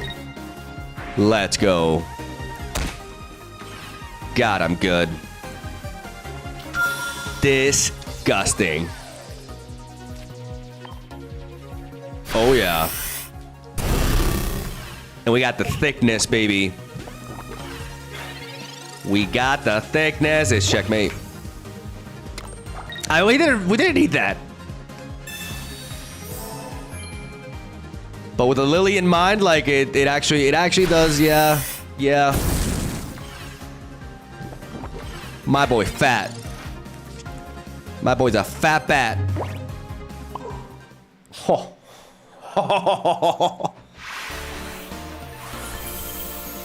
Perfection.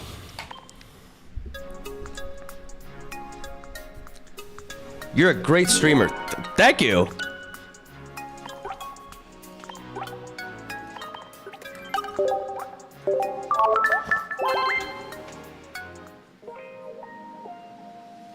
Mod, do you have Crobat EX is available for trading? This is my chase card. I literally got the second copy today. I have a bunch of extras for other ones, but this card, it took me forever to get it. That's kind of like, that's why we're playing it now.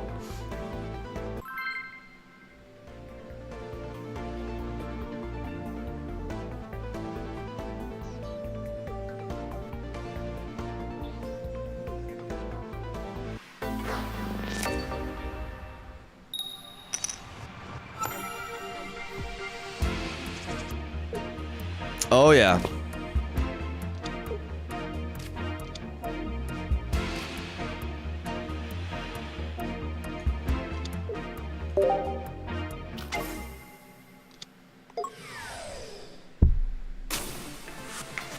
Oh, yeah.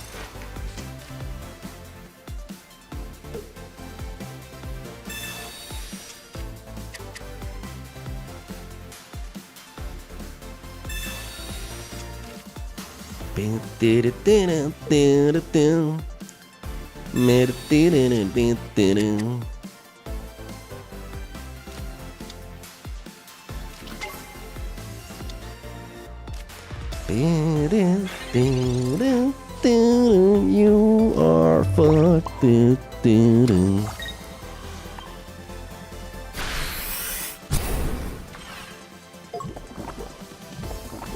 is, even with the Lily we have 230 HP, so Galio still 2 KOs us.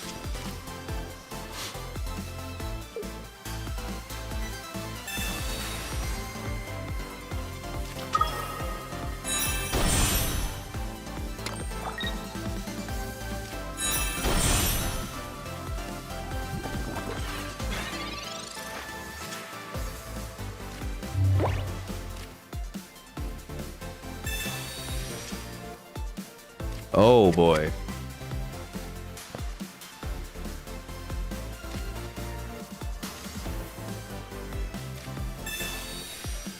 So because Solgaleo 2 KOs us, what we're gonna do is we're gonna pivot.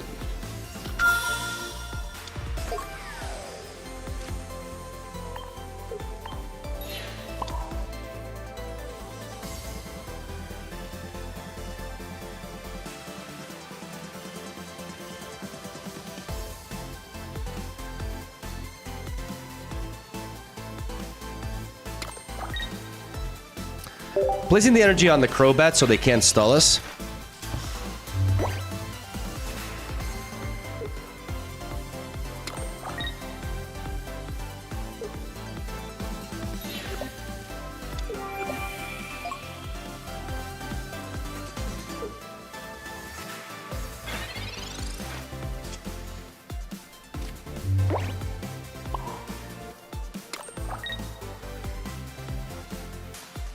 And we're gonna resort to Cyrus for the end game.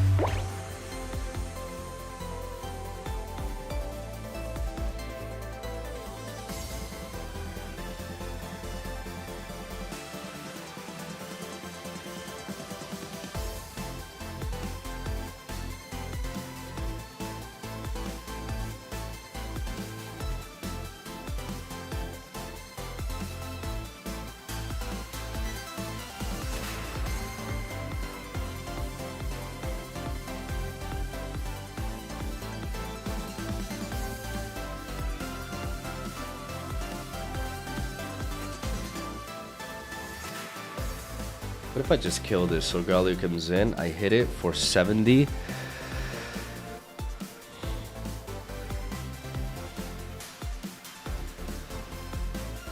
I think I'm supposed to do this actually.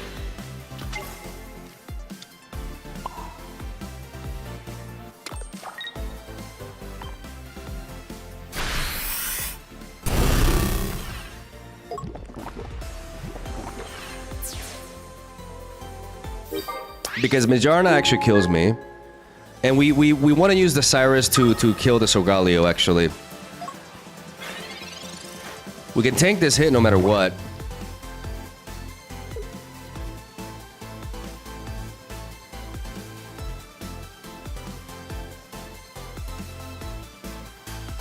And this double Pokemon communication allows us to hunt for Darkrai. As soon as we draw into a Pokemon, we hunt like crazy for Darkrai.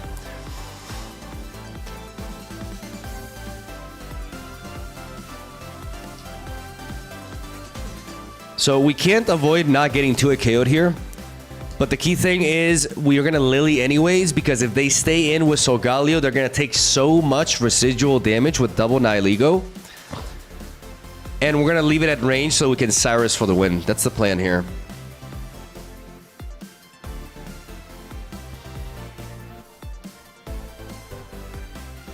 Come on, don't leave. Don't be that guy.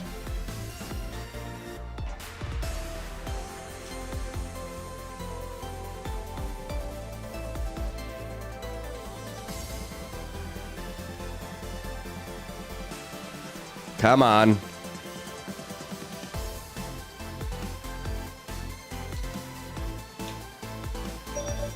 Come on. Ah, they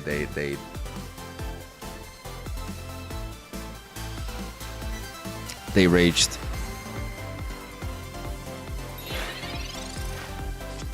They rage quit.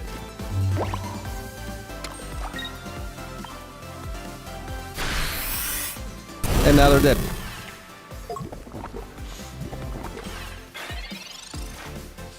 But see, like, if they stay in here, they drop down to 50, 40. 40 if they stay in. If they Lily, they go up to 100, but they still take 60 back. Like, it's just a lot. Though, actually, with a Lily... No, they would have been down to 30, 90.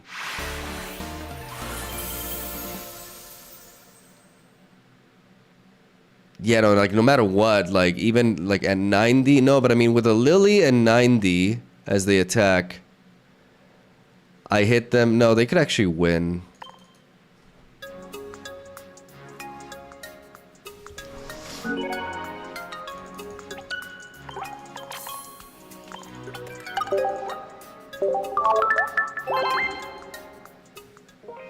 Can we see a deck list somewhere? Yes.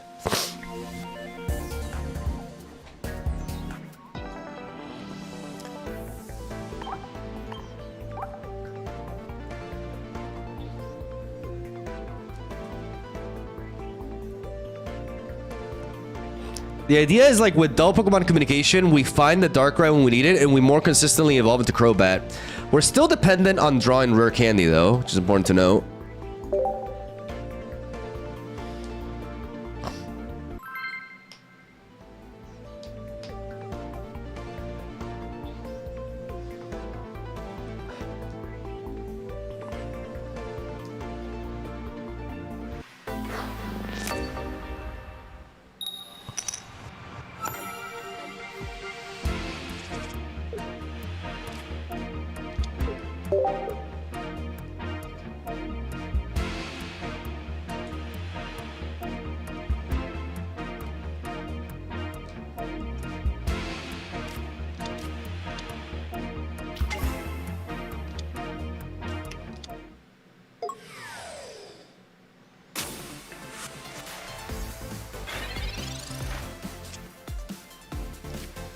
There's the rare candy.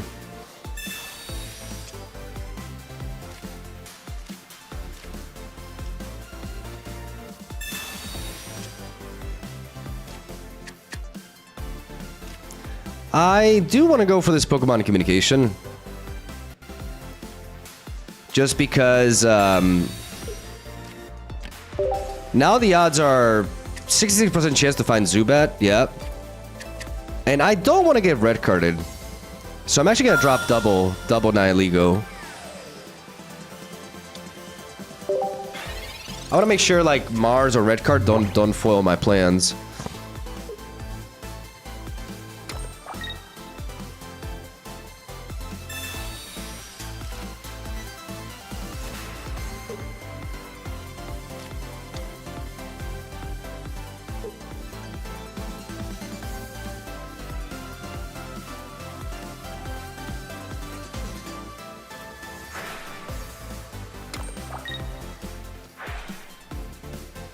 Repel can be used to slow them down, potentially. We can find it with Professor's research.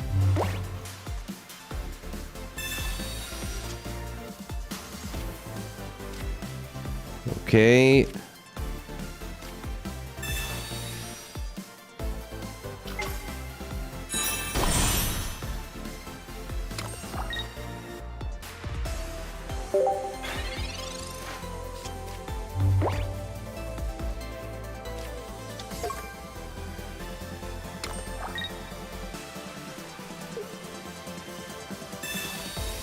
They're likely to have Greninja.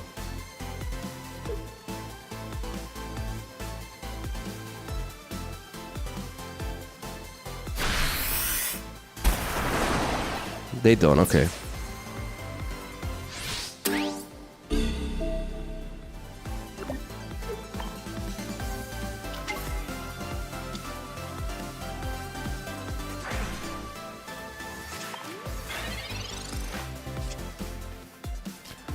I still want to develop Darkrai.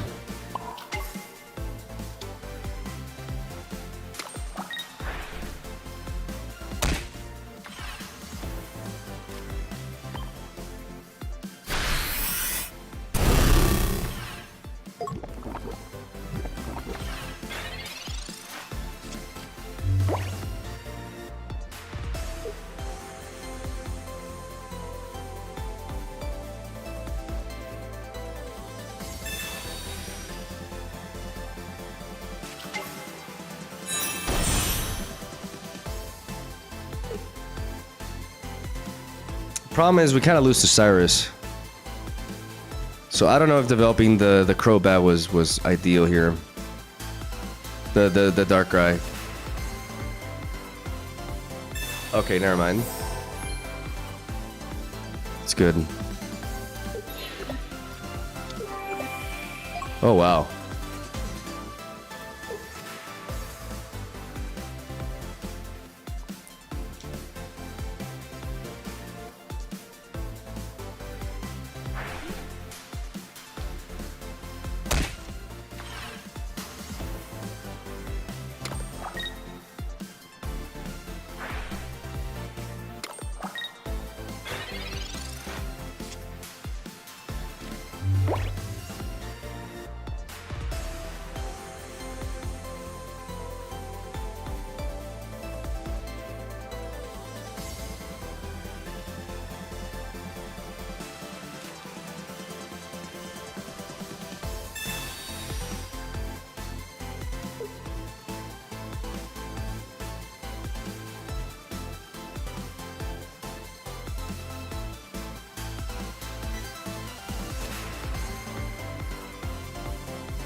Now I need Cyrus.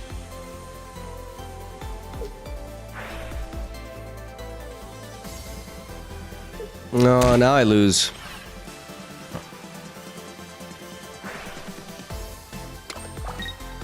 Now I lose.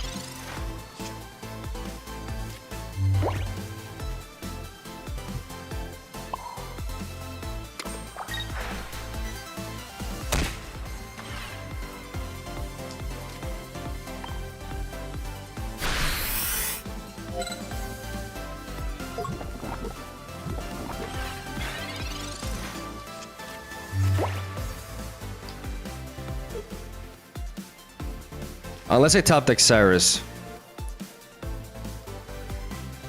If I top deck Cyrus, there's a chance.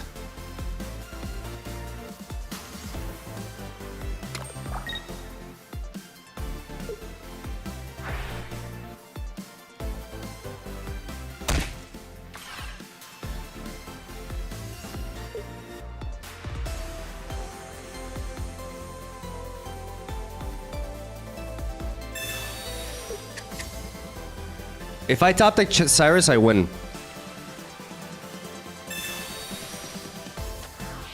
Cyrus? Cyrus? Cyrus! Ah! Oh. Cyrus, please! I believe. I believe. Cyrus, to me! No! Fuck.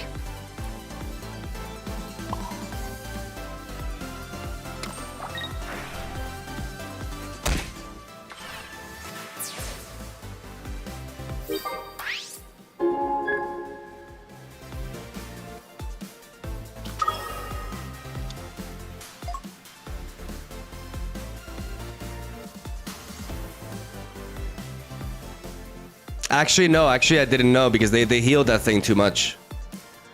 Fuck. Well, we're getting Cyrus. There's no way they don't have it.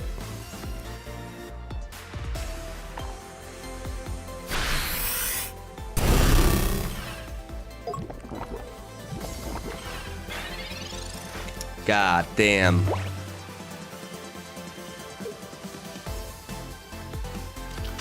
Maybe the I think the repel was a mistake, ultimately.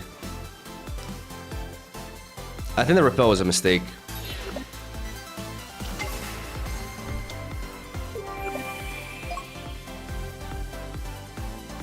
That sucks. Okay.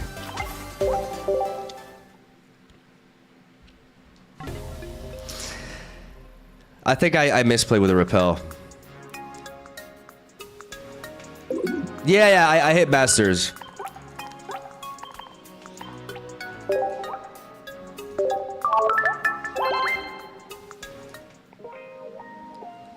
BM concede? They didn't want to die to the poison. I guess they were paranoid about that. Maybe 2 Cyrus. I mean, against Greninja, like the double Lily with the the Darkrai becomes a bit of a liability. Like honestly, I'm not sure if I should have played the. I'm not sure I should have played the Darkrai. Okay, we do have Leaf.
I'm gonna use Cyrus to try to survive here by taking away power.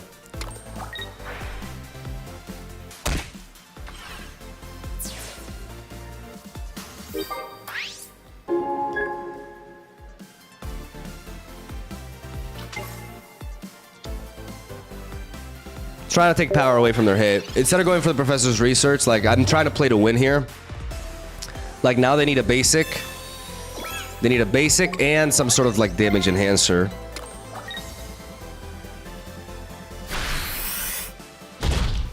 This allows us to survive, and now we have a chance to dig.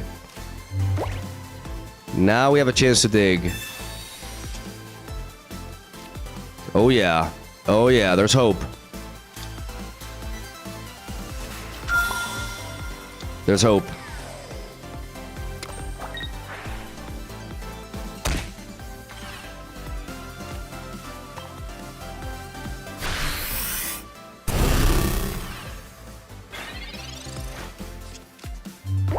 Unless they find the Crobat. Oh, no, no, no, no, no. Oh, fuck. Motherfucker. Red card top deck. Oh, oh, the Pokemon communication, though. The Pokemon communication, though. With the Pokeball. We have a Nihilego, a Zubat, and 2 Crobats in the deck.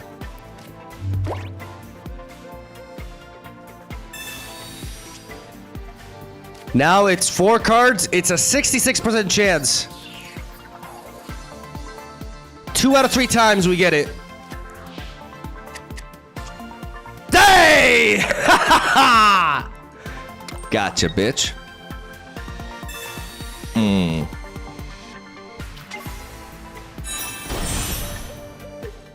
Easy.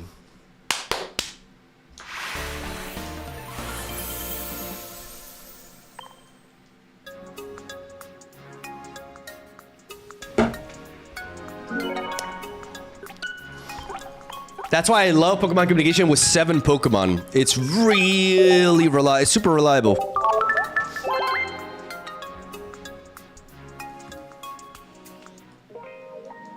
What's your favorite deck currently for ranked? The one that I got to ranked with. I'm gonna upload it this week.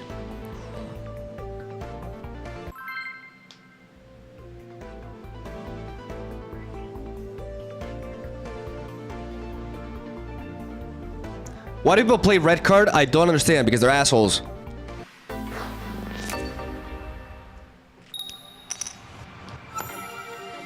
That's why. Okay, Nihilego lead.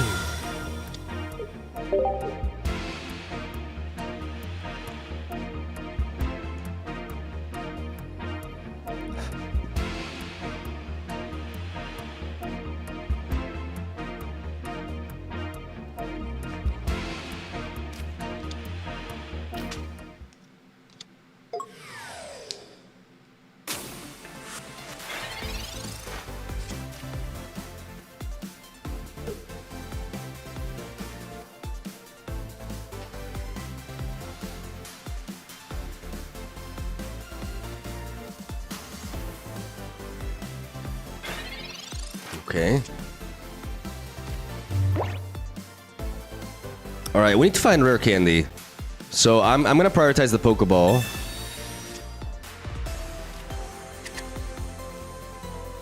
Because we have double Pokemon communication, so it's more important to thin the deck out of basics to try to find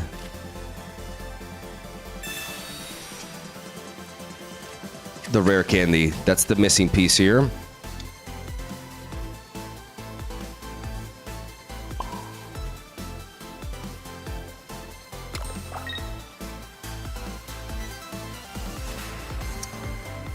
There's no Suicune attacking immediately.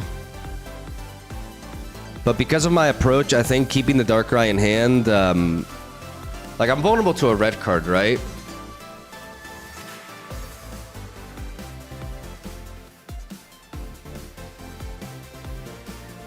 Do I play this Darkrai down or not?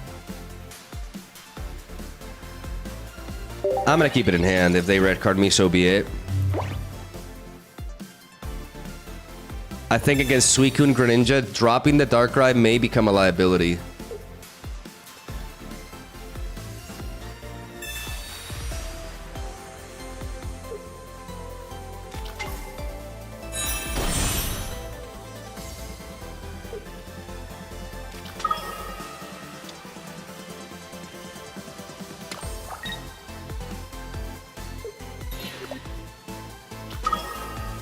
They bring that back, okay.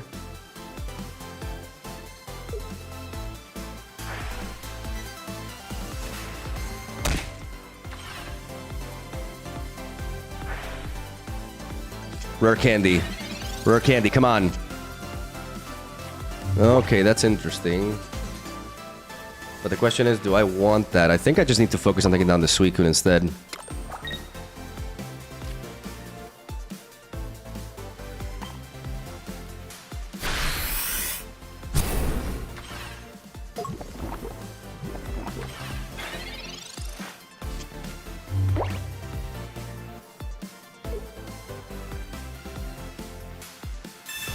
They attacked the hand, which was to be expected.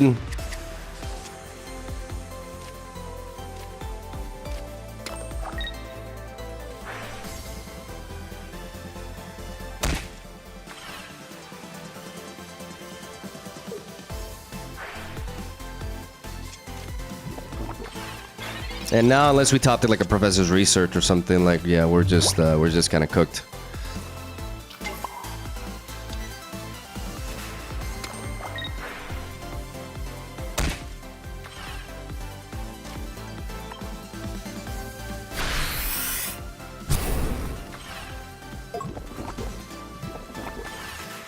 I didn't want to drop the Darkrai because I didn't want them to Greninja Cyrus me to stall me.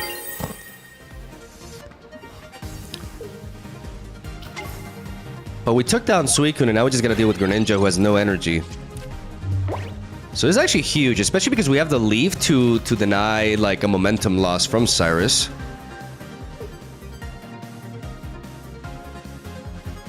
And we have our own Cyrus to finish.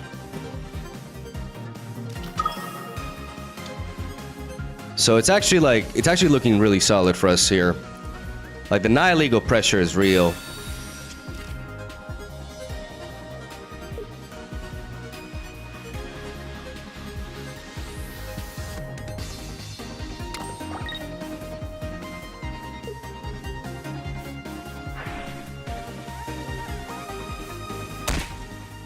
They killed the Zubat. No Crobat this game. But I got Cyrus, baby. And that Greninja came in way too late.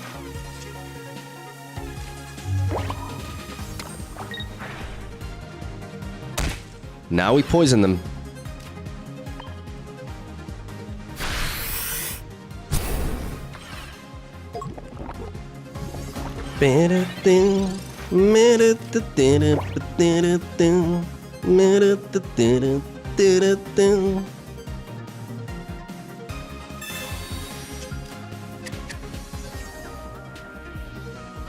You gotta run.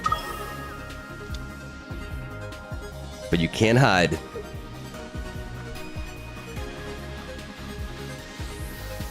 I got you. You and your filthy meta deck.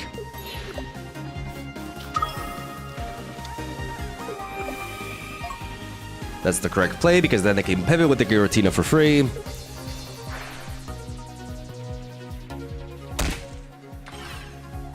Gonna try to set up that Darkrai kill.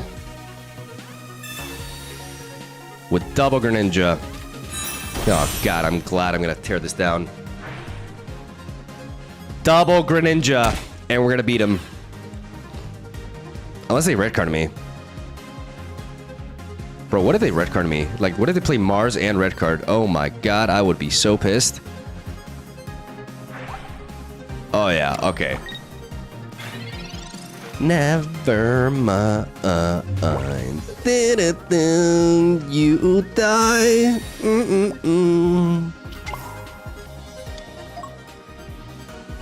And I'm gonna have you die to the poison.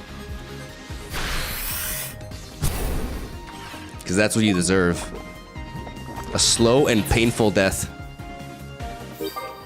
Out of here.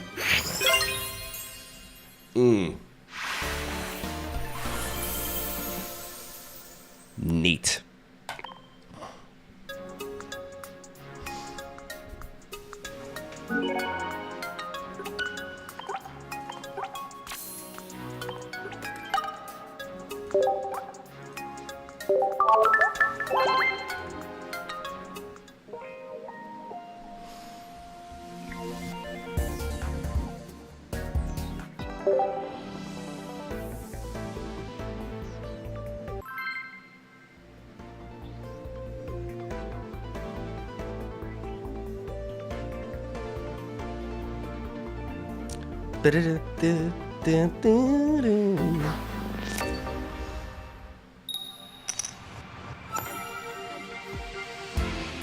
Electric.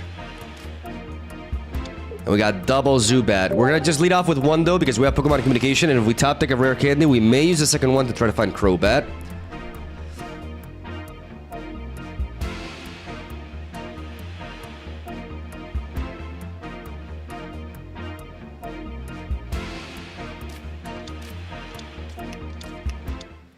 Oh shit. Fuck. Yo, what if they have a Giovanni and I lose? I mean, they would have played double Pokeball if they have a Giovanni, right?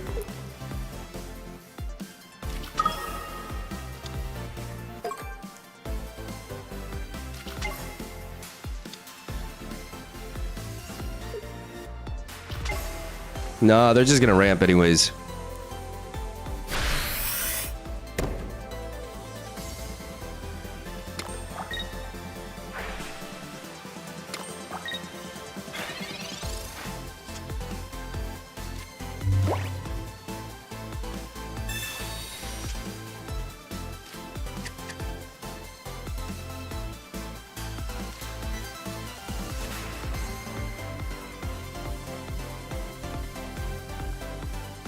What if I Pokemon Communication try to get the kill? The thing is, Nihilego doesn't really do much here.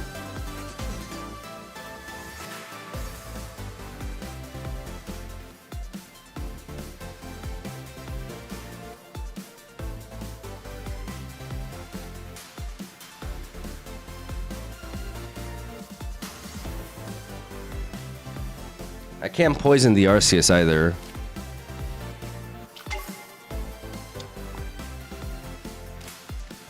So I'm actually just gonna do this.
Yeah, I'm kind of fucked.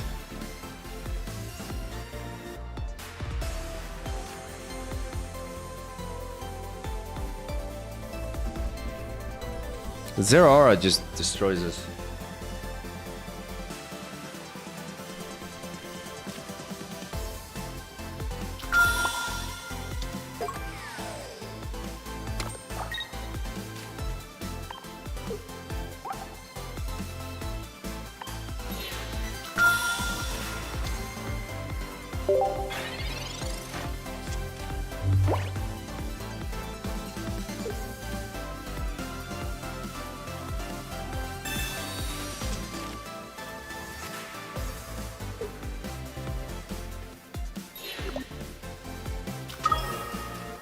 Elemental switch? Yeah, then we're dead. Yep. Yikes.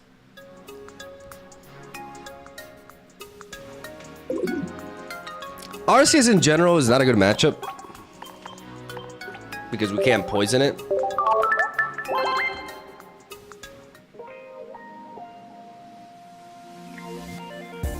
And Zeraora one-shotting our Zubat on top of that, like that's actually a really rough matchup.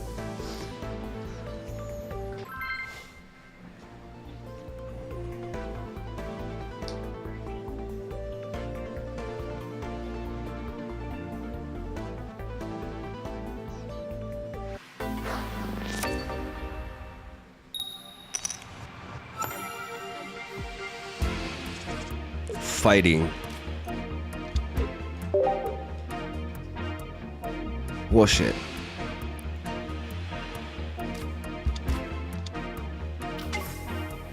Okay, that's good for us. That's a slow start.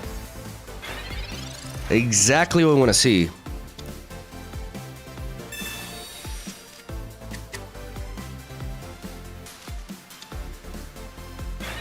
Whoa.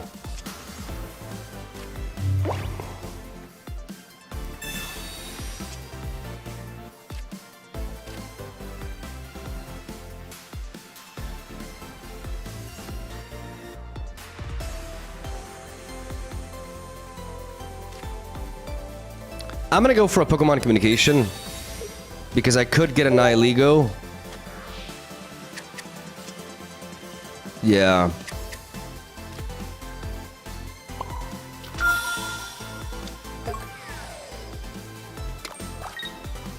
And now I just need a rare candy.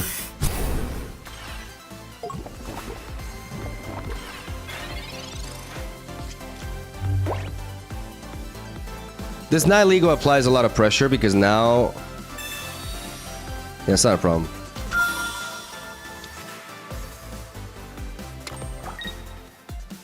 No, they're not thinking this through. They are not thinking this through. No, sir.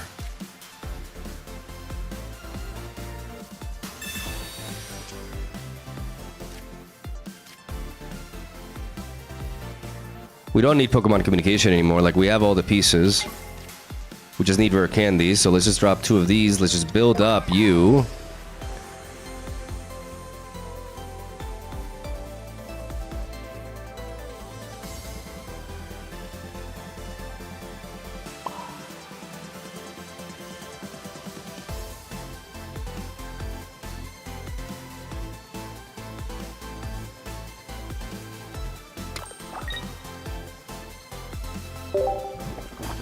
Out of here. I'm actually gonna place the energy on Nihilego so I can follow up with an attack on it. I'm at a point where I just need to draw.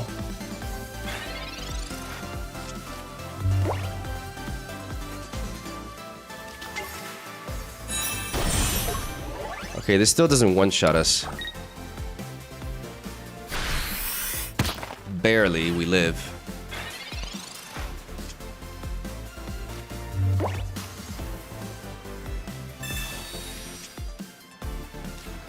And if we attack with the new wave here, like we...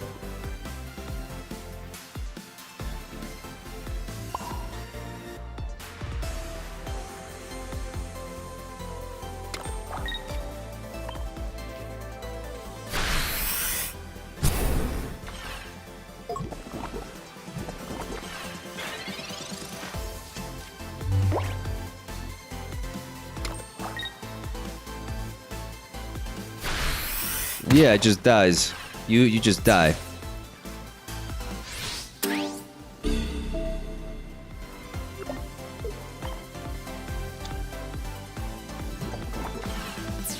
Get poisoned.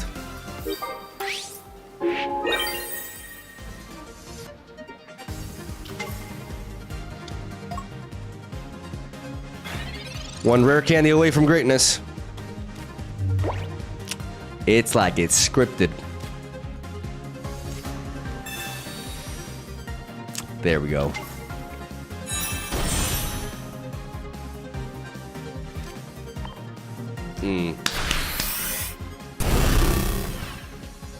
Weakness defeated.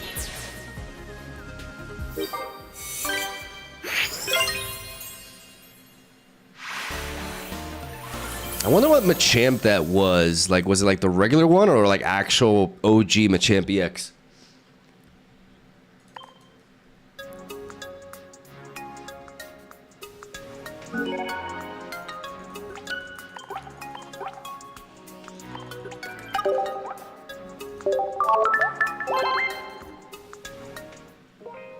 Deck list. Deck list, please. Okay, deck list.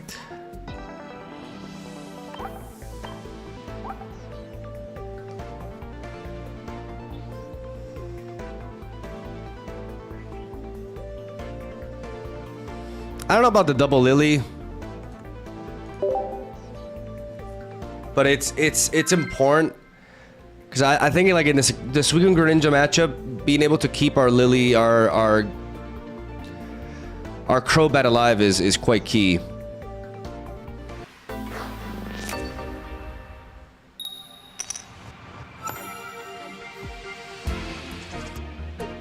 Fighting again.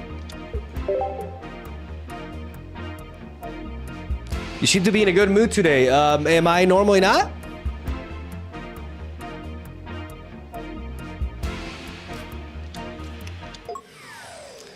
Fuck.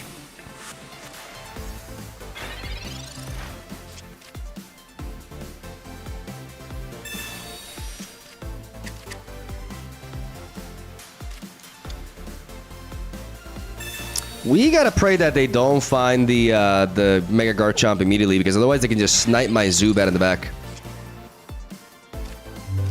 And that would be awful.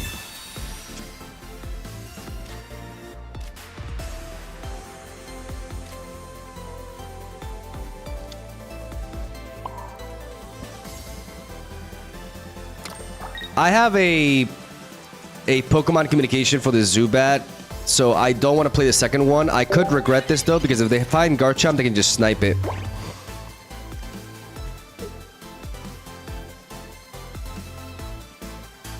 I just need him to not have the Garchomp immediately. Yeah, that was asking for a lot.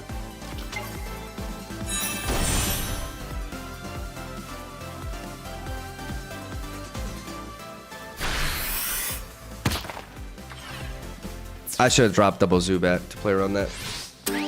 Now we're dead.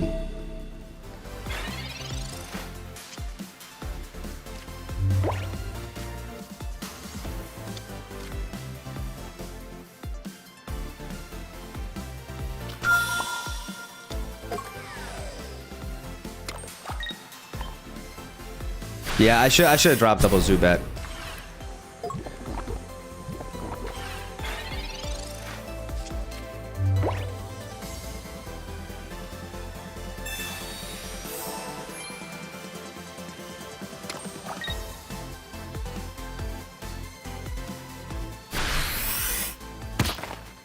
Yeah.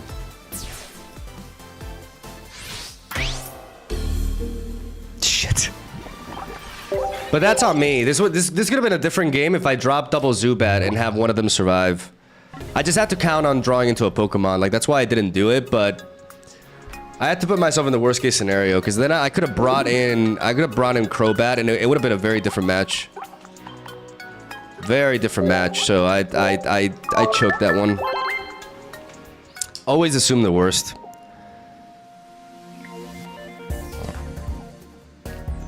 Like, that line of play works if they don't evolve into Garchomp immediately.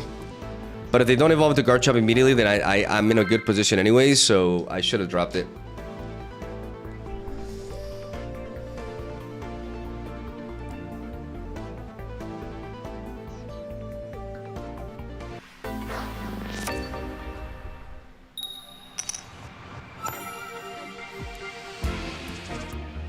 A little bit of darkness. We got the Nihilego lead going first. Crobat in hand. And they got Tyrogue.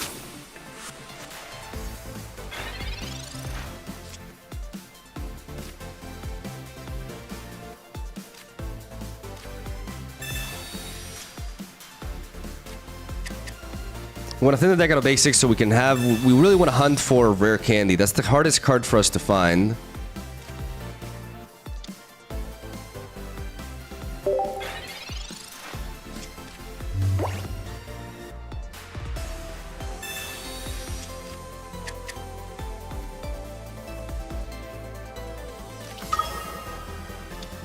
And they have a Darkrai opener, so we may have to leave to pivot.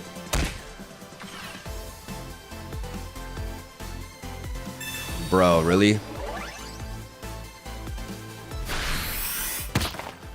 Okay, we need to Pokemon communication so we can find Nihilego, a second Nihilego.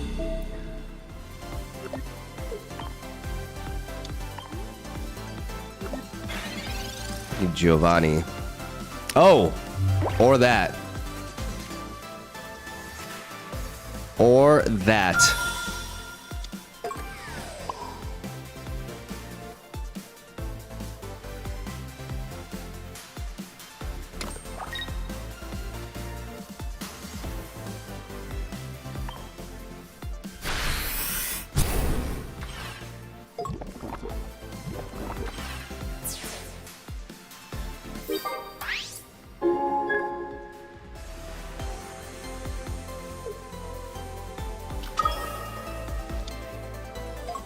That's huge.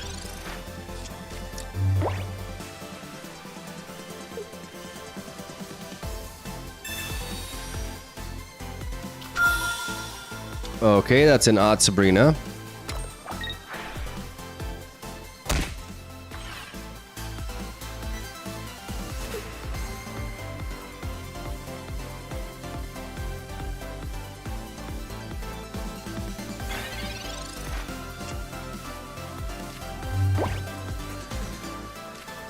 We research.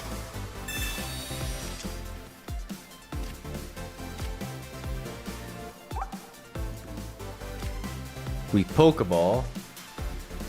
And this guarantees our Pokemon communication to find exactly what we need here.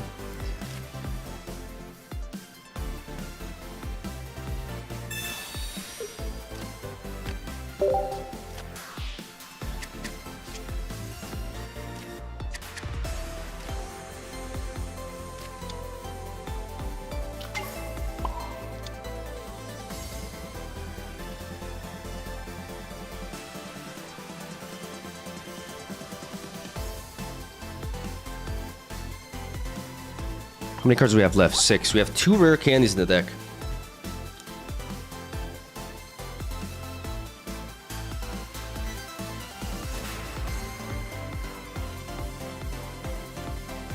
The problem is Cyrus. The problem is playing into Cyrus.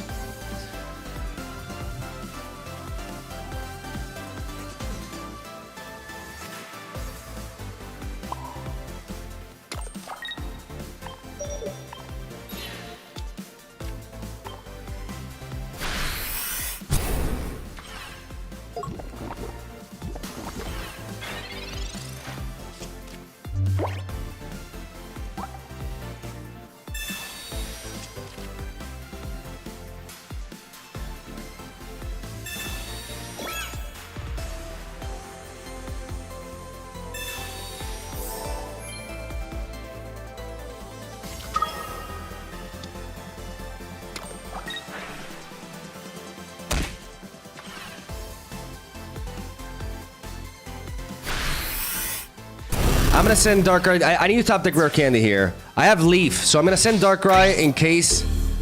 I can always repel. I can always repel to be safe. If I don't top deck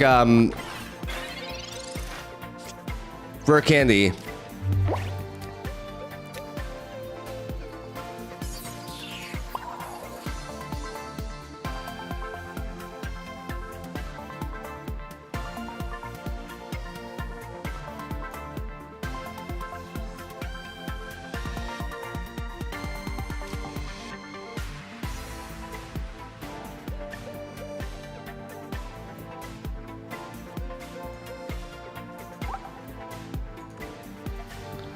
What do they have Leaf, though?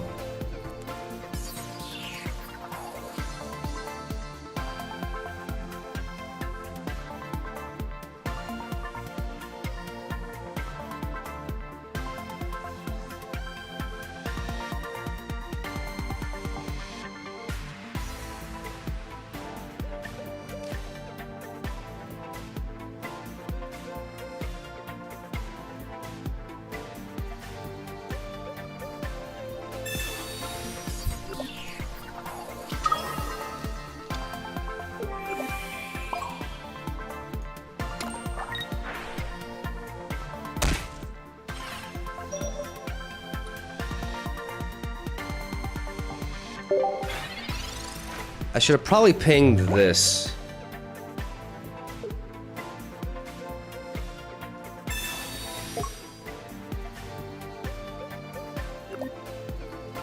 I should have pinged this. I fucked up. I fucked up. I needed to ping this. Oh my god, I choked. I've been playing for too many hours. But it doesn't matter because they have the leaf anyways, and now it didn't matter, but I definitely choked. Really unlucky. We didn't find the rare candy. We couldn't find the rare candy.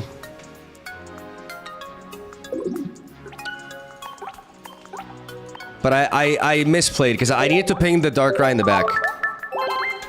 The Darkrai in the front, because if they did leave to bring it back to the front, then I could finish it off with a Crobat top deck. With a rare candy top deck. Lily for Golbat? Maybe. It kind of messes up with my Pokemon communication though a little bit, but maybe.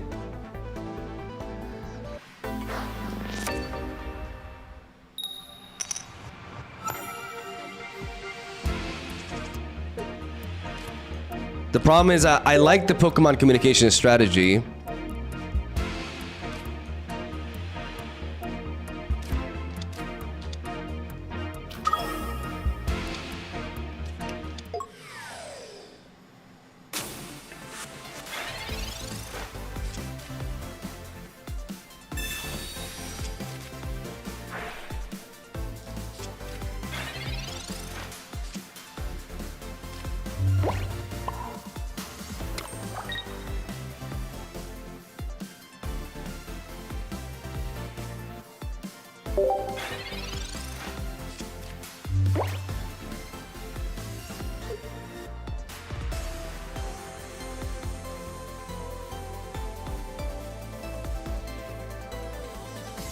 I'm keeping this Nihilego in hand because if they... I actually may want them to... Oh my god, really?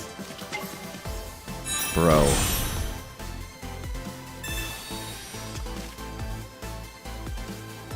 Like, immediately. They find it immediately.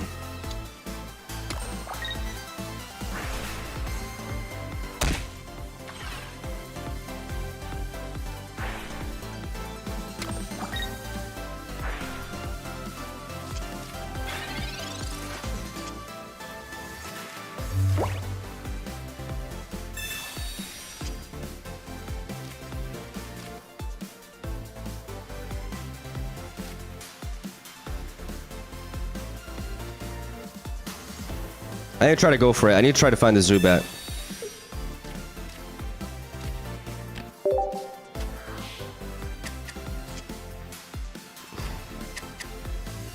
It's like the one pull I didn't want. Omega Low. Shit. I definitely think Double Lily is a mistake though. I definitely think Double Lily is not it, because we're rarely playing it.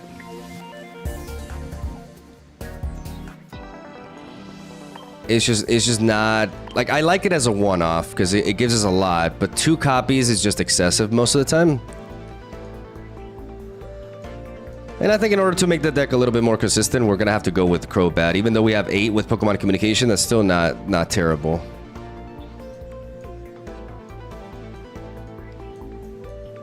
And we're going to prioritize the Golbat that has more resilience.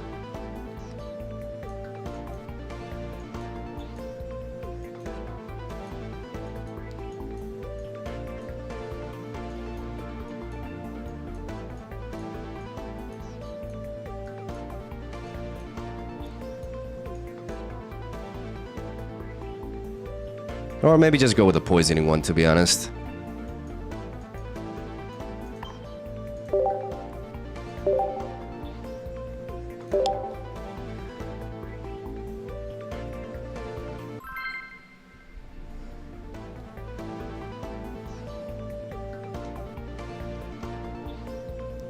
You beat Simon? Oh shit. Guys, that's literally what she was doing all day.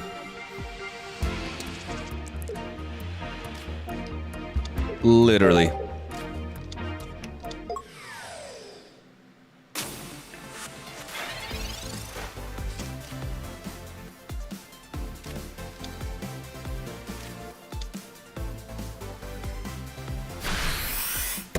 What?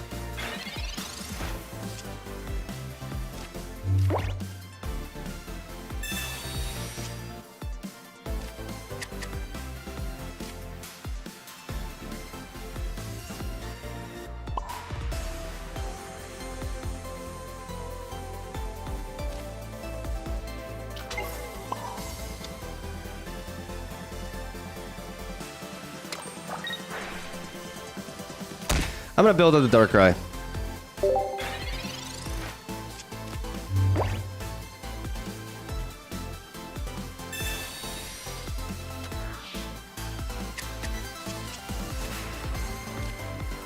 That's better.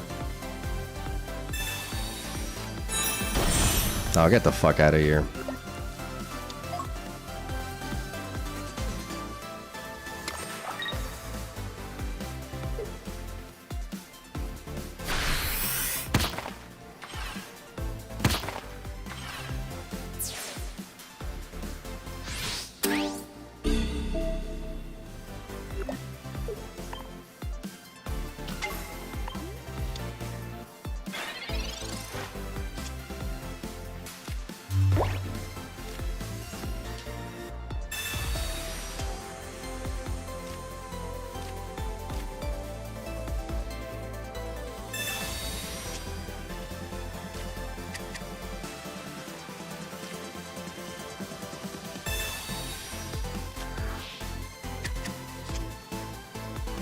Come on, man.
Getting turboed!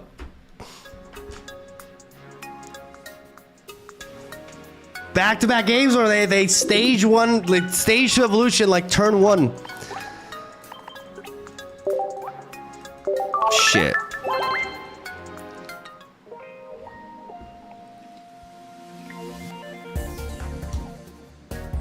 People exodium me here.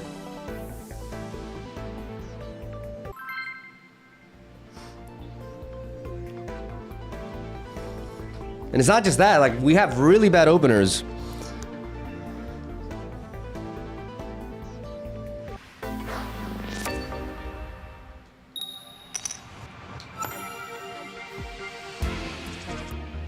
This is why playing decks with... Okay, wait, let's... We have a promising hand here. A jab that can nuke us, but without a Giovanni, not necessarily kill us. Let's go for the Pokeball first, and then go for the research, because we want to find Crobat. Crobat-sama. There's a Pokemon communication right there. This is really important. I'm gonna drop double, and I'm gonna keep Nihilego. Because I may... Because there could be a world where I get killed here.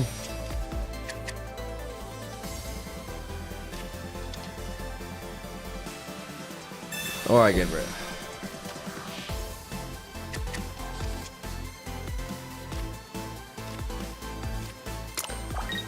Okay.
Oh! Thank fucking God!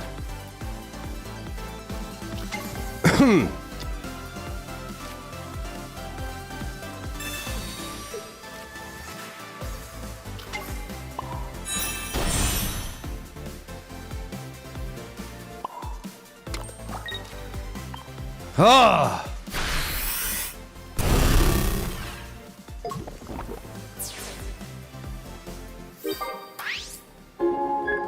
And now we sweep.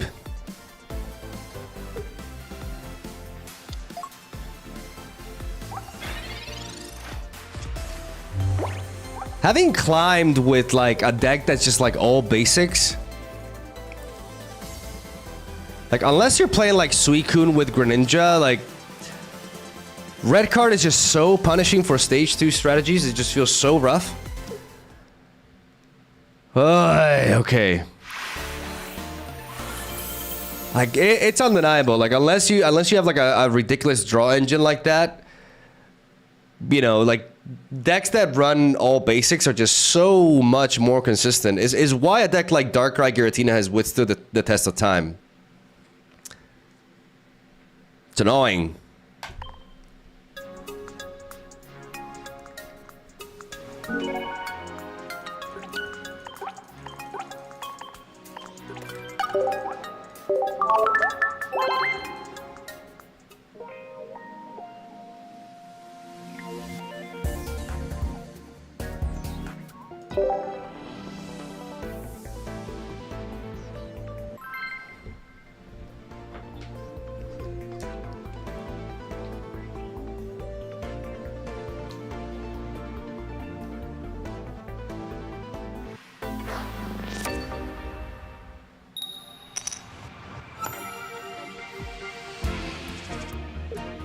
Okay.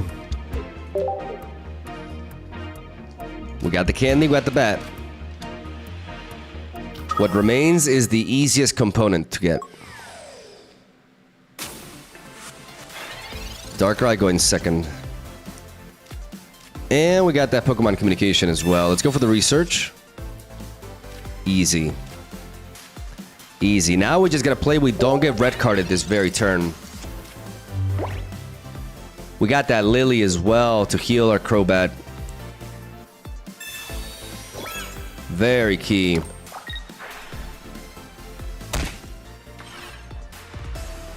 As we have that Nihilego to sponge the damage early. Good stuff. Let's go for the Pokeball first. Thin the deck out of another basic as we research.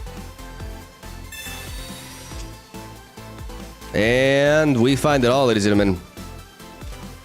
We find it all.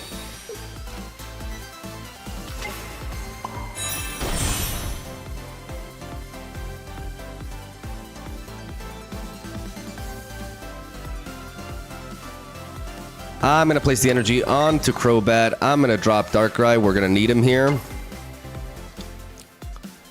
And I'm going to keep Zubat in hand. Because with double Pokemon communication, I can fish for Nihilego, the second Nihilego. And put this Darkrai on a timer, the likes of which is never seen.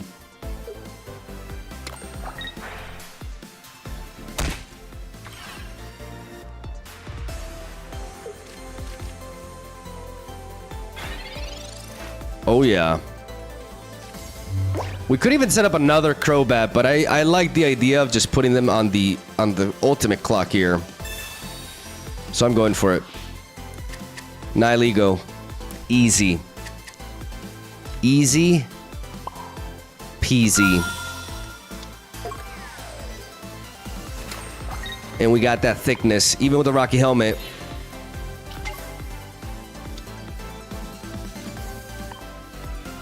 Oh yeah. 70 damage, 30 damage. And if they stay in, we kill them with a Darkrai Ping. And blast whatever lies behind it. As we heal for 60.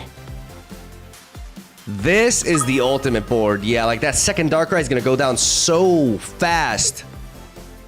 So damn fast, boy.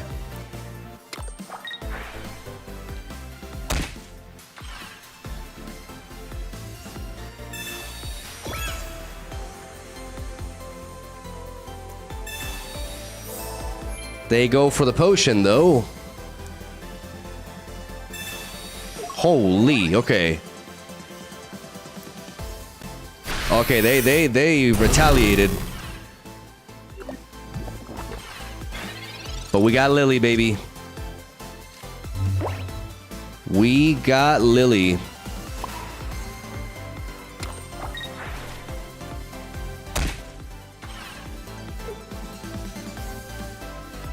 We can heal too.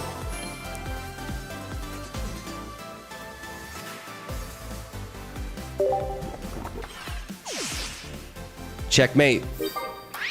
You're through. That was a strong like turn for them though, like with the potion plus the red.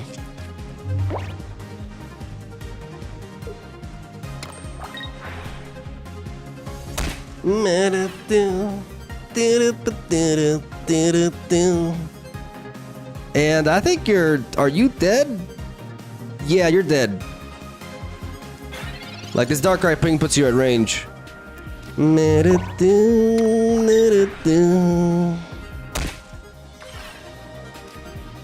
Beautiful. Oh yeah. The power! Lily coming in clutch there. And now they die at the end of the turn. Because you just want to be an asshole. And you give me a Cyrus. Oh, it's the milk. It's the tank. Oh wow, bro, they just keep coming.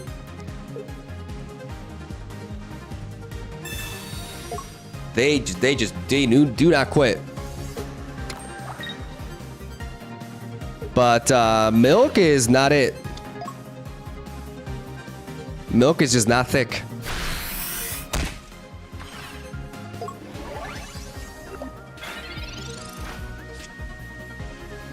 She looks like it, but she ain't.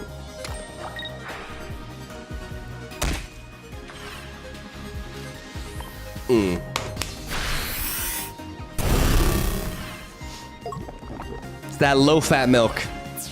Not enough calories. Out of here. Clean. This Pokemon is fun.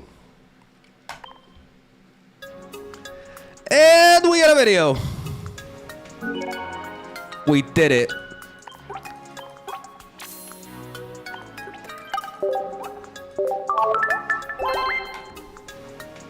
We did it.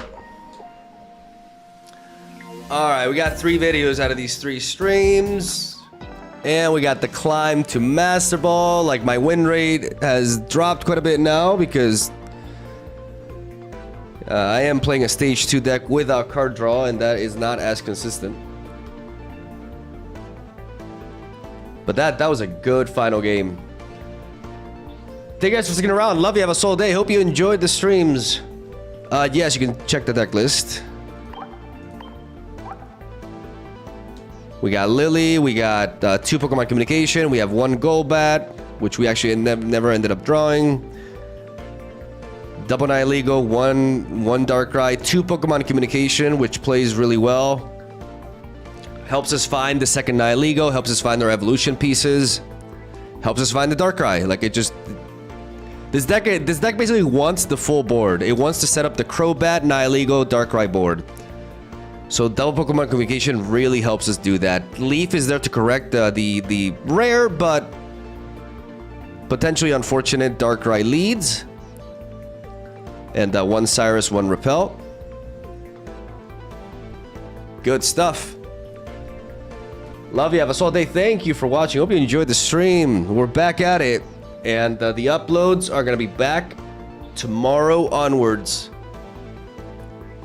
And I appreciate you guys also listening to my yapping at the beginning. I had fun. It was great. Appreciate ya. Have a good day. I'll see you around.